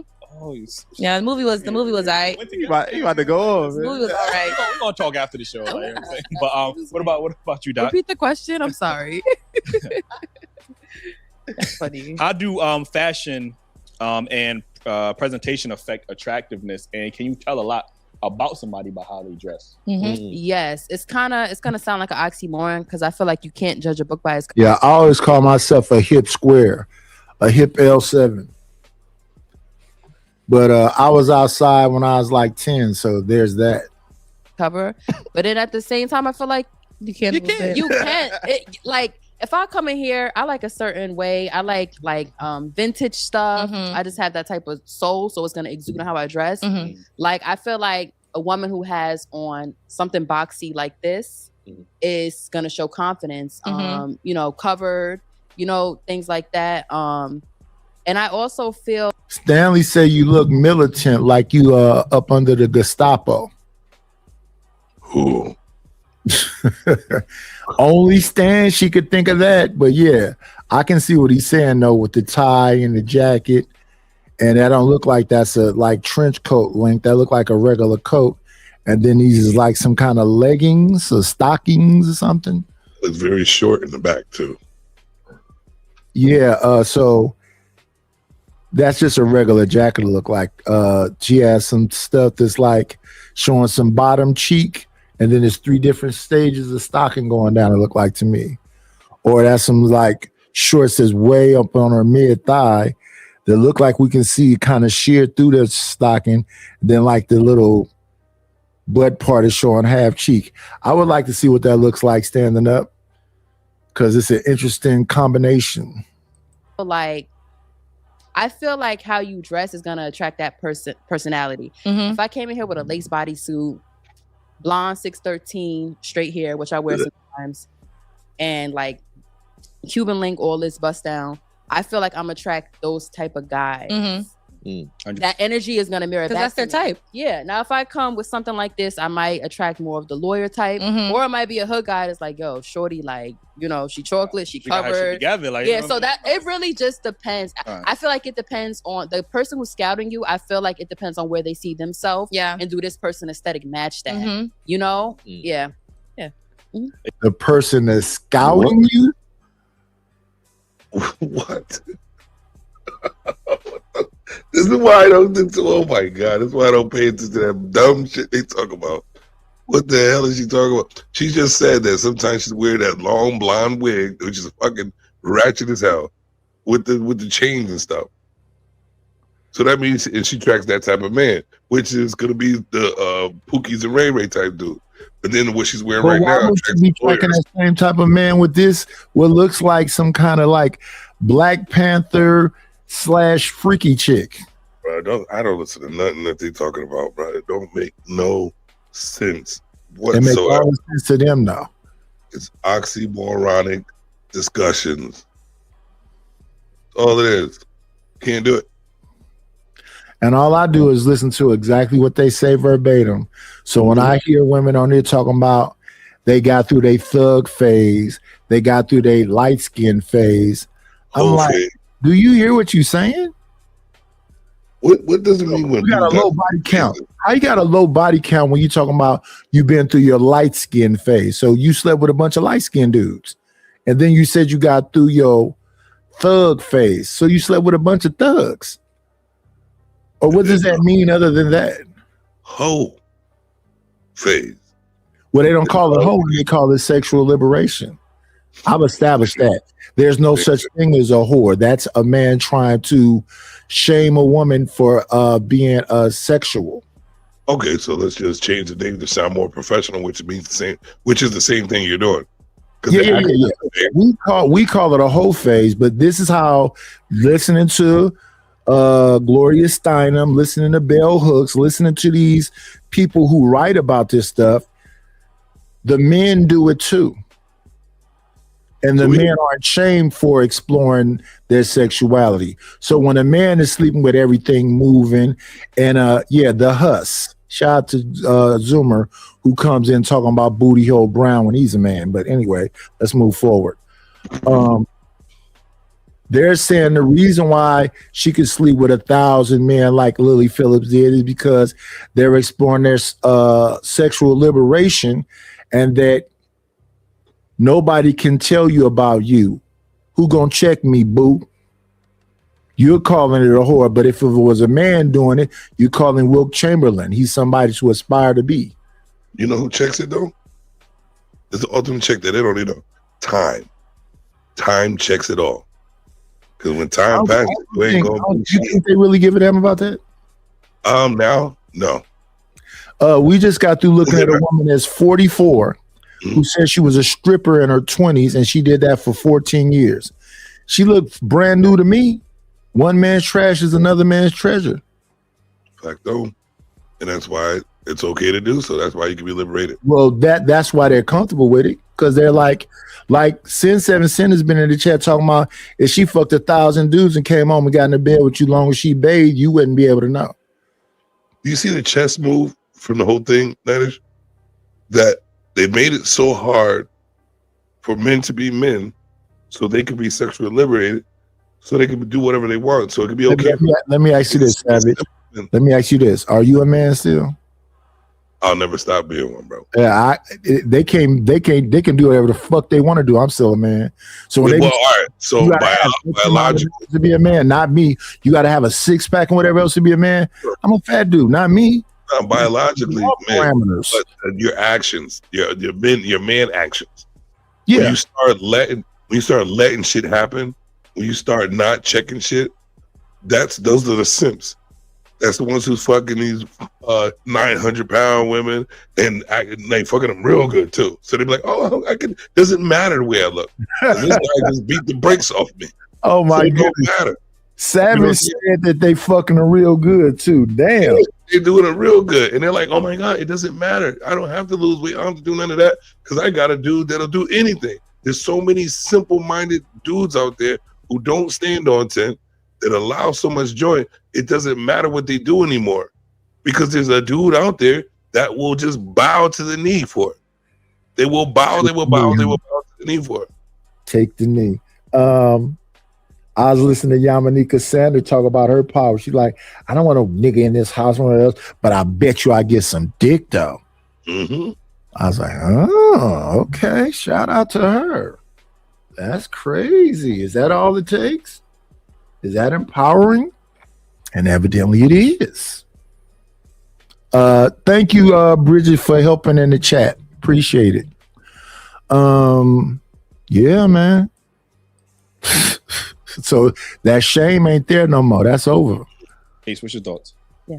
Wait, repeat the question one more time. You got to run that question. I think I got to put it up on the TV. Like, you know what I'm saying? How do fashion and presentation affect attractiveness? And can you tell a lot about somebody by how they dress? Okay. Fashion and presentation. I think it's hard when you're a man because it's like when it comes to women, you're not really looking at like the brand because women could put on like anything. You know what I'm saying? I really don't look at fit on. I'm like, you think so? That shit, like, yeah, like I'm looking at your name brand. Like, did she got that? Like how Jake said, sweatpants, head tie, chilling, no makeup. I love women. They natural. Yeah, and that's what I'm saying. So that's another, thing. I be seeing women that's dressed in totally Shein, Fashion Nova, and all because I can't tell what that is because I don't care nothing about name brands. The stuff I got on, I don't care. This ain't no name brand stuff. This shit come from Casual Mail. I got a fucking Letterman's jacket with no letters on it. I got a button-down shirt. I got a fucking paperboy hat. But people will tell me I'm fitted when I go outside. But none of this is no name brand. This is just a stock Letterman jacket without the letters on it. If I threw a letter on it and some damn patches on it, it would look more like whatever, but it's just a plain gray with the black stripe Letterman jacket. She put a sword on a plain paperboy hat and a plain button down and a crew neck salt and pepper tee. It's black. Well, it's not even salt and pepper. It's black and smoke gray. I got Versace chest hairs on right now. Yeah. So yeah, I don't think it's about that. It's just about being. I mean, it's ironed. I don't care. It's ironed. It looks good to me, but this shirt is ancient. It's old. I got shirts that look like they, might be some, but they just regular shirts. Somebody was talking about I had a Coogee sweater. That's not a Coogee sweater. That came from a place called the Clothing Brokers. They sell knockoffs. So that shit cost me, I think, $30. It was on a clearance rack. It just looked good to me. But it ain't no damn cool. I'm not spending no $300 on no sweater. Crazy.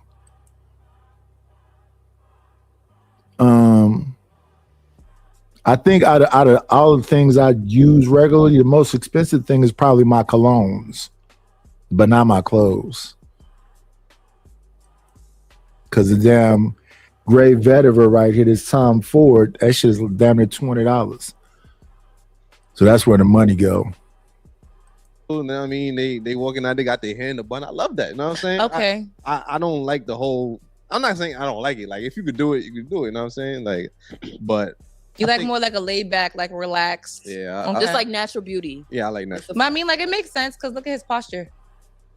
His posture is giving that he's very comfortable, very relaxed. He probably likes people that are chill like that too. Okay, I didn't know she was going with that. Like, I was like, no. Your posture just gives that like you just be. Yeah. You don't want too much going on. You just want to. Right. I ain't really. Now looking at his posture, coming from the old school, you know what they used to call that, Savage? What's that? Slouching. Yeah, that's what I was gonna say. They used to tell us, Don't sit up. Yeah. You see both of them, they're sitting differently. One of them sitting slouching, and one of them sitting up straight. Yes. No. But that's what I'm saying. It's what about the women's posture? What do you see from the women's posture? So I was looking at that yeah, too. let's look at them. Let's go look back at them. She looks like she's nervous. The one in the one that said that he looked like he's relaxed. She looked like she's laying back and relaxed. The other sister looked like she's trying to sit up properly. Yeah. Yeah, so she's almost as relaxed as the dude in the camouflage pants. So the two sitting closer to each other look like they're both sitting up properly. Right. So yeah, we used to get that drill in us. Sit up properly. Sit up properly. Stop slouching. Mm-hmm. Yeah. Checking for your labels and that's the Louis Vuitton. I don't know. What's the second part? I'm right now. Can you tell a lot about somebody about how they dress? Yeah, I think I don't know, man, because I think people like their outfits is sort of like costumes sometimes. You know? Like they might dress for what they want. You know what I'm saying? Like, this is gonna attract. It can be an indicator. Yeah. They know this gonna attract what they want, so they might put that on. Just like women, they might put on something skin because they trying to get like with somebody for the night. I don't know. You know what I'm saying? So I think you really just need to take it as a case by case basis, and talk to the person, get to know them a little bit. Then you can really tell. But you could really tell by the first couple conversations you have with a person where their head is at, and yeah. I think you see how simple one word could change someone's narrative or their answer. Yeah. So he said, "Do you think what someone wearing can tell a lot about someone?" And that's the key word right there. Like, no, you can't tell a lot about them. Not at all. Like she said, an indicator. You know what I mean? I think if he would have asked the question a little different, his whole answer would have been different. That's not, people don't understand. Like, a one word could change a whole conversation. But I just picked that out. I just heard that. Because I don't really think you can tell anything.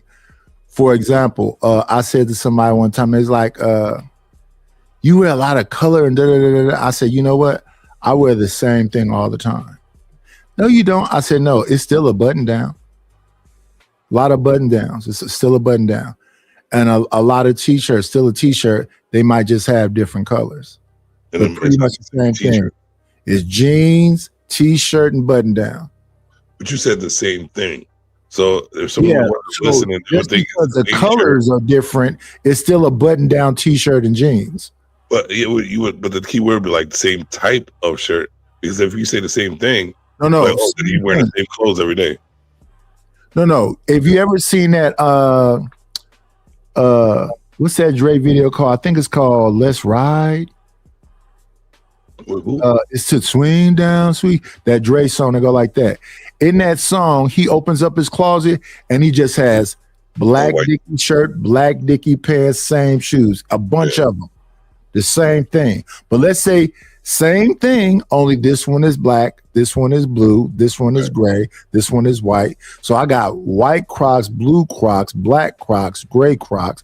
I got button down jeans. I rarely wear a slack. So all of these things are the same thing. It's still a t-shirt, button down, and jeans. Yeah.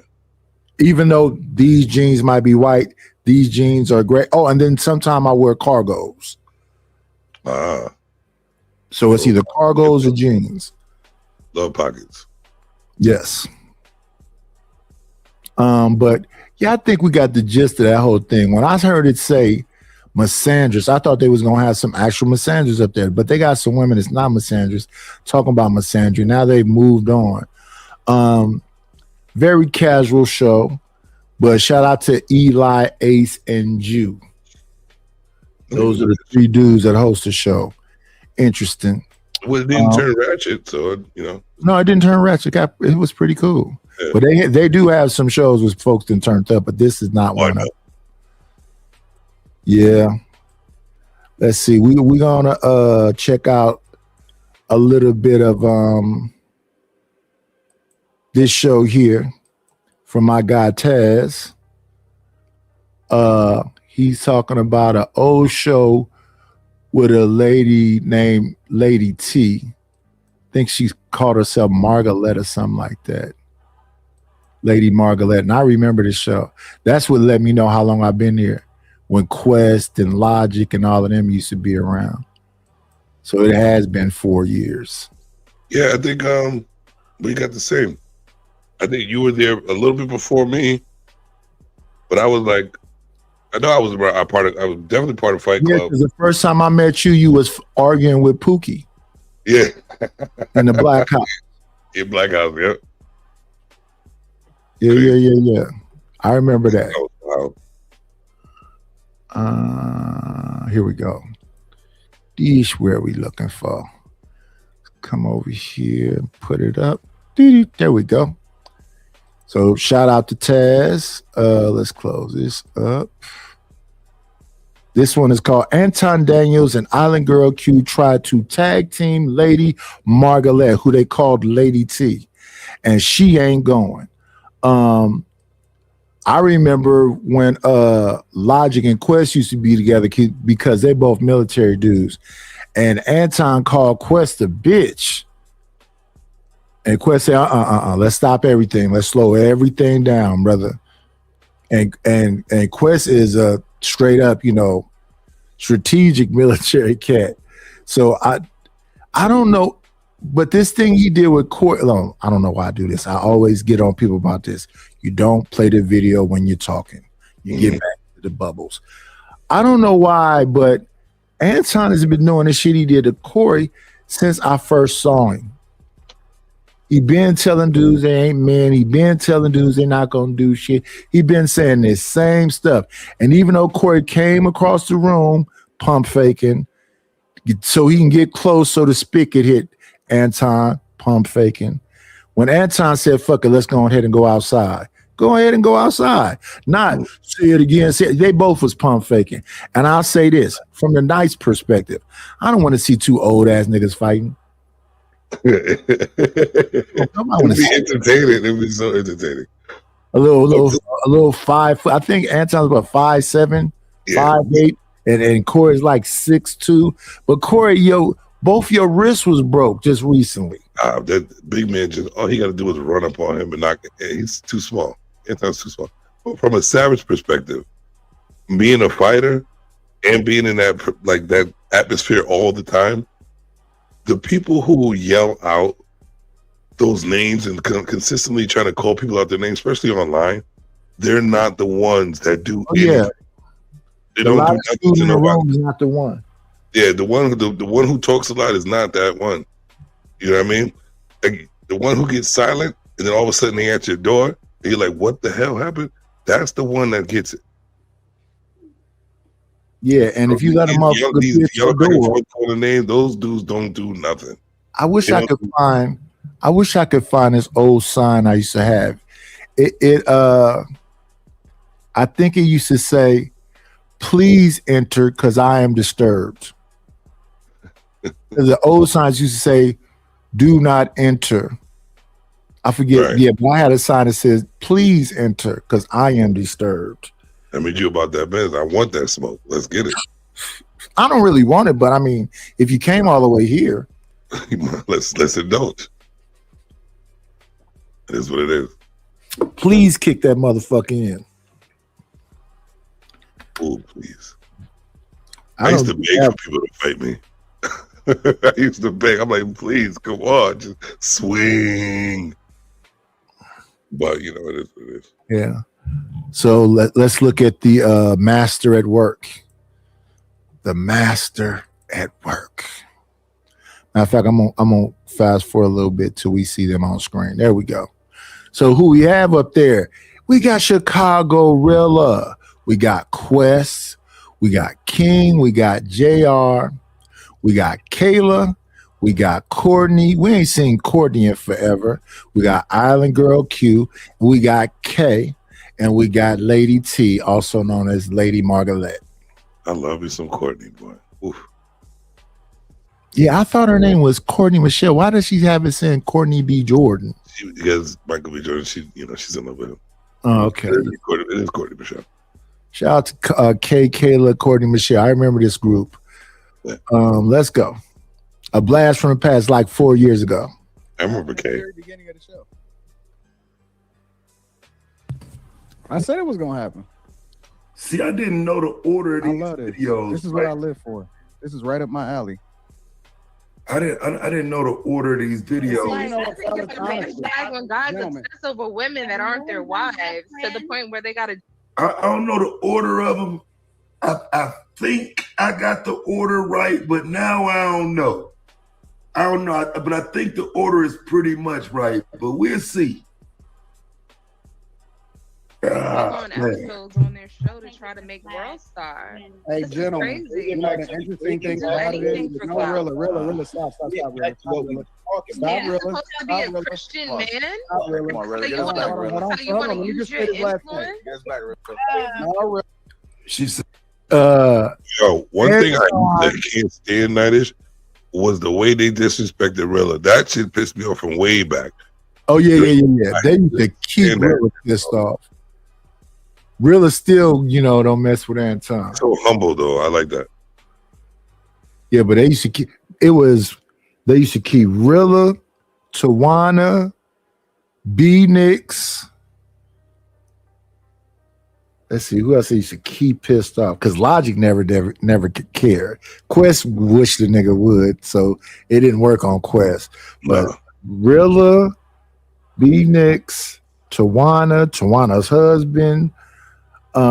He used to mess with Kay and Kay a little bit, but Kay kind of was like a little submissive, but Kayla was there for all the smoke. Courtney, he used to work Courtney's love. I mean, her nerves too, because she used to be on there sipping too.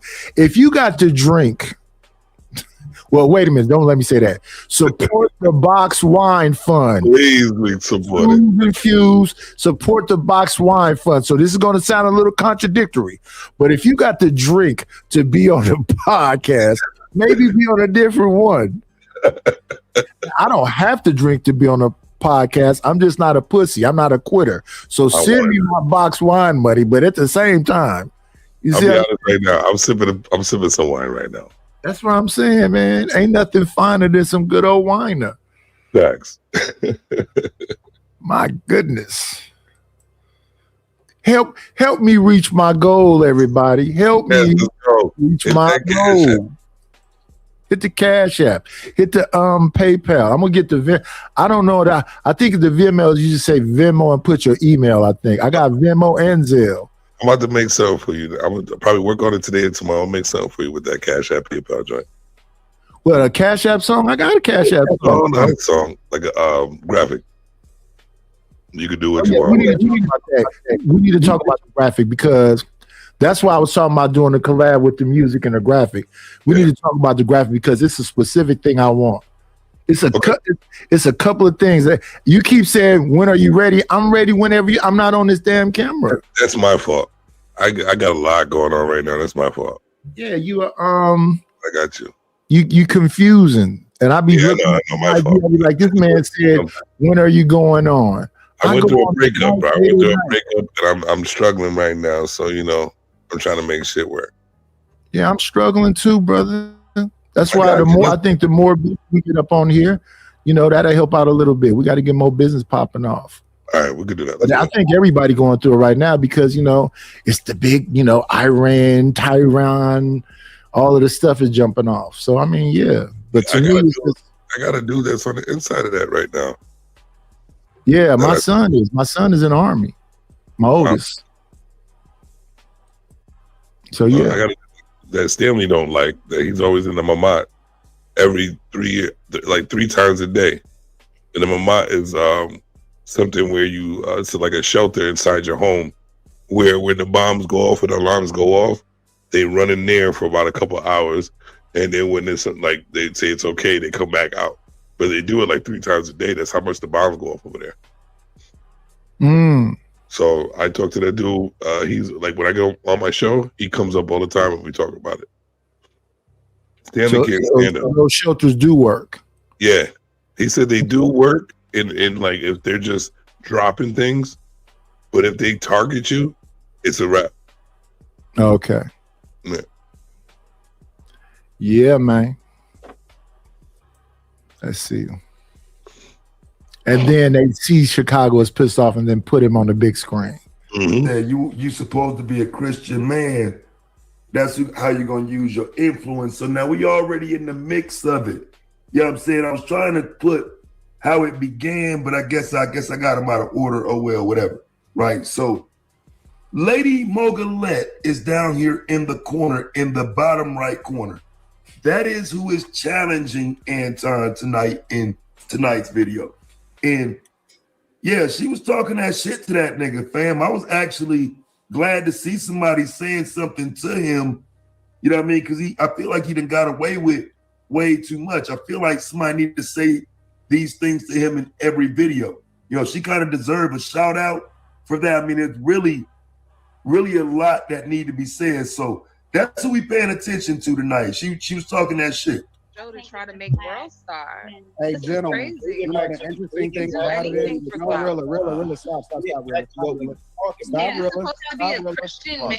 Stop, Rilla. Come on, Rilla, get us back, Rilla. Hold on, let me just say this last thing. Get us back, Rilla. No, Rilla, stop. I'm gonna say this last thing, and then I'm done with it. I'm not even gonna continue to go back and forth. I'm gonna do what I do or whatever. Yeah, let's get back on track, y'all. Rilla, get us back on, Rilla. Rilla, do it. Start rapping, Rilla. You say it. You say it. Hey, go Rilla. Oh, he got that CI hat. Talk to the side.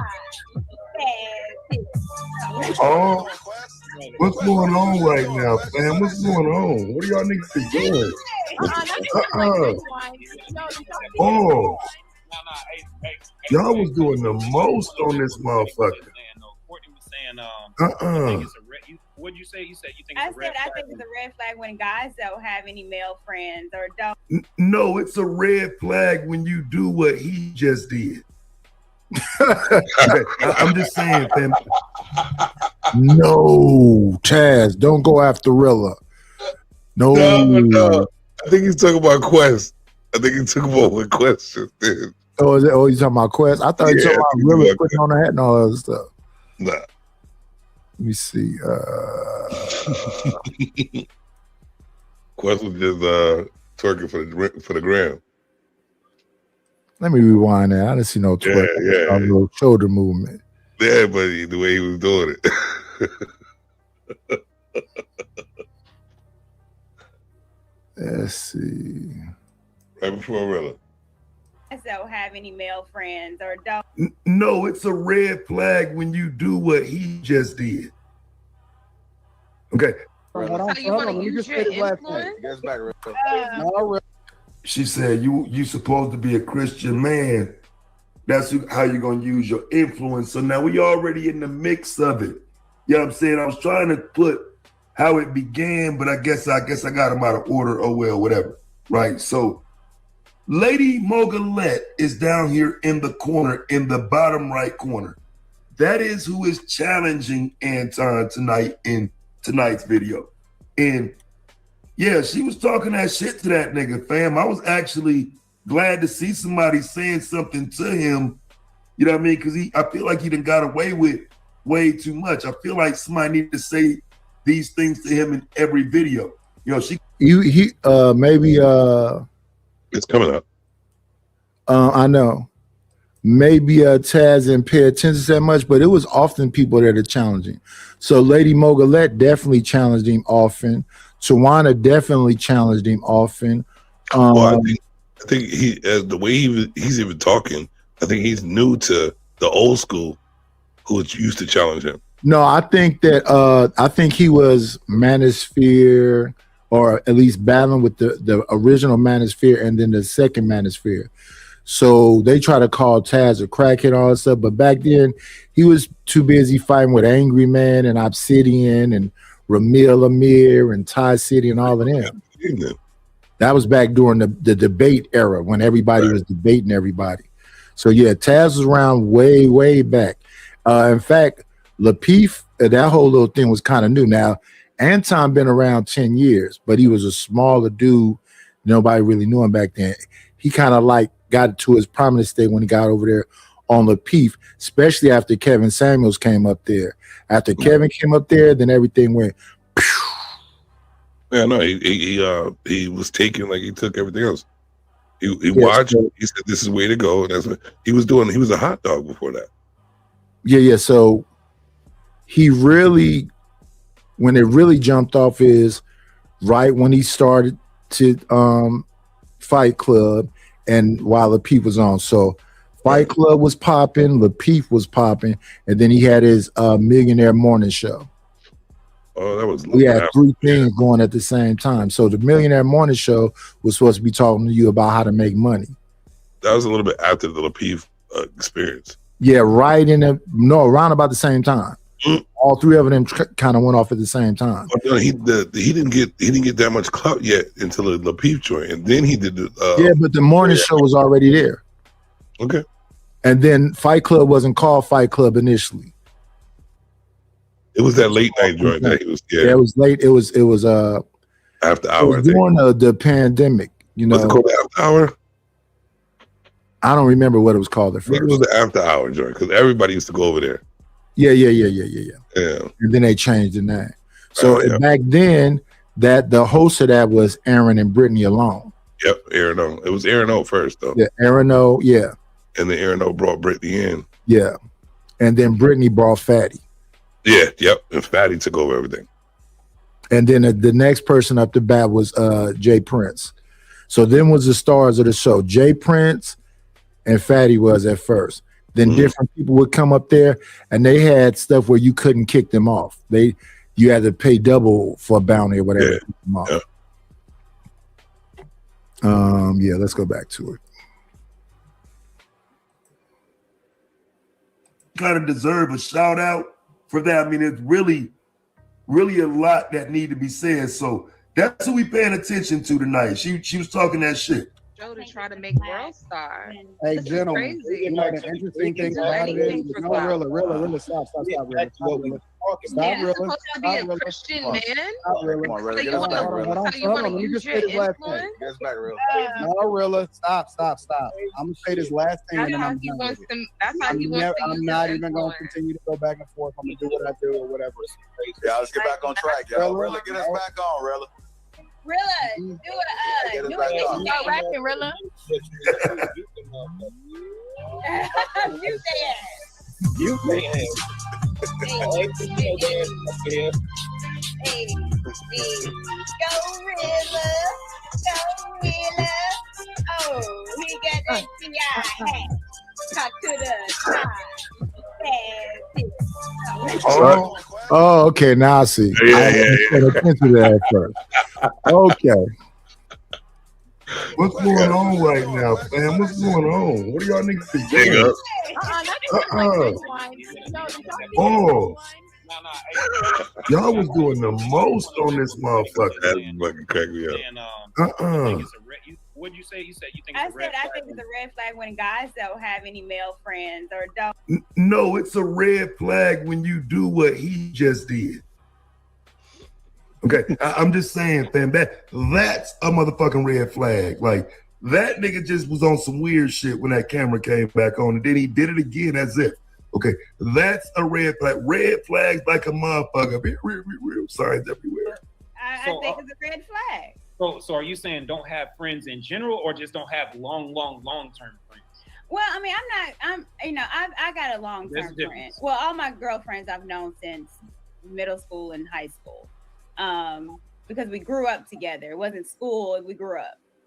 But just friends in general. If your mate doesn't have friends, I think it's a red flag. Now, I'm not saying a whole group of friends. No. Yeah, keep your circle small. I agree. I just wanted to clarify. Well, when my wife met me, I was with a group of cats. As soon as we got together, I cut all them cats off, and then dudes from school. I don't know what's wrong with me. I'm gonna be honest about this. I don't know what's wrong with me. I don't want to talk about school. Remember? No, I don't. Yeah, we went to McClimon's together. I'm like, okay, cool. I'm in a damn hometown buffet with my wife and kids, and the cat want to come up to me and ask me, do I remember all these people that I do not remember? I'm trying to be cordial and respectful and, say what's up to him, whatever, but no, I don't remember none of that. Yeah. But it's always I've been in those plenty of times, but it's always cool to hear, you know what I mean? Because people recognize you, they remember you. But it's a certain time and place to do that shit. Not when I'm with my wife out to dinner or something. Yeah, because they be trying to, hey man, we need to exchange numbers and do. I'm not doing all of that. I will. You know what? It's actually beneficial too, because sometimes when you tell your wife stories, they probably don't believe you. And I've been through that before, where they don't believe you, and then somebody comes out the blue and tells a story about you, and they look at you like, you were right, because I've heard it. You were right. Like, so bitch, you didn't believe me when I told you? What the fuck wrong with you? Yeah, for the longest, I didn't even talk to my wife. She's like, you don't ever tell me anything. I want to say the whole talking about stuff kicked off when I was probably about 30. So we was together. We got married when I was 24. I left when I was like 26. So yeah, when we had my oldest son, then I started telling about stuff.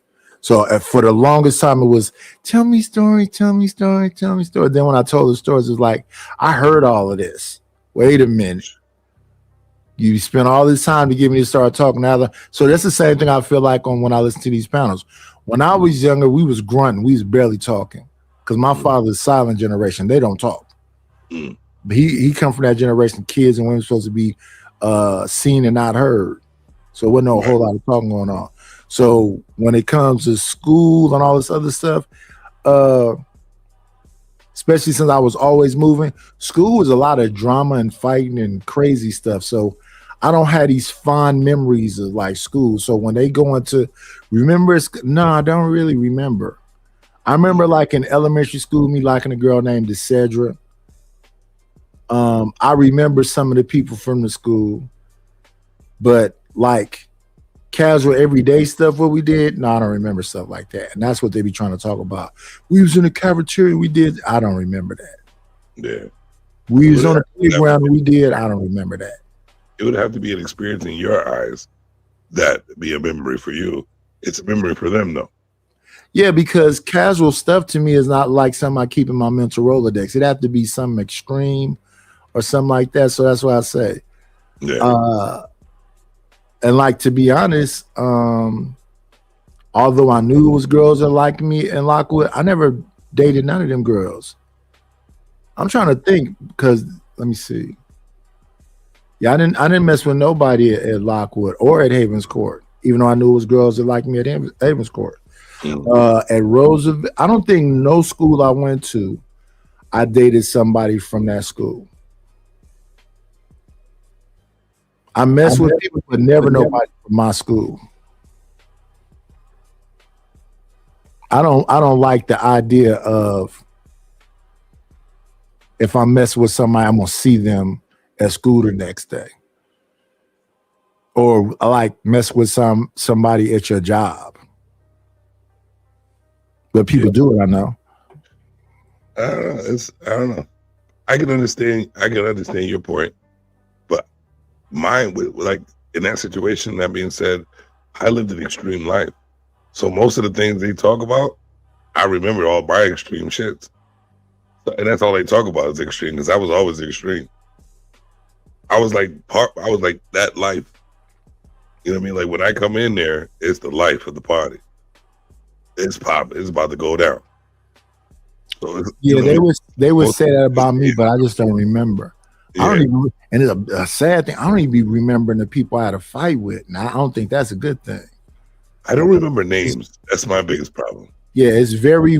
I mean, yeah, I would probably remember their face. Yeah, but yeah, I don't remember names like that. That's why I say this YouTube thing is different because I remember a lot of people names, even though I ain't seen Quest in forever until just now. Think about this right here, but I remember Quest being with Logic. Yeah. If you were talking about like long term ones, or just friends in general, because I agree, if you don't have any friends, all right, something's fucking wrong. You might be socially awkward or what have you. You might just need some therapy, whatever. But long term, I'm not socially awkward. You don't know what motherfuckers be on. And when I knew the people I know that I cut off when I got married, I know they stay on bullshit. You have to. So it wasn't no like, oh, you don't. No. I know they stay on bullshit. I mean crazy stuff. They be doing the most. So yeah, I avoid them at all costs. And even when I see them, I'm in the mall one time and I see one of the brothers I used to be around and he was hollering at me from across the mall. I said, hey, what's up? Because I didn't want to get close. I don't want to talk. We ain't got nothing in common. I've been stop messing with y'all. And in fact, y'all said when I walked away, oh, you'll be back. Like I have to be around y'all. What? Stanley Cross 6000 said, I think you just didn't date. What does that mean, Stanley? No, I didn't date. I just crushed a lot. Remember when you said people just talk and they like portray their lives on you? Yeah. We know Stanley didn't date like that, bro. You don't even have that. You don't even have that swag. He probably did. Yeah, but there's a certain type of this. Listen, here's the thing: you can get someone. It's not hard to get someone if you just don't care who they are. It's easy, but there's a certain caliber of people that you can't get, like the girl with the tattoo in the library. That's an inside joke, my bad. Let me shut up. Yeah, well, this dude is a book reader. Maybe he was the one that brought up the tattoo girl in the library. It was on his screen, yeah. A lot of the women that used to like me never told me when they was liking me. They told me after I did enough to make them not like me. So I remember coming home from school one day, and it's a girl who was in our neighborhood named Monique. She had a sister named Kiki. Monique looked good and Kiki looked good. I did not know that Kiki had a crush on me until one day I didn't talk to her in the cafeteria. And we was coming home one day. I'm almost at my door. And she come running up to me. And she said, you so fucking mean. I said, what? You see me, I was trying to talk to you all day and you just ignored me. But see, if you come at me like that, that's just going to make me not talk to you more. So I guess she didn't know me very well. Saying that to me wasn't going to be me trying to find you to apologize and say I'm going to speak to you next time. Saying that to me means stay away from you. But you know what's crazy though, Knight? Is that as an adult, we can realize this though, that back in the day, they didn't communicate well. They never let us know that they like this, like that. So what the hell am I going to pay attention to you for? Yeah. She told me after the fact. Right, that's what I'm saying. It's dumb as fuck to me. Why do you say? She said, I was flirting with you. I said, what you mean? You didn't see how I used to look at you? Yeah. Right, like everybody look at me like that. So what is that supposed to mean? Like, we don't know about that look. Fuck you, bitch. You just staring at me. Why is this bitch staring at me? But look, it's okay. So she looking at me like this, right? But she got a little group of girlfriends. So girls talk together and whatever else. So I'm thinking when she's saying this to me, okay, so you was looking at me like that, but your group of girls was looking at me like that. You and them, that group that you was with. So I was supposed to recognize you over them because they all looking the same way. Perfect. That's what I'm saying. So now, after the fact that you mad at me and I'm so fucking mean, why am I so fucking mean? Because you having a whole conversation about me and all this other shit to your girlfriends and all this other stuff. You probably told them that you was gonna give me and all this other stuff. I don't know none of this. Right. You're not really mad at me. You mad that your ploy didn't work out the way you thought it was supposed to work out. I was just gonna give him a little side eye. He's gonna see that those are cues and signals. I didn't know nothing about none of that shit till I got grown. After I heard Alan Roger Curry talking about all cues and signals, but when I'm younger, I'm just looking at you like, oh, what's up? And why I'm saying what's up? They expect us to read their minds, and we ain't doing that shit. Oh yeah, I'm not a mind reader. And also, you knew how many girls at that school liked me because y'all was always hanging around each other. All the girls who said that they liked me was a lot of them was a part of that little group you used to be in. So I don't know what you're saying, man. Right. Yeah. After that day, she stayed mad at me, but I didn't care. It was no big old deal. I was probably about 15, 16. But yeah, you can't tell. I'm not a mind reader. I got a girl to this day that hates me to the core because I was friends with her, but she saw me date other people. I hung out with her as a friend because that's all she showed me was friendship. But she had the biggest crush. She was stupid in love with me, and I never knew it. So to this day, she will shit on me to the hardest core, like, because she was in love with me, and I never knew it. And you know, I was kind of upset about it because she is bad right now. She wasn't bad back in the day. She was nerdy looking, but now she's bad. But she's super mad at me because I didn't pay attention to nothing she didn't show me. You dig? I've had those conversations before too. Yeah, it's crazy. Which is a little awkward. Like, you know, some of my partner's sisters and stuff, I mean, way later in life would be like, why you never try to screw? I'm like, what? I never even flirted or talked to you. I'm confused. And then some of the ones at the time, angry because I didn't try to touch them. Right. And I'm talking about like my friend. I'm like, I thought we was cool. What? So you being cool with me because you trying to get me. Oh, okay. So you wasn't really cool with me. You were trying to be the first one in the neighborhood to get cracked. Oh, okay. I didn't recognize that. I didn't understand that. We don't see that till we're adults and understand what's really going on. And it's a trip because I'm like, damn, so yeah, that's crazy when you start putting the twos and twos together. Yep. Like it explained a lot of stuff that happened in the time after the fact. So I'm like, okay, so my partner was mad at me because you wanted to mess with me and he wanted to mess. Because like back in the days when one of the homies trip and it's like, it ain't cool on, I just move on. I don't trip off of it. Then you see him later on with the chick and then you go, oh. Yep. I had one of my partners get up in my face and tell me, yeah, you think so? I'm like, I don't even mess with that chick, man. So let me understand this. You went to go to get at a girl. She started talking about me. I'm not thinking about her at all. And you mad at me? Nigga, you different. Yes. Well, yes. That's that shit right there. Yeah, that's the bullshit. That's that bullshit.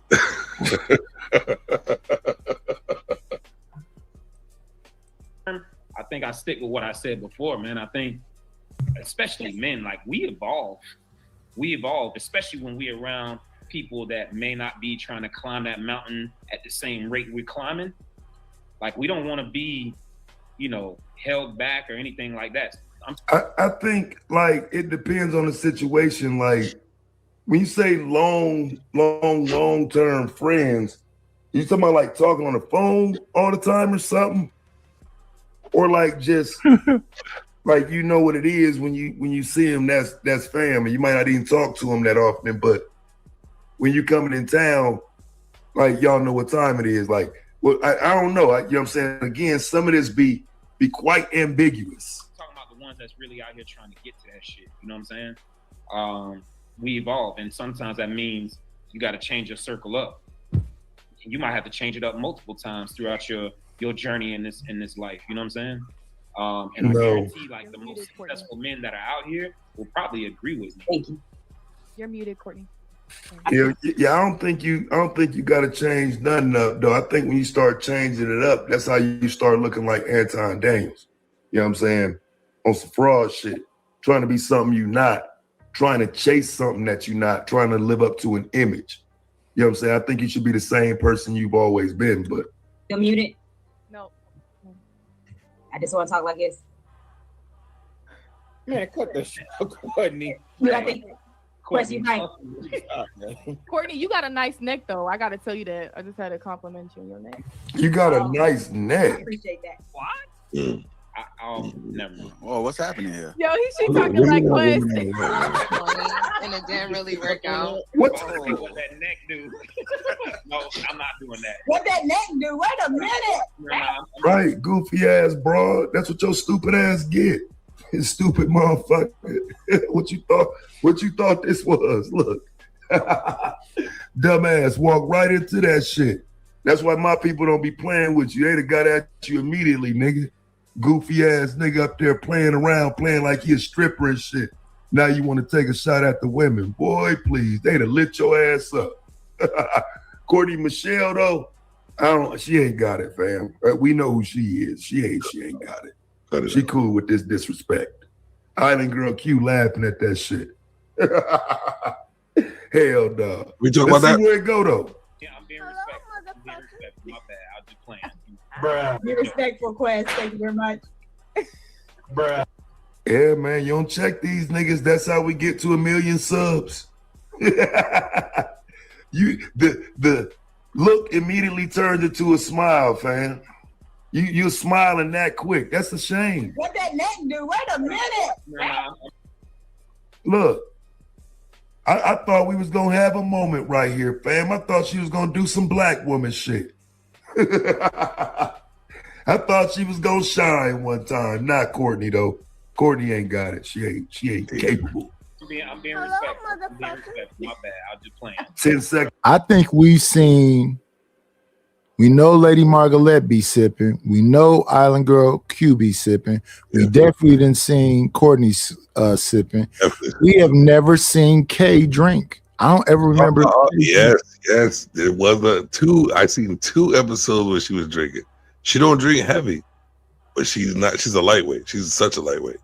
Okay, so you have seen her? Yeah, Kay's a lightweight. Okay. We have seen Kayla drinking. But I thought everybody but Kay. But check this, what I just seen, right? You know what's so funny? It's human nature though. And you can't really like have a bad perspective about it, but you have to bring it up. When people have a bias about someone and then they have a perception of what that person is, they seem to be biased about it. So it's like they don't get to see the surrounding picture of what's really going on because they're so focused on, I see that person this way. You know what I mean? So it's hard to, I wouldn't say it's hard. It's to see someone on the outside speak about another person and their perspective on a situation that's going on. It's hard to listen to that person speak about them because they're not really looking at an open-minded picture of them. Yeah. You understand what I'm trying to say? Yeah.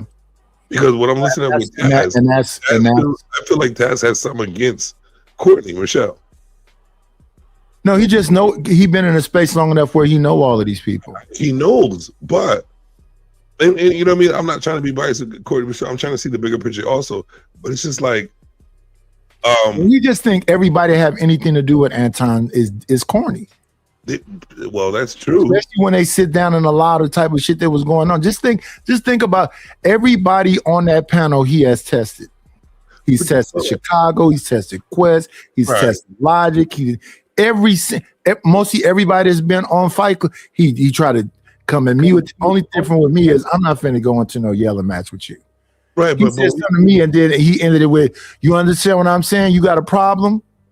Right. And I'm just listening to him because I'm nowhere near him. So I get it, but I also take it to perspective this, because in order for me to really understand someone, I have to put myself there. So if he knows, then let me put myself in there. How many times have I let some shit go because of somebody I know or something I know about somebody? Well, You know I don't what I know mean? if you knew Pookie, but you kind of like try to get him past the time when he was on when y'all was going back and forth. What do you mean?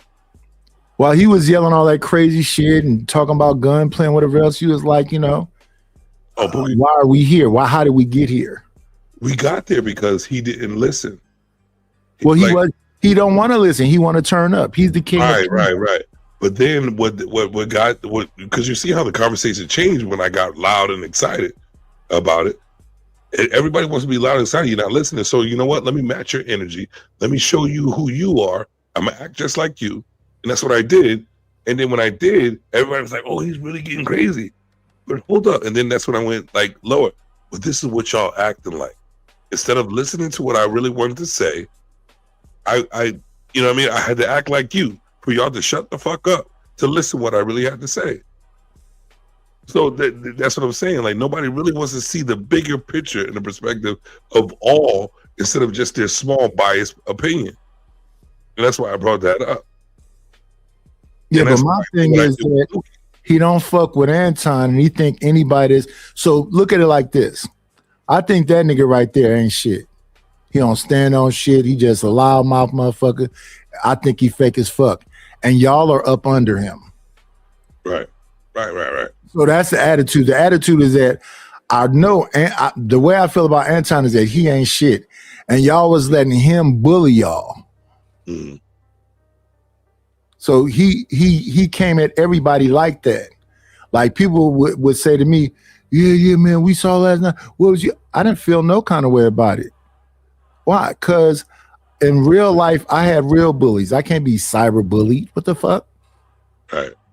So I'm just listening to him say all the shit he's saying. I'm like, I'm really barely listening to him. And he's like, we got a problem. What did he say? We got a problem. He said, am I cool? I said, are you cool?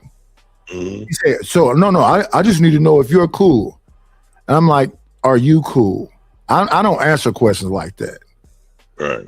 So you set up the shit. So you want me to what? Alley-oop it? No, you gonna have to do the whole play. I'm not finna help you out. Oh, ooh. I'm not in elementary school. I don't care nothing about no ahs and oohs. I'm not even finna entertain this dude. So that's the thing. I don't know what people were expecting out of the Corey and Anton little thing that they did with each other, but I was expecting two old motherfuckers to calm down because both of them is cosplaying to me. They said exactly what they were going to do, though. That's why when as soon as I saw, because I woke up and I went right on YouTube and I saw nothing but them two on thumbnails. I said, what the hell are they doing together? They're two different people, two different places. And then when they explained what it was, I said, this is definitely going to be a way that they're just going to go against each other. Either it's going to be for a business move. That's what I said first. If this is a business move, I said, this is a great business move. Or it's just, they don't know where the fuck they are. You know what I mean? And to be honest with you, I still think it was a strategic business move. Whether they knew what the outcome was going to be or not, it's a business move. And we can see now but he said that a big business move of YouTube. But he said that Anton sent the $500 super chat. Yep. Then they got on the phone together, and that they said that it was going to be contentious. Right. So the whole shit was a play from the get-go. And I guarantee it was Anton's move. Corey didn't know what he was getting into with Anton. Anton is manipulative. Corey Holcomb just says whatever the hell he wants to say. Corey's a bad businessman because Corey's been on what? Between 16 to 18 years? Yeah, from but you the know what? to Dash Radio. So if you're going to be a lazy fucking businessman, that's your fault. Well, it is his fault. But he's fucking with Anton, which is a YouTube to the T. Doesn't matter. That's bad business. It matters when you have an agenda. No, it doesn't. No, it doesn't. No, it doesn't. And let me tell you why. Well, you see the results of it right now, though. 5150 Nation for over 16 years. Nobody could have told you what Anton was. He didn't. He probably didn't even believe. He probably didn't even think, because you know how cocky Corey is. When you're dealing with a cocky dude, they're really not looking at. They're really not going to take the time. Is that you got a whole staff? Yeah, but when you have a staff of simpletons, they're going to just tell you what you want to hear. They're not really going to dig deep. On YouTube. Craig is on YouTube. He's not a YouTube dude. And I can't stand when I hear people say that. But you see that. That nigga's on YouTube. You know how many gangsters that I know is actual gangsters that be on YouTube. I understand your history. You done been to the pen and all that other shit. But you a YouTuber now, nigga. Mm-hmm. I don't give a fuck that you saying I don't do this. You're on YouTube telling me you don't do YouTube shit. So like Terrence Gangster Williams, that's Baby's brother from New Orleans, is on YouTube talking about he don't do it. Nigga, you're a YouTuber now. Well, no, I know, but they're lying about that. But there's different levels to YouTube shit.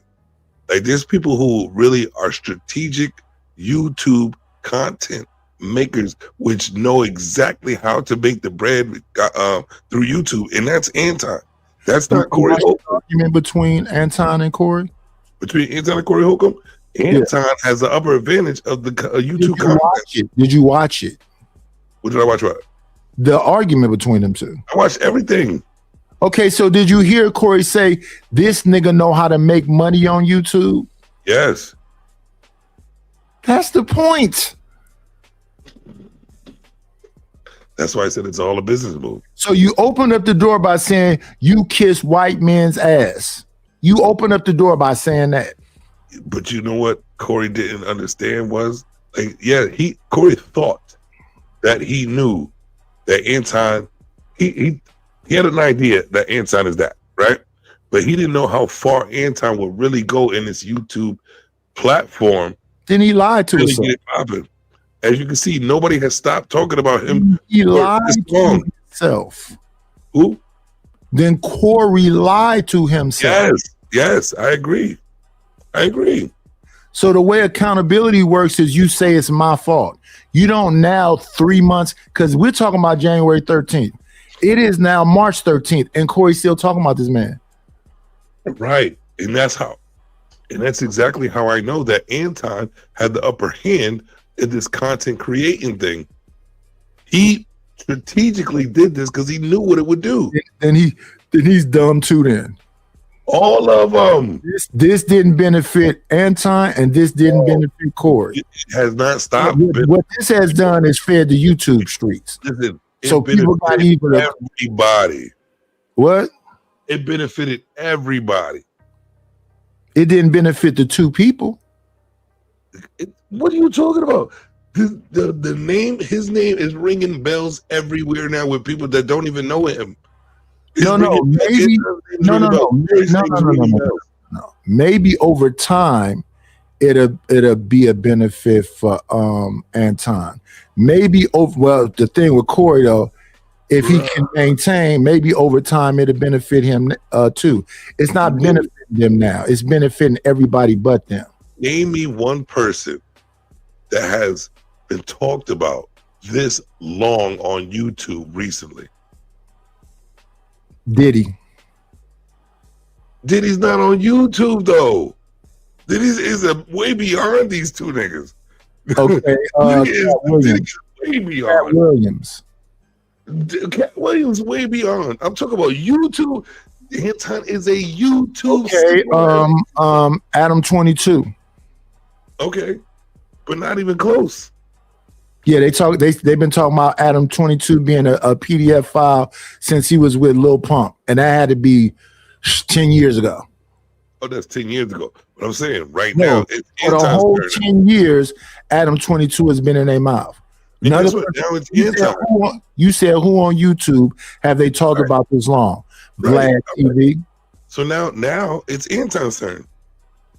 No. What you no. The question you asked me was who have they talked about this recently, and they've been talking about that long. Lad TV, they've been talking about that long. Adam 22, they've been talking about that long. O'Shea Duke Jackson, they've been talking about that long. Obsidian, they've been talking about that this long. Angry Man, they've been talking about this long. Isn't that the whole concept of being a content creator on YouTube to keep your name relevant? If it's beneficial to you. It's people that know how to manipulate it, and it's beneficial too. So to me, it's beneficial to O'Shea. To me, it's beneficial. So Anton doing what he did, is it not? Was what Anton did with Corey Holcomb? Is it not beneficial right now for all of them? Plus everybody but him right now. Anton don't care if he's a villain. No, he don't. So let's have this discussion. Cool. That's all he cares about on YouTube. All those other times when he was a villain, it benefited him. This show we're looking at right now, where he's going out after Lady Margaret, being a villain is beneficial to him. But here's what Anton did wrong and Corey did wrong. When you open up, see, you done built all these enemies over time, right? That's Anton. Corey, you done built up all these enemies over time. So when y'all did this right here, all the enemies are now out. And you know what that is? That is the whole point. You see it happening. The whole point of you being relevant in the order of the rope, being relevant in life, you're gonna be the good guy, but so long until you turn the villain. It's inevitable. When was Anton the good guy? That's exactly. And you know what? You see what he's been doing. No, I'm asking you a question. When was Anton the good guy? It's so strategic. It's crazy. No, I'm asking you a question. When was Anton the good guy? When people didn't understand who he really is. So that means he's never really a good guy. But he's been a villain the whole time. The way he manipulated the simple-minded people, it always looked like I knew. Me and my boy Steve, that's on my show. He is my right-hand man on my joint. We knew from the very beginning who he was. Ask Steven the next time you see him, when was Anton ever portraying the good guy? Ever. I'm telling you, I already got the answer because we talk about this all the time. Oh, when was it? When was that? He has never been. Right. So that's what I'm saying. We knew this from the very beginning. So it backfired this time for him. I have content showing that he wasn't good from the very beginning. We got content going against him from the very beginning. So again, it benefits you. So you getting what he called the Anton stimulus package. It didn't benefit me because I don't talk about him like that. We talked about him at the very beginning. Well, why wouldn't you? Did you see the interview with House of Hypocrites and who was that all over there? It was House of Hypocrites. Everybody's getting views. Everybody's getting views. Everybody's getting likes. Everybody getting cash out. So why wouldn't you be doing that? Why wouldn't you be doing Anton content? How is that not beneficial to everybody? We talking over each other. Oh, my bad. So here's the thing.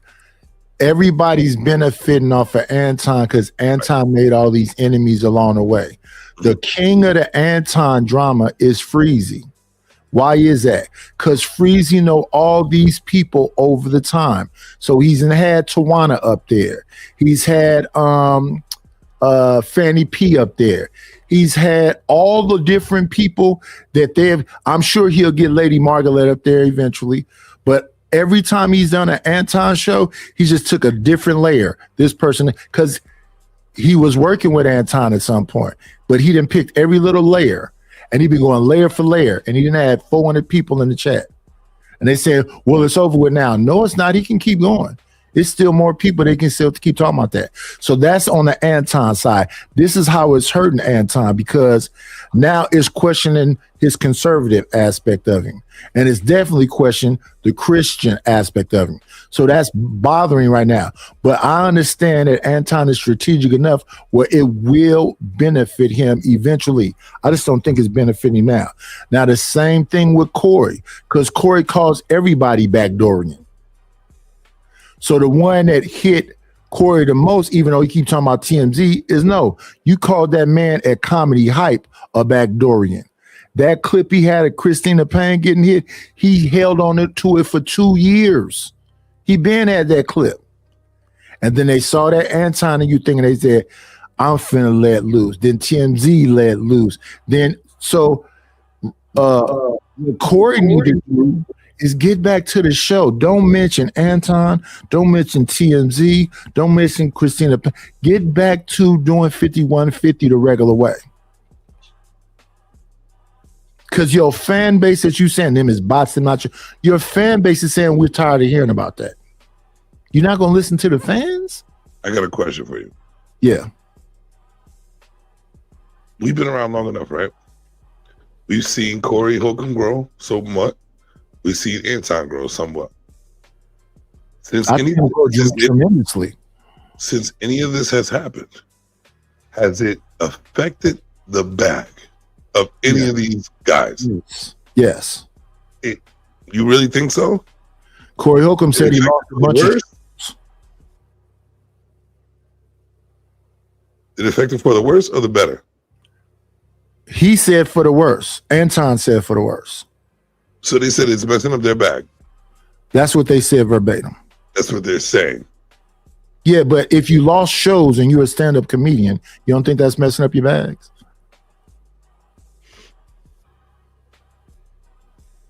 If you can't get back into you every week, the reason why he was only doing a 5150 show one day of the week, because most of that time he's on tour. Well, you know what, to be honest with you, all right, I'll agree with that. It has messed up their bag. And the reason why it has messed up their bag, because they have not capitalized on it. Exactly. That was my point earlier. Okay, we'll go with that. And I'm saying that eventually they will be able to capitalize off of it.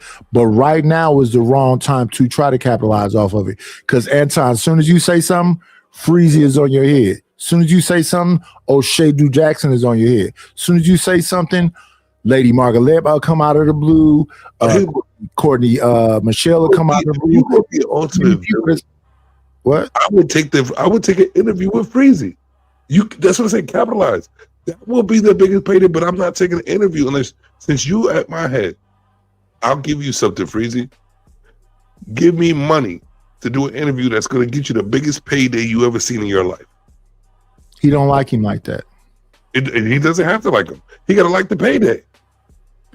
I don't think he want the money. I think you want to keep peeling back the layers and see what happens at the end. So I hear everything everybody else is saying. Yeah. I think he want him to die from 1,000 cuts. Yes. So he's not gonna do no interview. But I guarantee, and if it's suggested to him, he gonna put it on blast. He'll do it. He'll do it. He will do it. To have an interview with Anton Daniels, knowing they don't like each other, and Anton saying, "I'm gonna pull four force. I'm gonna tell you exactly what the fuck it is. Yes, these bitches was hoes. Yes, they was getting down. You gonna get all the info. That'll be the biggest payday ever." Yeah, he's not gonna do it. And that's why I thought. That's what I thought they was doing originally with the Corey Holcomb joint. I don't really hear. Make a finale of it. Let's make a finale of it. Like, what's the point in sitting here? It ain't gonna be a finale. If it's about the money, I think more. Yeah, I don't think so. I think Freeze got more people. If Courtney Michelle will come, if Lady Margaletta come, I think he just kill him with 1,000. You know what I would do before all that shit happens? I snip it in the bud. Hey, Freezy, what's good? Let's do this right now. You want to hear all the true stories? Because Anton can't wait to put everybody on blast. He's waiting. He got ammo out the ass. I can tell. Let me tell you how that could work. If Anton gave Freezy money to do an interview. Nah. That would work. Regardless. That would work. If there is an incentive, if I was Anton, I'd be asking Freezy, pay me for the interview. Yeah, I would never do that. I would. But I would give him an incentive he would have to pay me for. The only way they enemies. The only way that would work is if Anton pays. We are not enemies, man. This is YouTube. They're enemies. They are. If they were enemies, somebody ain't alive right now. Not enemies like that. YouTube. That's a real enemy. Well, we're not talking about real. We're talking about YouTube. I know. We're talking about content creating enemies. So No. Okay, so amongst them two, you think Freezy is as equal a content creator as Anton? Not yet. Right. So they're no. They're enemies. I know, but equal content creator, you said. Yeah. But I'm saying that because they're not. What I think is wanted from Freezy in the end is to conquer that dude. So the only way it could be like what you're saying is if Anton give Freezy some money to do the interview. That's never going to happen. Because if Anton give Freezy some money, that would make people's head explode. And that would make Anton look less than what he is. No, it wouldn't. For him to give money to that doesn't make any sense as a businessman. For me to give you money for my interview, I don't need to. I can just let you continue using my name and just sit back and make money off you. All right, so then there you go. You gotta die from 1,000 cuts then. But I'm not dying from 1,000 cuts because I want to be the villain anyway. That's what Anton wants to be, the villain. That's how he's making his money right now. Why do you think he battled back? Why do you think he's talking shit back? Because he wants to be the villain. He's not really doing that. He's not, but he is. How? All right, so that whole tour against when he started that whole tour against Corey Holcomb when he was like, "Oh fuck him," blah blah blah blah blah blah thing, and then the whole act when he used his daughter and stuff like that. He's playing the part. That dude has information that he hasn't even put out yet. Yeah, it don't matter. Not stupid. Nobody don't really want to hear him, and they don't believe him. But he has proof, I guarantee. Yeah, it doesn't matter. It does. How? Because you can see his strategic moves, bro. Just like when he was walking in the background on Mika's joint. You think that man strategically did something where Corey would make his daughter a monkey on a shirt? He's a lame. He's a nerd. Yes, I do. So he's willing to sacrifice his wife and his daughter. He already has. Never before now. He sacrificed everyone. He already did. Yeah, Bridget, I can understand why he would say this right here because Taz ain't got no filter. Taz is over there calling him every name he could think of calling him. Taz is way more sinister than Freezy. Freezy is slowly following the guidelines and doing all the stuff, under the radar where he can't really go after Freezy. But Taz is over there calling him all kind of goofies and lame. That's why I would do Freezy because Freezy a little more professional, so you can get everything out when it needs to be out. And also, he's like the way he is doing the content on Anton is great. I would go with Freezy. I know if I go to Taz, it's gonna be about a ratchet shit, cursing. Because Taz, he does have his shit, but Taz will try to curse you out. So there's gonna be no show. Yeah, but Taz is gonna be a show. That's who he is. I guarantee. Oh my gosh, this is like a Mayweather move. It's a Mayweather move. They want it to be that. It's not that though. But it can be. It'll be the money making HBO. No, see, that's why I said we talking over each other. I said knowing Anton eventually, this is defeat. If he sues Taz, that's defeat. When they flagging people channels, giving them copyright strikes, that's defeat. You're trying to put out fires. I don't know why you why would he sue Taz for what? That's petty. If you really want, if you're a real bag chaser, you're gonna indulge in this shit. My name is ringing bells to everybody that don't really even know me. I'm gonna get paid for every single one. You give him more credit than he deserves. Come on in. Playing, it's always a treat when players meet.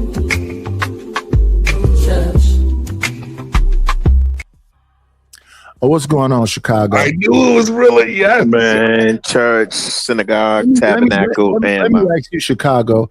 I knew it was Have really. you been listening to this thing between me and Savage? And I don't know why me and Savage are going back and forth. We're not going back and forth. I don't really give these dudes that much credit. With all the strategery that Anton has, Chicago, do you believe his strategic plan would throw his wife and daughter into it? Do you think that was strategy, Chicago? Absolutely not. No, that was not part of his strategy. Wait. I didn't say that was the strategy. I said it's too late now. I would use it as a strategy. Cool. And I'm saying it because he already threw him under the bus. Because understand this, when he walked away from that day, if he'd have just shut up, he'd be the victor right now. Then he could let his freak flag fly. But he walked away after that day and went on a week tour of, I'll whoop his ass. That's where he played himself. But that's what I'm saying. This is the entertainment business. He already went that far. That's not entertaining. All right, let me explain. He already went that far. None of these dudes knew what was going to happen when they did what they did. It's pride, cockiness from men. Exactly what happened. Now they're seeing the results of their actions.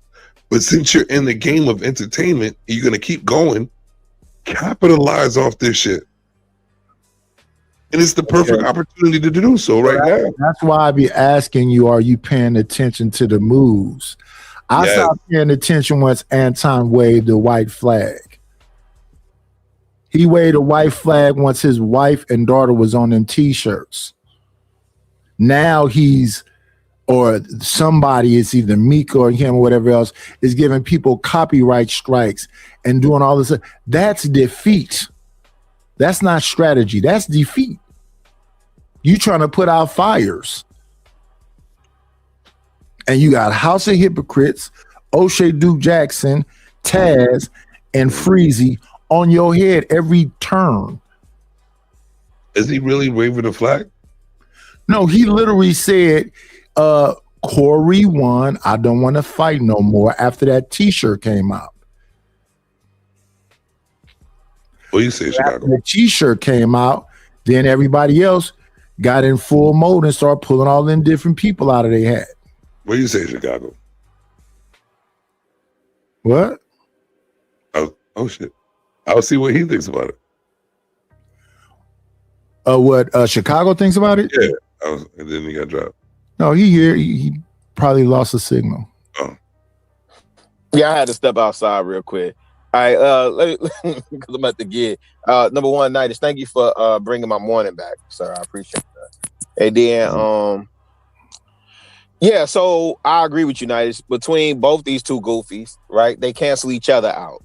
Yeah. Like, none of them are the strategic masterminds that, and I don't hear Corey saying, I hear the old boy from Detroit saying it more than anything.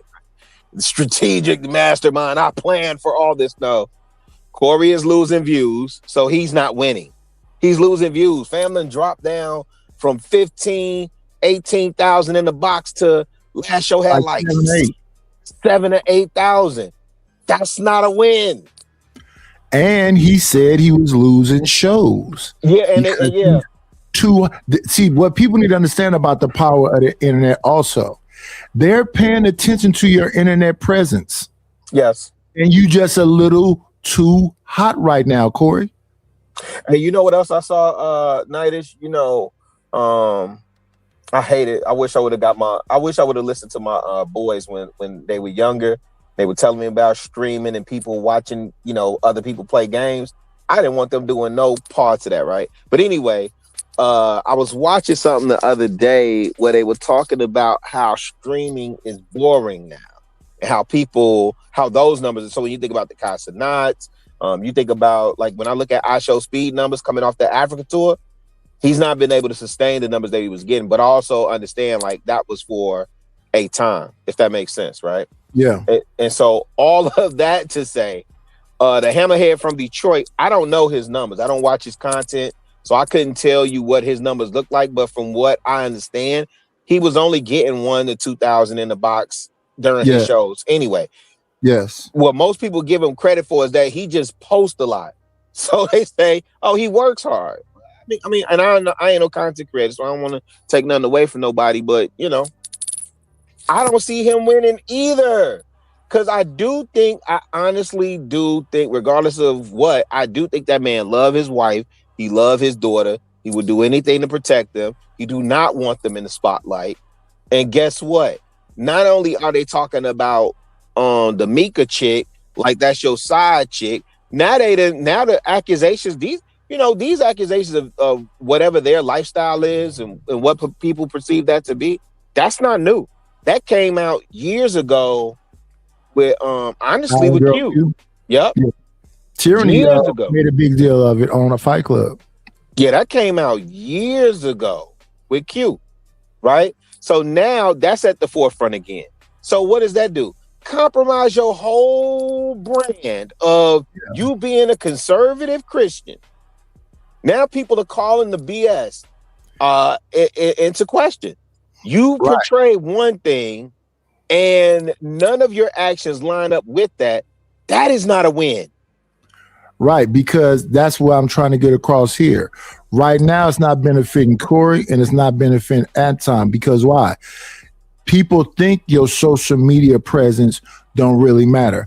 The only way that works is like with Snoop. Snoop was on the Breakfast Club, and now since everybody has become woke, Eddie Murphy came out and denounced his earlier career. He's not going to cuss like then we don't want to see you because now you're a neutered Eddie.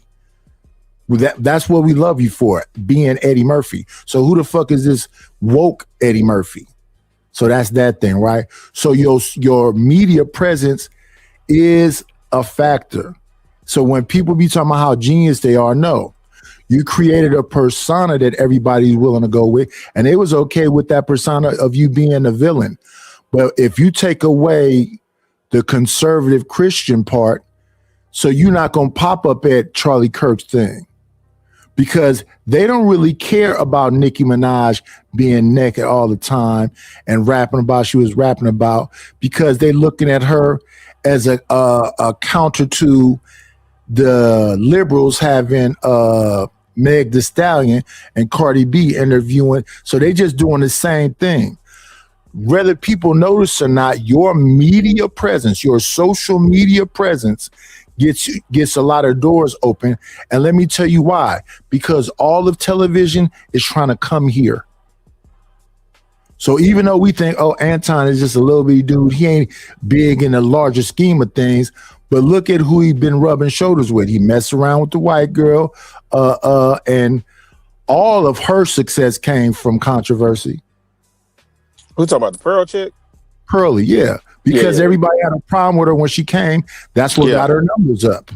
Yeah. That's a strategic thing you got to do.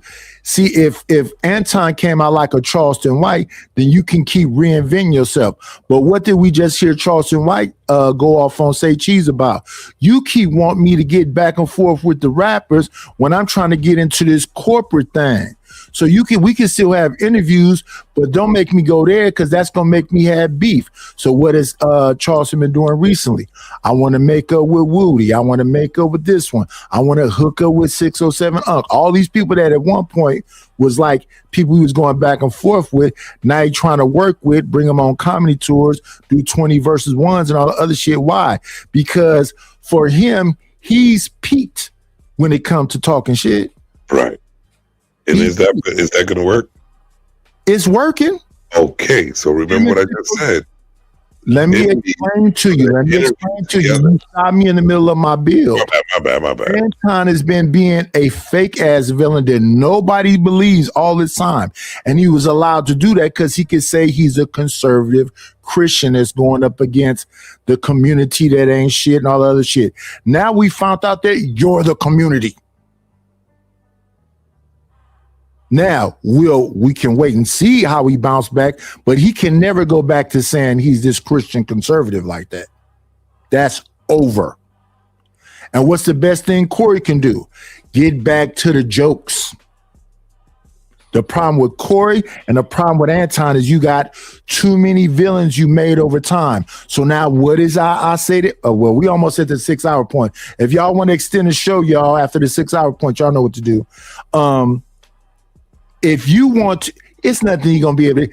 So to me, it don't make no sense for Freezy to take the interview and pay that man when he getting paid off that man's name.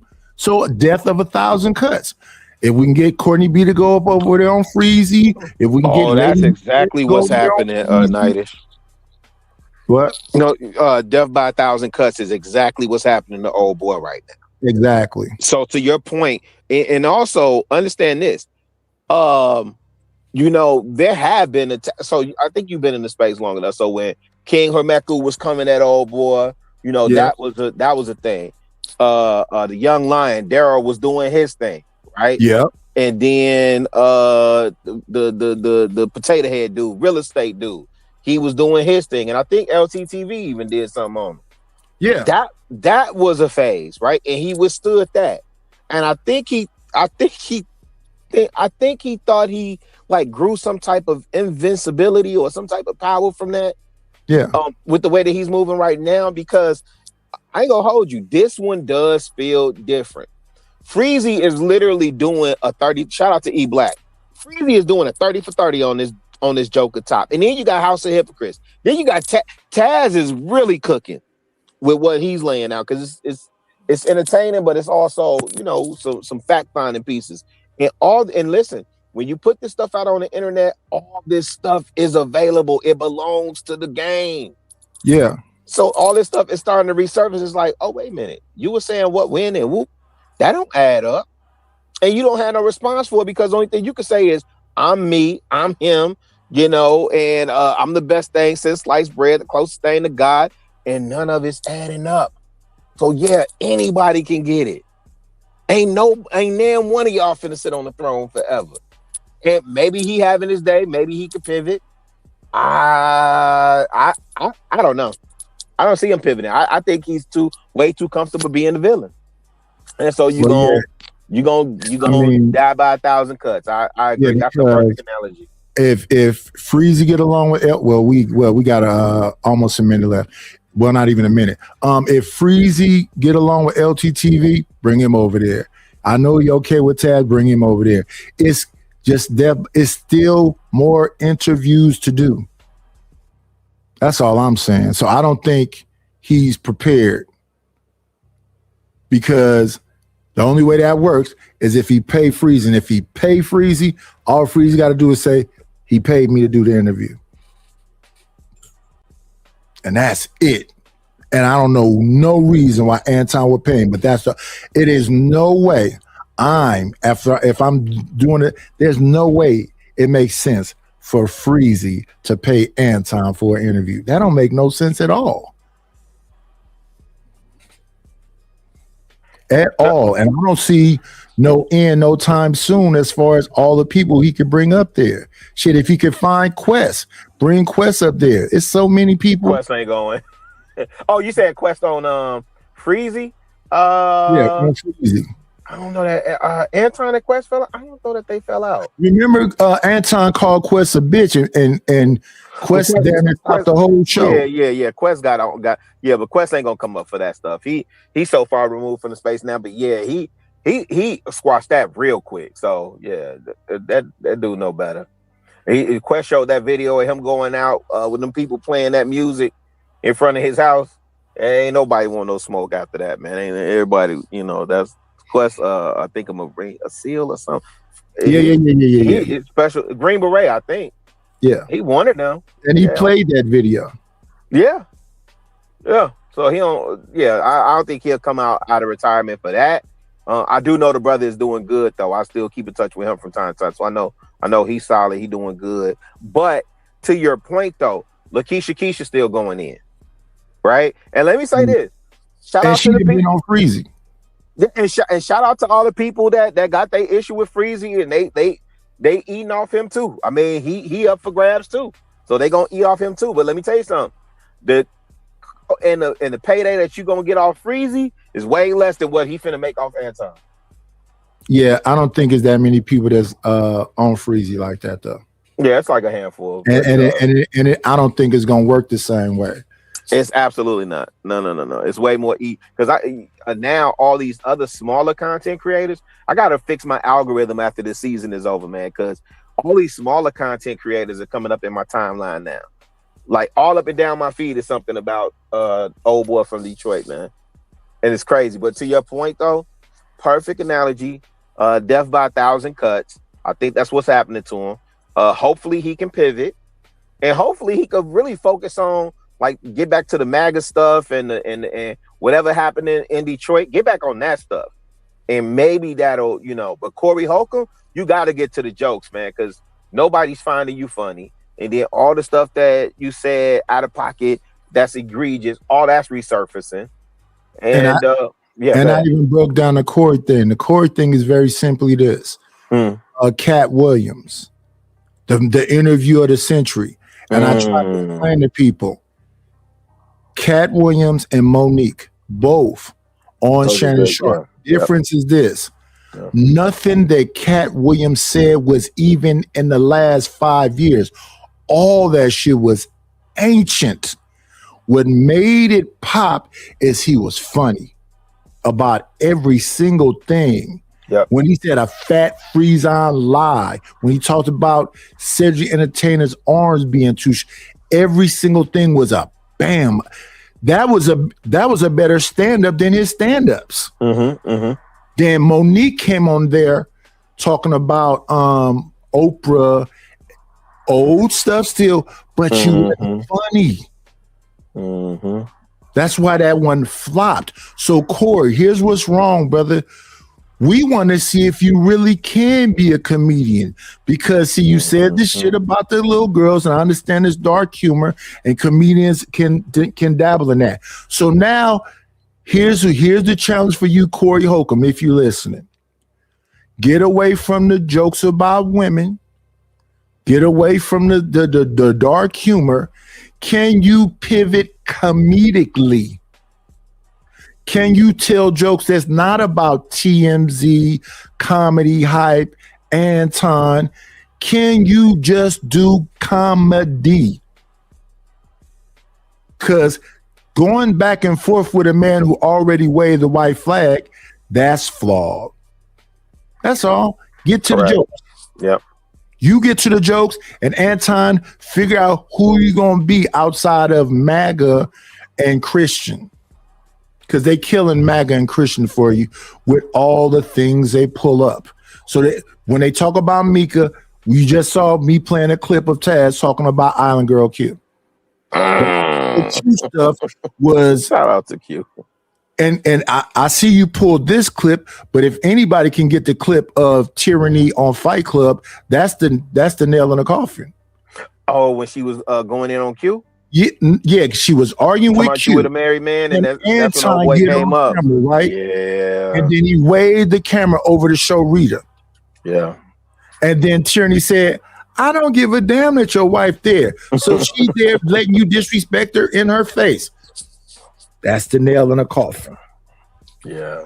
Because I don't give a damn how much you saying what you saying. You got this woman up here drunk, and you up there with her. And the fact that your wife is there don't matter. And then that's when he went into your kids gonna be making license plates for me and all that other shit. If anybody you don't remember the first time we met Q? I'm saying as an audience, you don't remember when it was a Wednesday show? I heard about this afterwards, and I think I heard about it in the Facebook group. But Q and Six, it was Q6, JR, and old boy, and they all was sitting up there drunk. This is when Q said, if her man smell a certain way, like whatever cologne or something. Oh, yeah. I remember and she that. said what she was gonna do to him. That was the first time. And shout out to JR. JR is JR recruited Q. Shout out to JR, man. He had an excellent talent for that. For all those personalities that you saw, and then that's another person too. But we 6 minutes over the time. Well, go ahead. My bad, brother. My bad. That's another person too, though. If damn Freezy could get JR to come over there and explain what the hell happened there. JR ain't finna say shit. Yanni and he ain't finna say shit. Well, hey, death of 1,000 cuts mean 1,000 cuts. All that you can get him, Freezy. And as far as what people are saying about you, at the most part, ignore it, because it is not no win in going back and forth. Learn from Anton and Corey. Don't go back and forth. Just whatever just go, okay, yeah, cool. Yeah, all right, cool. But yeah, Chicago, any last words? No, man. Thank you for bringing my mornings back, man. I appreciate you. We yes, in sir. here. We I bike. will be here. I will be We here. bike. Yes. Savage, any last words?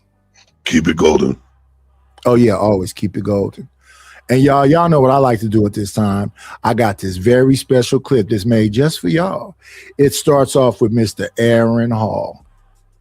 Like I always say, be great.